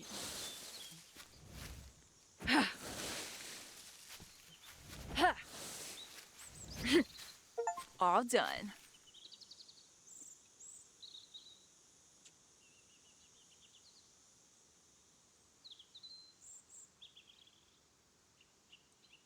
We laughed a lot here. We drank. We hurled. Another piece of the photo. Nice. You gonna show me your album? You're running out of time. No, probably not. You show me all your other stuff. You know, a sketch, that's today. You can make another one tomorrow. It doesn't always say a lot. But you make an album, that says too much. It says, this is who I am in this period of my life, you know? And I know no one's gonna listen to it, but if they did, they'd see me. Don't you think that's weird? I don't really want to, like, put that out in the world. I totally get it. Music is serious. You've got to show me, though. No way. Why not? You'll dissect it like a frog. You'll see my insides. What if you listen to it and realize I'm a psycho or something? She just accepts you, because that's what she is. I'll still be your friend if you make shitty music. I'll just think less of you. See? Wow. I'm never showing you. Wow. I'm joking. I'll love it. No, I think she'd hate it if it was shit. I think she'd hate it if it was even like. I feel like she would hate it no matter what because it's not the right kind of song for her. Like it's not the right kind of hit. It needs to be successful enough to be heard of, but not successful enough to be mainstream in some cases. If it captures you right now, I want that. I want to listen to that. If I could take you to New York on a cassette tape, I'd be braver.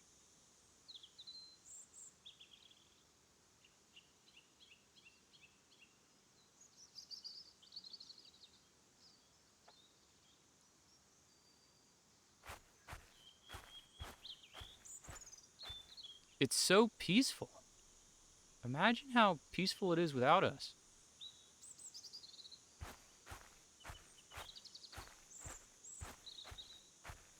It'll be really peaceful when we are just done. We really messed this car up. It was kind of intact when we found it.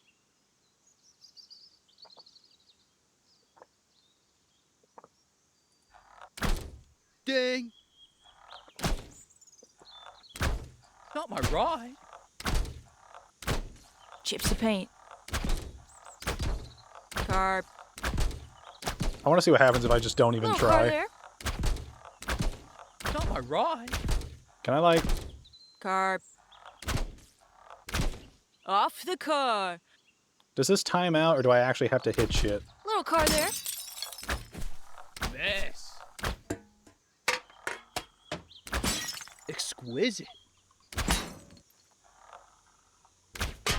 Let's go!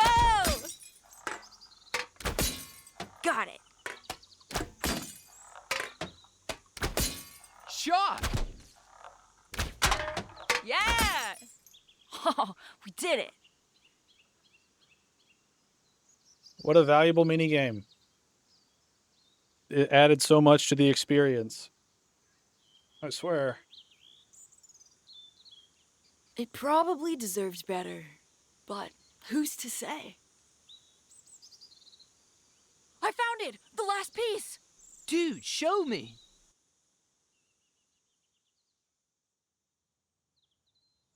It's in the floor? It's in the floor. Holy shit, it's in the floor! Yeah, we know. We looked at the picture. Oh, please let the eternal symbol. Yes, it's still on the wall. Yes. Wait! God What? bless the Film We Actors must Guild. believe. Under this floor, we will find not only a heinous stash, but an only slightly expired cask of de Bordellini's premium Pinot Grigio. I believe.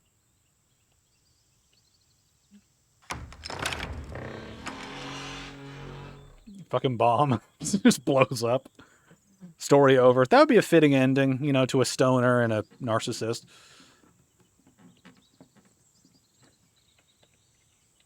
Well, a stoner and a psycho narcissist, let's be fair. Oh, this is such a bad combination.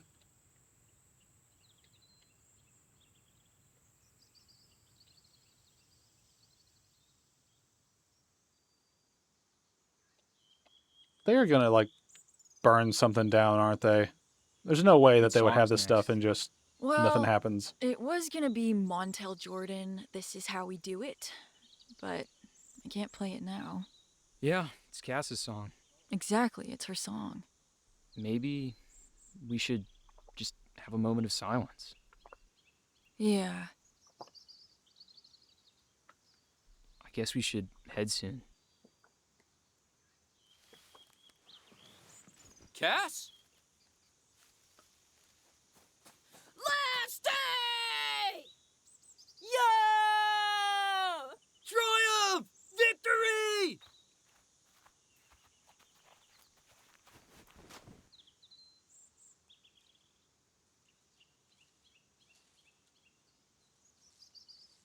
It's so heartwarming. Why would anyone even come out here? Wow, it's charming. Wow, it's one of those things where the game really hates this character, and I think they're trying to make her out to be like a preppy bitch sort of character, but all we've had to go off of is Stacy really hates her because she's not like Stacy. And that's pretty much it. And her voice. Her voice sounds like a preppy bitch, but we've not seen anything bad. She's been pretty friendly, all things considered. Hey, Slater. Hey. Hey, Stacy. Okay. See, she's kind of nice. Like, a little preppy, but... Can I talk with you? About what? Why did you bring Jenny fucking Goodspeed? I knew you were gonna be weird about this. We swore we'd never tell anyone. And we didn't. This is it. We're never coming back here. Who cares? But Jenny? What, I can't have other friends? You're acting like my dad. This was supposed to be our last night together. Just us three. I curated the entire soundtrack. It was your fucking plan. Don't act like you want us all together. All you talk about is leaving. I don't mean you guys. All you do is hang out with us. What else could it mean? Why are you being such a dick? Because you messed up our trip. You couldn't wait one more week? The road trip? We'll go next year. It's not a big deal. It's a big deal to me. This is the first time I'll be out on my own. I wanted you there. You should be happy for me. Wow, this is such a... Jenny's coming with us to LA. Was Jenny surprised in the background? She looked like, what? It's like, holy shit. You know, based on what we've seen of Stacy, I think Jenny would be a better friend to go on a road trip with, all things considered. She might complain, but I feel like she'd bring more value to the friend group than Stacy, who just seems to be just a lying, cheating, self-serving piece of shit when all is said and done. I mean, I bet there's a higher chance that Jenny doesn't steal things. There's a higher chance that she probably doesn't, you know, think she's better than everybody based on her musical tastes. And I bet that she's not a self-centered narcissist. What? Hey, I'll just go. I've got some friends drinking at the Heaven 11. You're replacing me with Jenny? When were you gonna tell me? Why do we have to run everything by you? You're ditching us. I'm Oh. not ditching you. Grow up. You don't get to leave and still tell us what to do. We're not your fucking sidekicks. I think we should probably chill out. You're being an asshole. Fuck off. That was totally justified against Stacy. And you know what? I expect the side characters are going to come around and be on her What are side you by the end of doing? it. It's not going to be something else. I'm listening to Roads by Portishead from their debut album. It's kind of hollow, haunting, long stretches of electric piano because I honestly don't know what song to play. Have fun hanging out with Camille Cole. Go on, Slater, follow them. They are significantly more stable than the only person you're left in the woods with. Come on, man. You can do it.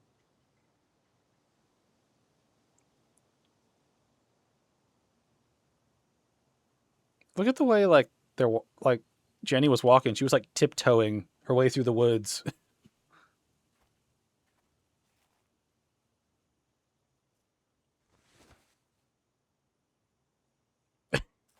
I love how it's still on the door. You want to come over to my house? My soundtrack is ruined. I know. I love how that's still on the door. I hope we come back here and it's still on the door. That'd be great. I get it, you know? Moving to New York. Oh, yeah? Your sister's there. You just gotta do your thing. Like, I'll be here, waiting. Thanks. Cass will come around. She's just gutted we're losing you. It's her last day, and I'm in tears. And Cass is drinking in the Heaven 11 parking lot. I'll talk to her. Tonight's still gonna be a hit. You'll see. Man, Slater, you are too good for these two. You are too good. You seem to actually want to repair things. No, Mom! Don't offer my friends cocktails. It's weird.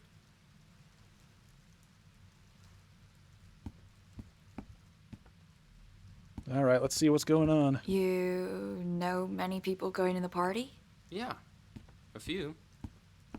Do you still want to go? 'Cause I'm down for whatever. I know, dude. Thanks. It's just Slater and his mom. She's cool. Well, if she's offering margaritas to minors, I mean, I bet the minors would think they're cool. Slater is a talented guy. He draws, makes music, makes t-shirts. I don't appreciate him enough. Yeah, you're damn right. You don't appreciate anybody, it seems.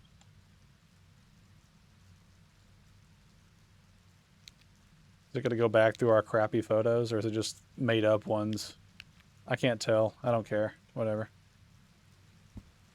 Oh, you got anything interesting to say about, like, the fish tank?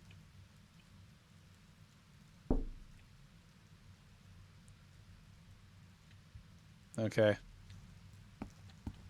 War of the Worlds, Jeff Wayne, quintessential Slater album. All right, that's the main thing. I'm one with this lava lamp. Just a useless, blobby piece of shit. A rare moment of self-awareness.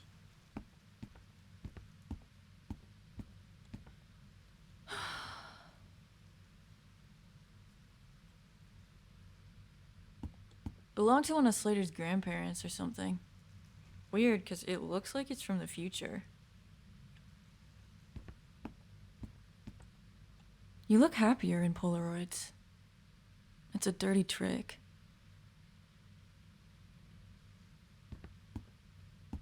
Usually this robot brings me joy. And this is just level depression. That's what it I is. hope this breaks. Fries me like a nugget. This is Slater's stuff. Don't break it. Why does she hope that her friend's stuff breaks? I got nowhere to go. Man. Once an asshole, always an asshole. You want me to go down to Heaven 11? Talk to her? Nah. Let her do her thing. You want to hear a song? Your song? Seriously? Don't fuck with me. Well, just a B-side, okay? Nothing off the album. Yes? Play me anything. Absolutely. You'll hate it. I will be kind, but honest. Are we actually going to hear it?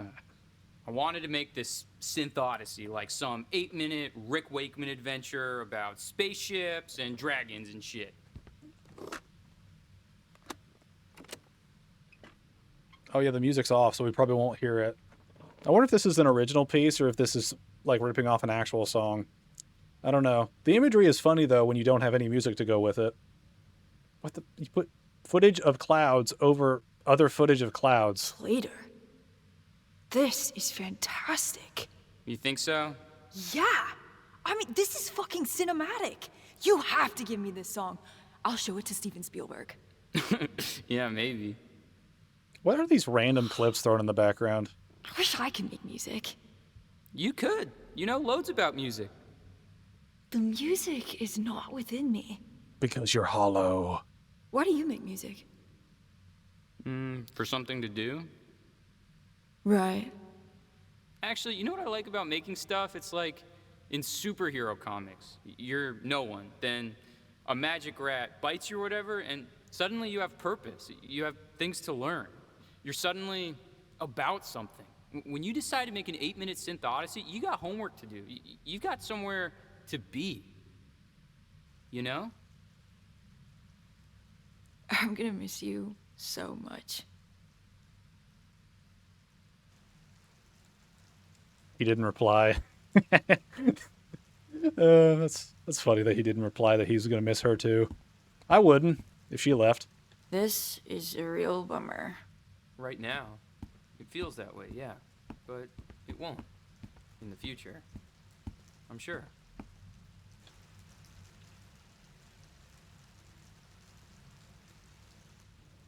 This is what it must have felt like when Simon and Garfunkel broke up. The soundtrack has abandoned me. What song was gonna be next? Well, we were supposed to be buzzed, reminiscing on our way to the party. It was Powder, by All Clear. I think you should still play it. Maybe it'll set us back on the right track. If the music can make the moment, maybe it can change it too.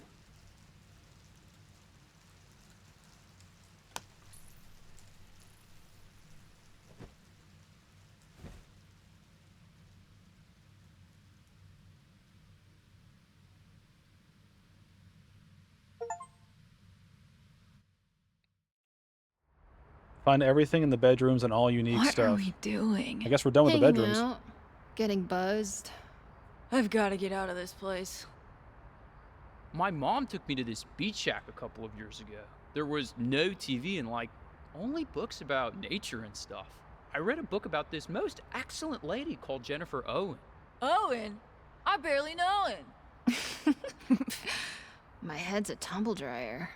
Yup, I'm wasted. Anyway, this scientist, she discovered all these insects and stuff by studying her own little garden. Didn't need to go to the jungle or anything. What's your point? Small spaces, when carefully observed, can reveal wonders. Whoa. The wizards live in my brain, man. I don't need to go searching for them. Slater? Cha? Go rent us some movies. 3 movies. 1 new release, 2 weeklies. God damn it, I can try.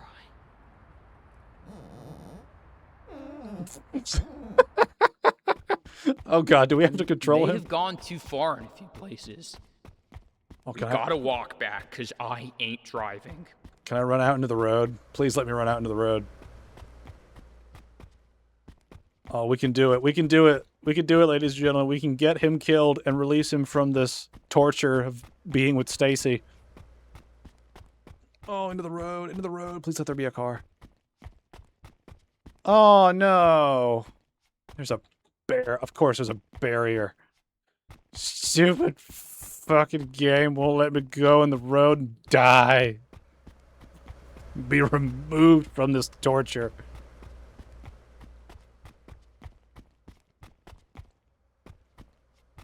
Get in there, you fuck. You need help there, buddy? No. Just testing the integrity of your video catalog. I'm a professional. Whatever, man. What am I looking at?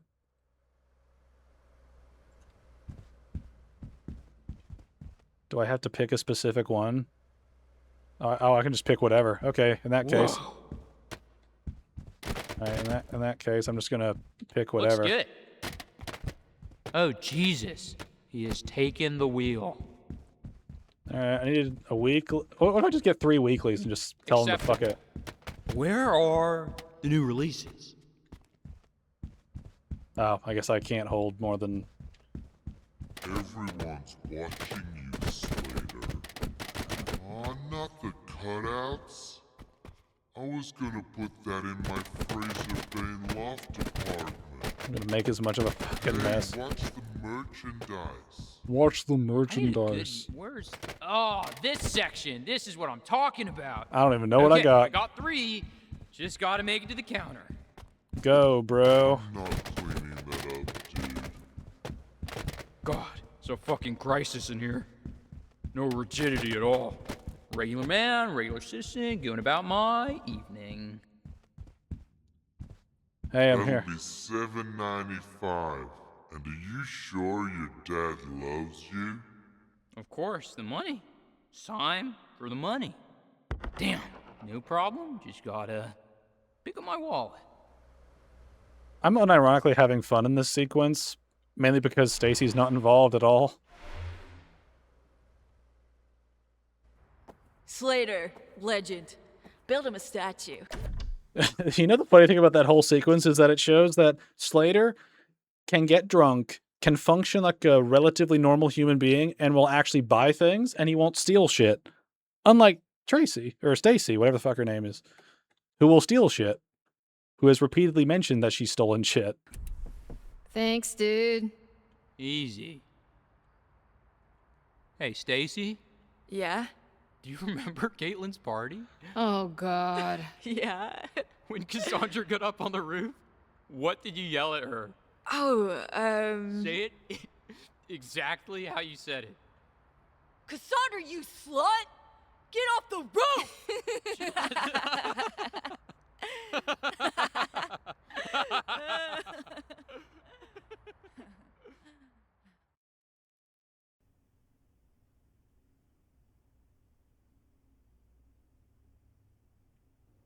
I feel like I'm gonna hurl.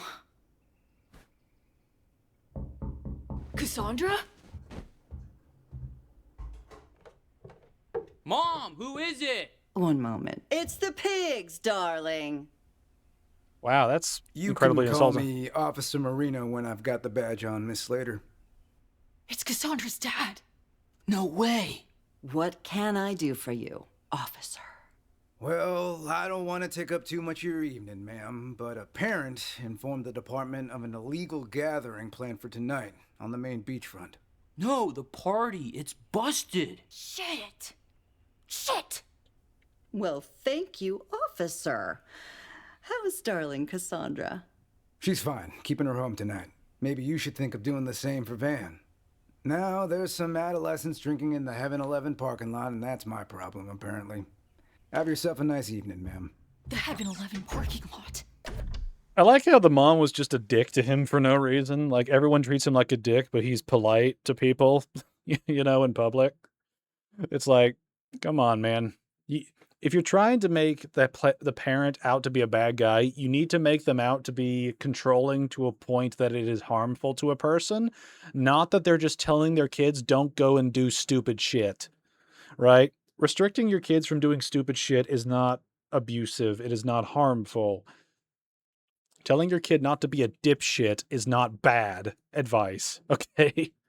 But that's... Cassandra. I got an achievement for something. What'd I get? Complete all memories and okay. This is Yesterday's Hero by John Paul Young. Christ, I'm out of shape. Well, yeah, you don't do anything. Oh god, is this the running sequence? Oh, I've heard about this sequence too, where you don't have to do anything. Alright, let's see if it's true if I don't have to do anything. Shit! Sorry! Yeah, I don't have to do anything. I ain't doing shit right now.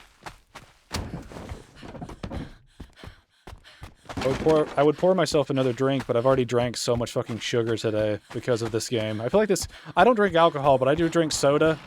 And so I've got a hardcore soda addiction. And this game is pushing me over the edge. I'm having a third soda. That's a third soda in like 3 hours. 4 hours, however long this game is. Are we near the end? I feel like we should be near the end.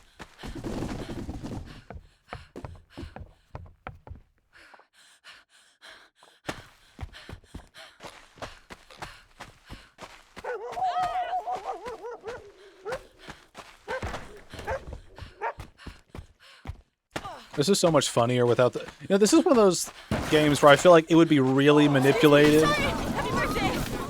Wow, what a dick. What a dick. What a dick. You could have gone around the table. There was nothing in your fucking way, but you ran into the table and fucked everybody's drinks up. Yeah, I don't want to make a list of how bad she is as a person, but it's getting longer with each passing hour.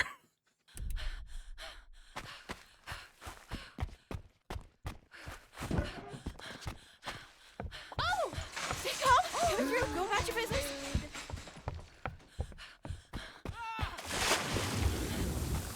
Broke into somebody's home. Sent the chickens out to get hurt. I know you're not supposed to do this, but the fact that they coded it where you can do it. Well, that wasn't your bad. You flicked them off. You photobombed after yelling about somebody photobombing you. You're a fucking hypocrite. Why'd you do that? You're just wasting time. This is the bit where this is supposed to be fun and whatever, but it's not because she's a bitch and she ruins things. What the fuck are all these people doing? What fever dream is this? Hey, get off the field! Hey, come on. Yeah, nice kick, dingus. Holy goddamn it, Cherry, who the hell was that? She's just involving herself in random shit for no reason that just ruins other people's days. Almost there.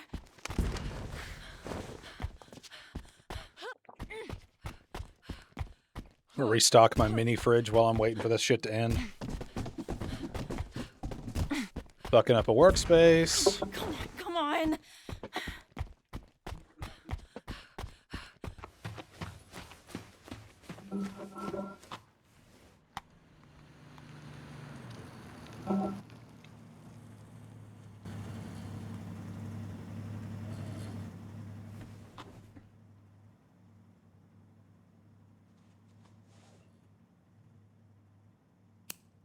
Oh my god, what are you doing? Wow, you are a fucking... Come on. You are a fucking domestic terrorist over here.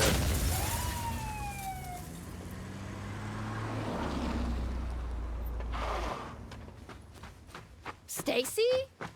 It's your dad. What the why'd you just push her over? Don't move. You should run. Are you sure? Tell stories of my bravery. Bro. Thank you. Bro, you're not a hero. Stop it.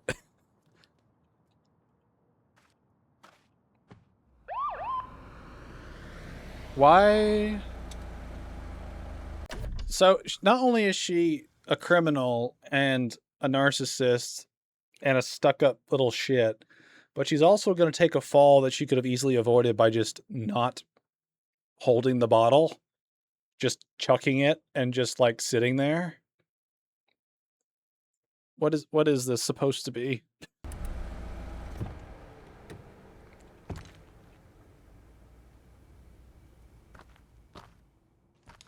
I know school's not your strong suit, Stacy Rockford, but 17 ain't 21. Hey, Mr. Marino. It's officer when I got the badge on. It's my last night in town, man. You know me. Just let it go. Your father'd be ashamed to see you like this. My dad's not ashamed. And he's not a sicko who locks me up all summer. Kids like you are the reason Cassandra's dropping out of sports, ruining her chances. Get up, Stacy. Get in the car. Cassandra's just searching for something that's not planned out. Something that belongs to her. And you might think we're dragging her down, but the truth is, we were just there when she started looking. She's caring and happy and hopeful. Those parts of her are incorruptible.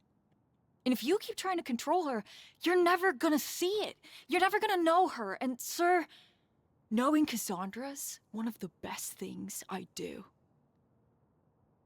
You want to protect her, I get it, but as Rush said in their 1982 classic, any escape might help to smooth the unattractive truth, but the suburbs have no charms to soothe the restless dreams of youth. Okay, get in the car. In 1969, on his second studio album, Canadian artist Leonard Cohen said, "Like a bird on a wire, like a drunk in a midnight choir, I have tried in my way to be free." Holy shit.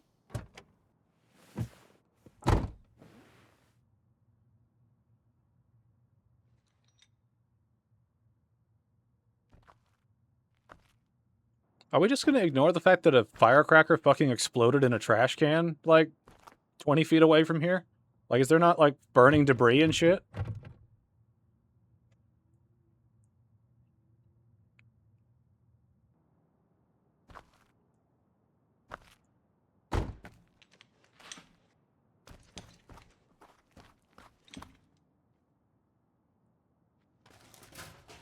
So he didn't lock the car?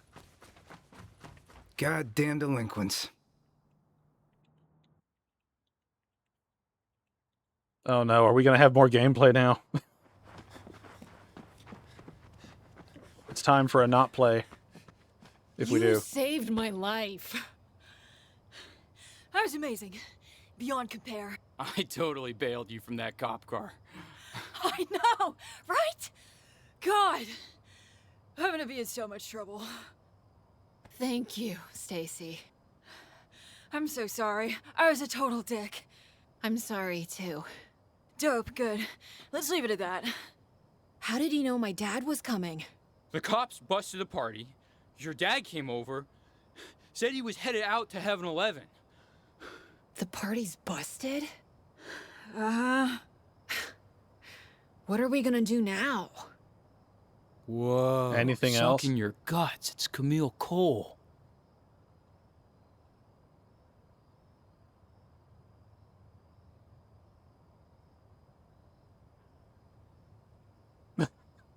Now here's a band of troublemakers. Hey, Cass. What's up, Camille? Hey, you're little Rockford. Your sister is fucking wild. I've heard. I'm Van Slater, by the way. Hello.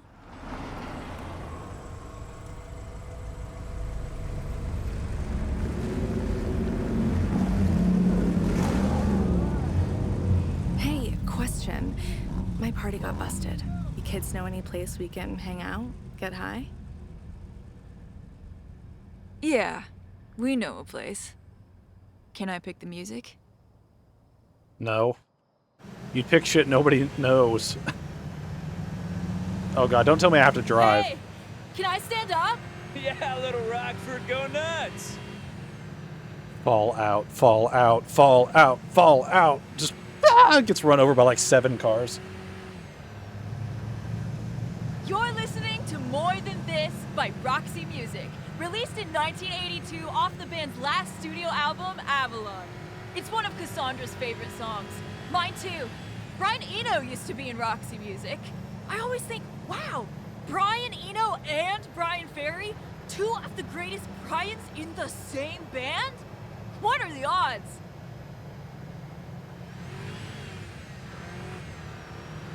Conduct fireworks. How about no?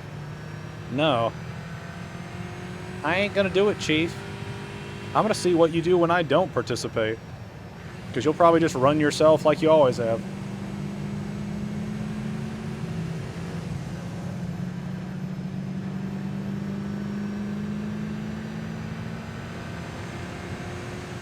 I like how this group of cars is just blatantly breaking the law here. It's like, you know what's going to happen if someone else is on the other lane and like 4 cars have to get back over at once?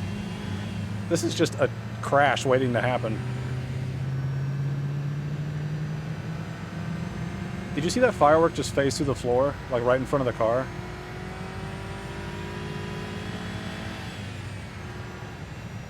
This game is so just vapid and bad, man.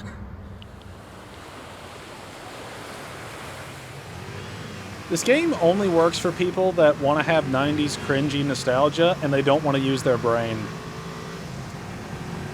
Actually, no, this is for 90s losers. That's what this game is for. This game is for 90s losers who didn't know they were losers and still can't accept the fact that they were 90s losers. That's who this game is made for. Wait, are fireworks coming out of the cars? What the fuck?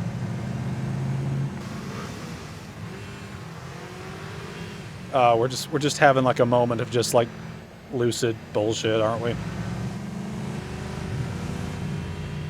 Can you go to Neverland and then never come back?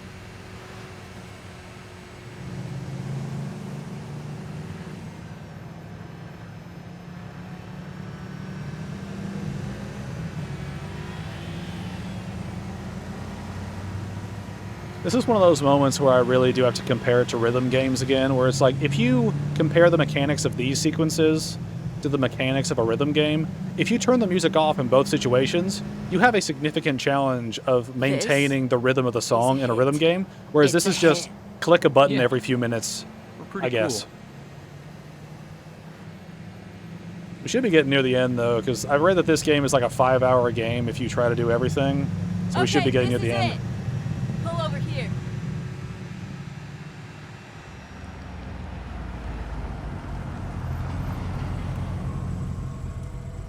Hey, there's a camcorder back here.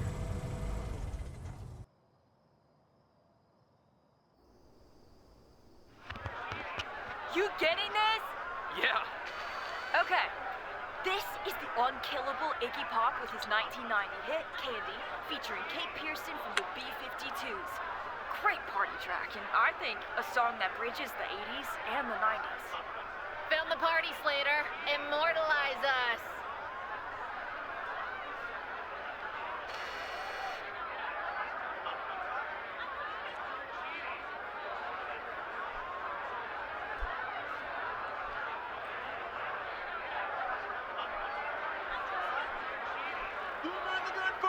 Boys, let's do this! Up we go! Hey,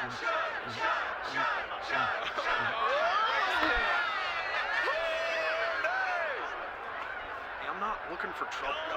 And he was the only player to ever be. Oh, the flag's still there! Hell yeah! Hell yeah!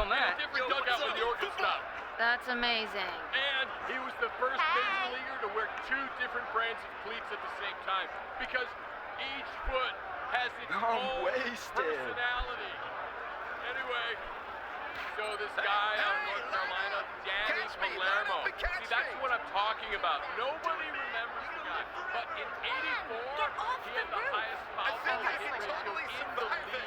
312 fouls in 1 season. Get off the roof! And the thing about Palermo was I'm just trying to progress here. with his bottom hand, like the top hand was just kind of like a. I guess I have to do all these sequences that light up.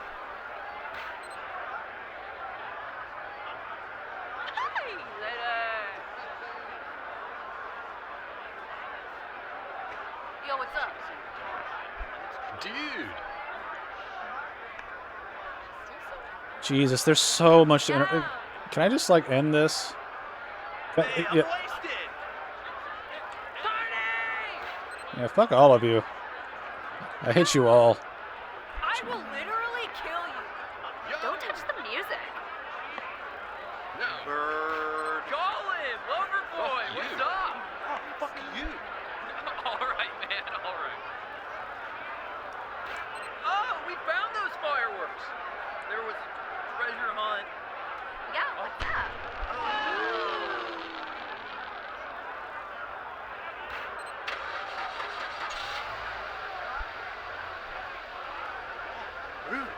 What other gestures do I have?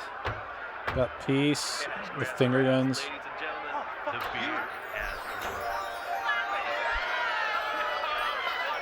Is this really all I'm supposed to do? Is just watch people party? That's the set piece. Just watch people party. That's lamer than going to an actual party. These guys know how to party.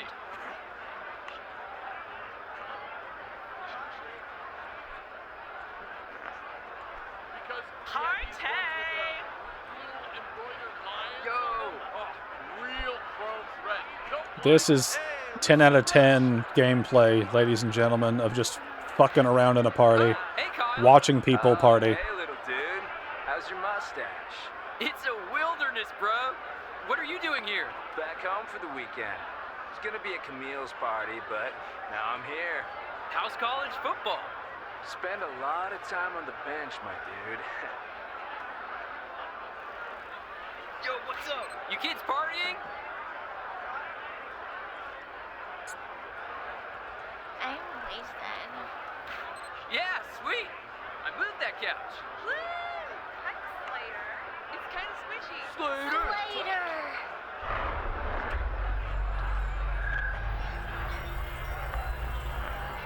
Hey, she's here. What? What is this game, man? What is this game? Wasted.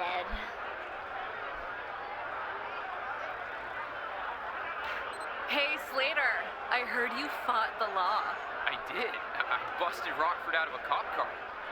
And you saved the party. You're gonna live forever. Awesome. Come dance with me.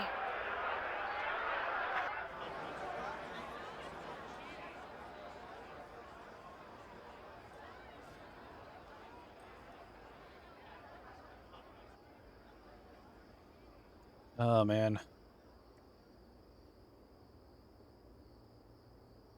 I'm so glad I never went to any parties, if this is the way parties work.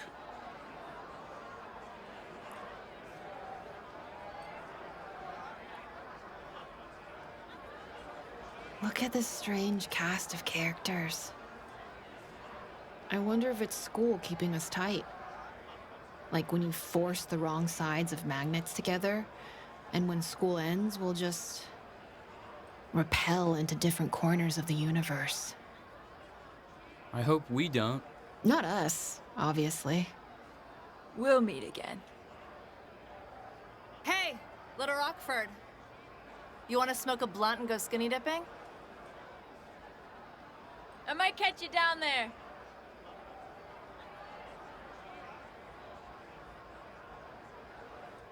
What's up, Kyle? Enjoy your time at the top, amigo. I'm at the top. I always knew it. So, road trip canceled, I guess? I don't know. I don't know what I'm gonna do. I'll think of something. Tonight feels weird. Strange magic. Things are changing. Everything you're losing walks across your mind in a little parade. Right. Yeah. I want to be okay with things changing, you know? I don't want to be some old dude yelling at the television thinking the kids are lame. Maybe it just happens. We are captive on the carousel of time. Joni Mitchell, 1970. Oh my god, shut up. Get to credits, please. No. No.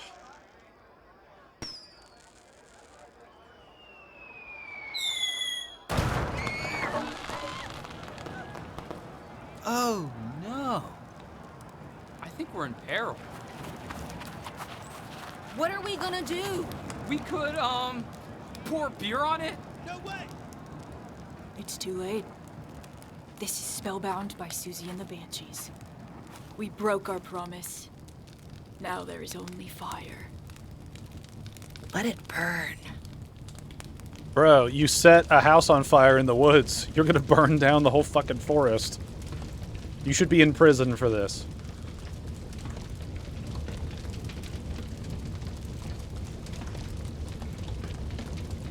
It's the cops! Run! No, not the door. Save the door. Hang her from the door like Jesus.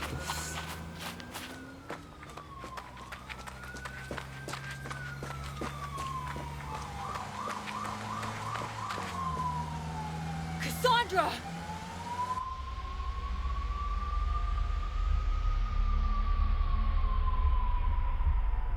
What are you doing?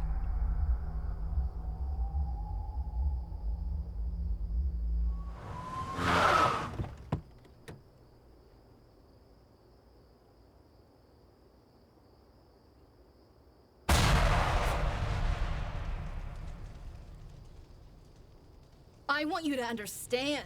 This ain't a catastrophe. It's a warning. Daddy, if you trap me here, this will only be the beginnings of my wicked ways. Oh my god. 'Cause I'm angry and I'm wired and I'm fixing for a whole lot of trouble. If you make me stay here, I'm gonna burn the whole fucking place down. Wow, put her in a straitjacket right now. Right now. There'll be patrol Lock that cars bitch up up. and down this road. Get out of here. Go on. Back the way you came. And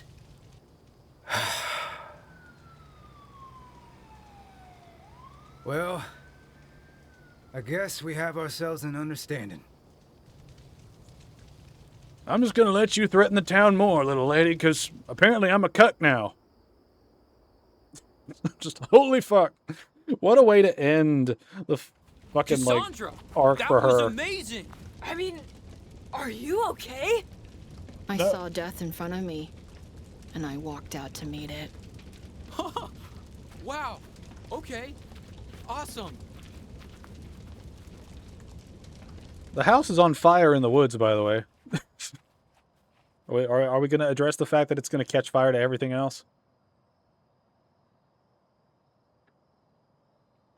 This really is a game of just cringe, whinge, and psychopathy when you, like, take the music out of it. Because the music affects the emotion of a scene because it impacts it in whatever way the music is meant to impact it, you know? Sad music makes you feel more sad. Angry music makes you feel more angry. That kind of shit. When the music is gone, this just feels like I a need to go home. romp down memory lane for a juvenile delinquent who should have been locked up in an insane asylum. This'll be it, then. Yep. You want to do this one? You sure? Yeah. Go for it. This is Atmosphere by Joy Division. Released in 1980, the song failed to chart in the UK. It has since become one of the most influential tracks of the post-punk genre. How was that? You nailed it.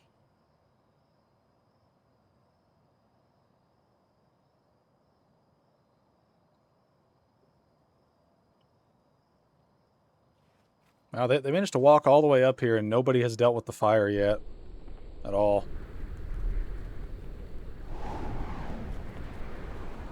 And now we're flying through the air, I guess. This better be the end, man. I can't take much more of this.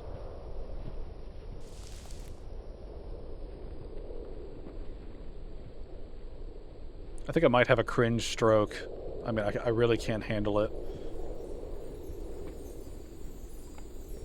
It's really funny how Cassandra's arc was, I'm sad my friend is leaving.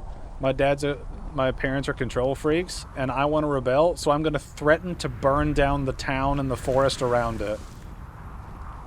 At this point, you may not want to give her what she wants, because she might fucking do it.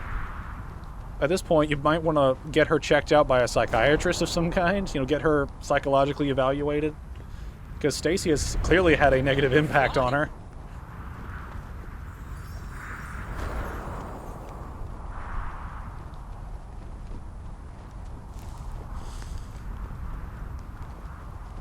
This has got to be one of the laziest, cringiest, and one of the worst games I've ever played. Like, truthfully. Like, it's a game that fails to do pretty much everything that it's trying to do. You know, in a weird sort of roundabout way. Like, it's trying to be a nostalgia trip for 90s stuff and 80s stuff and music stuff, but all the stuff it's referencing, I've heard, like, none of it, ever. So it's not a nostalgia trip for anybody other than the director and people that know these niche little things. I mean, it's also just cringe wall to wall. Like, it's cringe from the beginning all the way up to this point, and it'll probably be cringy all the way through the end. It's just wall to wall, like, wish fulfillment for an embarrassing individual. You did suck!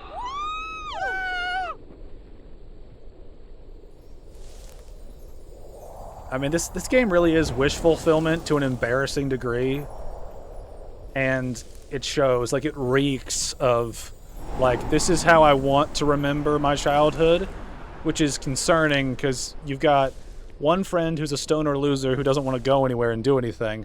You've got another friend loser who is a psycho who wants to burn down the town if her dad doesn't let her go out and do other delinquent shit. And then you've got the main character, self-insert, who's a music snob who thinks she's a rebel from everything and does everything in her power to be an absolute dipshit. So you've got no one to root for, no one to like, and no one to praise for being a decent human being, and everyone's a piece of shit. And on top of that, you have a game that barely has any game to it other than walk over here and press interact. And there's nothing there to really talk about as far as, Call me like, as soon as you get there. it's not even like a fun broken game like Gollum is. I'm Or sorry. was. I never right? would have snuck out that window if it wasn't for you. Life would have been better I would off. have missed out on everything. I don't even know what I'm doing. Why the hell am I leaving? Because you know the perfect song for every moment. What song would be playing now? I don't think it's been written yet. American Idiot, maybe? I mean, you're pretty dumb. Goodbye, Stacy Rockford. Highway to Hell also comes to mind. God Hates Us is another one, you know? Anything that, Catch you soon. you know, the title makes me want to die is sort of appropriate for this moment. Angel of Death might be a good one. She went through the front door. Oh, yeah. Oh. Please end here.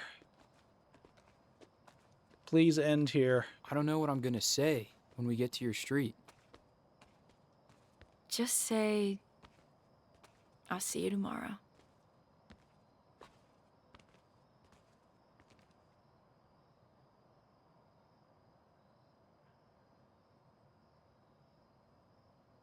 It's funny that that's on Burn Street after they risked burning the forest down, and one of them threatened to do it again. I don't know if that's intended or not. You, all packed and stuff for tomorrow? Yeah. It's already in the car. Actually, wait. If I just sit here, will it end? Sweet.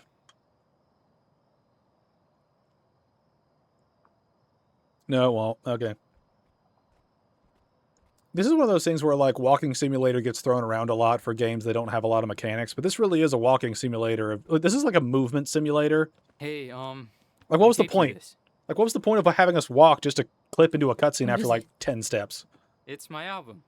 You know, you could listen to it or whatever. Thank you so much. Well, I'll see you tomorrow. I'll see you tomorrow.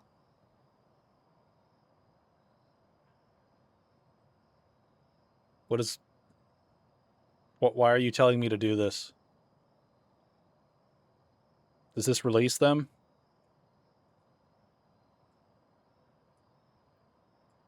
Don't let go? Oh, no, I'm gonna let go. Let go. Come on, let go.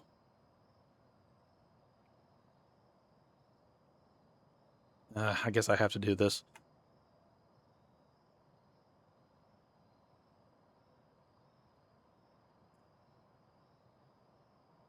Can I, like, end this sequence somehow, please?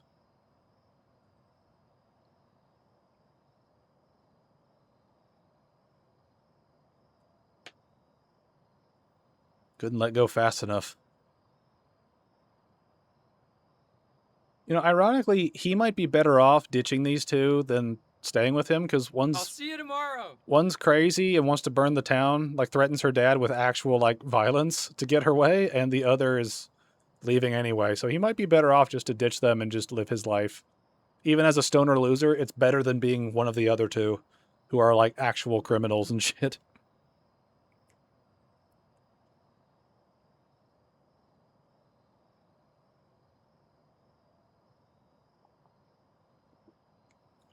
There it is. First off, fuck you, Johnny Galvatron. Go see a therapist. Holy shit. This is just a... This is like a rewriting of history for himself, almost. Because I've seen, like, seen a compilation of interviews with him where he just continues to say the shit, like, the shittiest, like, self-aggrandizing bullshit imaginable. And it's really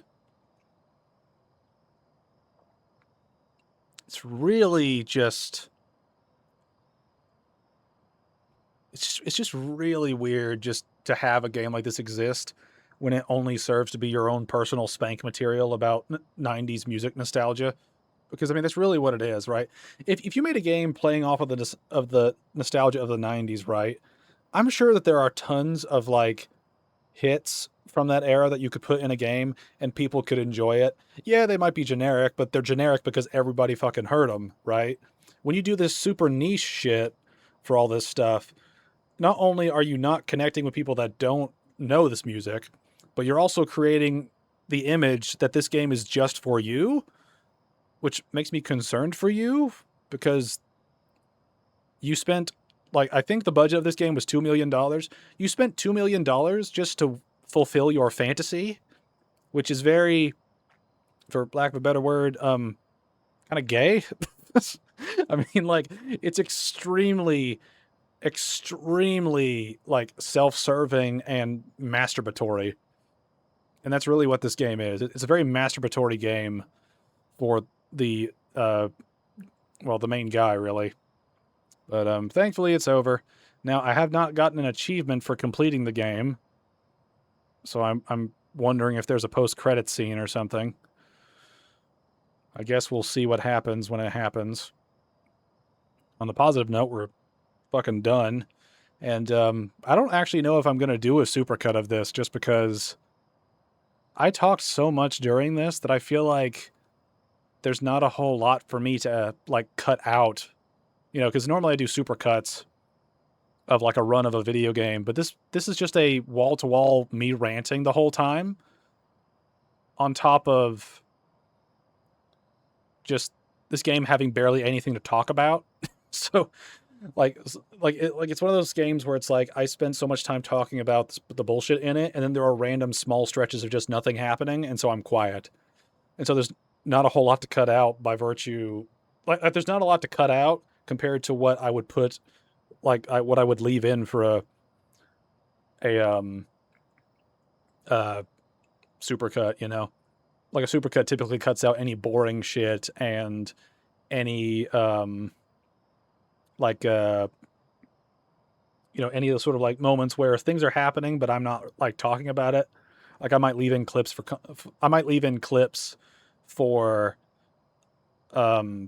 like, context if I rant about it. But this whole game is just me ranting about, one thing after another, after another, after another, after another, after another. Like, it's constant. Like, this might be the highest ratio of me talking over a game ranting about it versus actual playtime of the thing. It's kind of crazy. It's kind of crazy. But I guess we'll see what happens once the credits are over. I cannot wait to uninstall this garbage.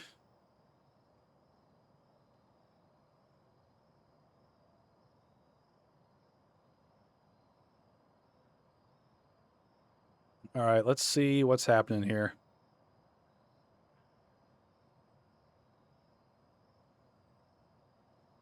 Oh. Okay, yeah, there it is. So like, how many chapters are in this? Oh, okay. Well, that's the end of Mixtape. I think my rants throughout the entire thing pretty much encapsulate what it is. Final thoughts, don't play this, don't buy it. It's absolute garbage. It's cringe. It's a cringe, self-servicing fanfic about one's teenage days, written by a man who I believe is in his 40s, and it shows. And it's basically for every snob who wasn't bullied enough as a child. And I don't think anyone will really enjoy this game outside of people that enjoy making fun of it, like I do, or the people that are really so far up their own ass they can't understand the fact that this game is terrible. So, yeah. Don't buy this. Don't play it unless you're going to play it for other people to watch. And don't do any drinking games with this. Because, like, if you do a drinking game with this where every time something cringe happens, you take a shot, you're going to be dead within an hour, right? But that's the end of it. I don't think I'm going to make a supercut because I ranted about this thing pretty much the entire way through. But I will make a main channel video on it, so we'll see how that pans out when it pans out. But for now, I'd just like to thank you all for watching, and I will see you guys later.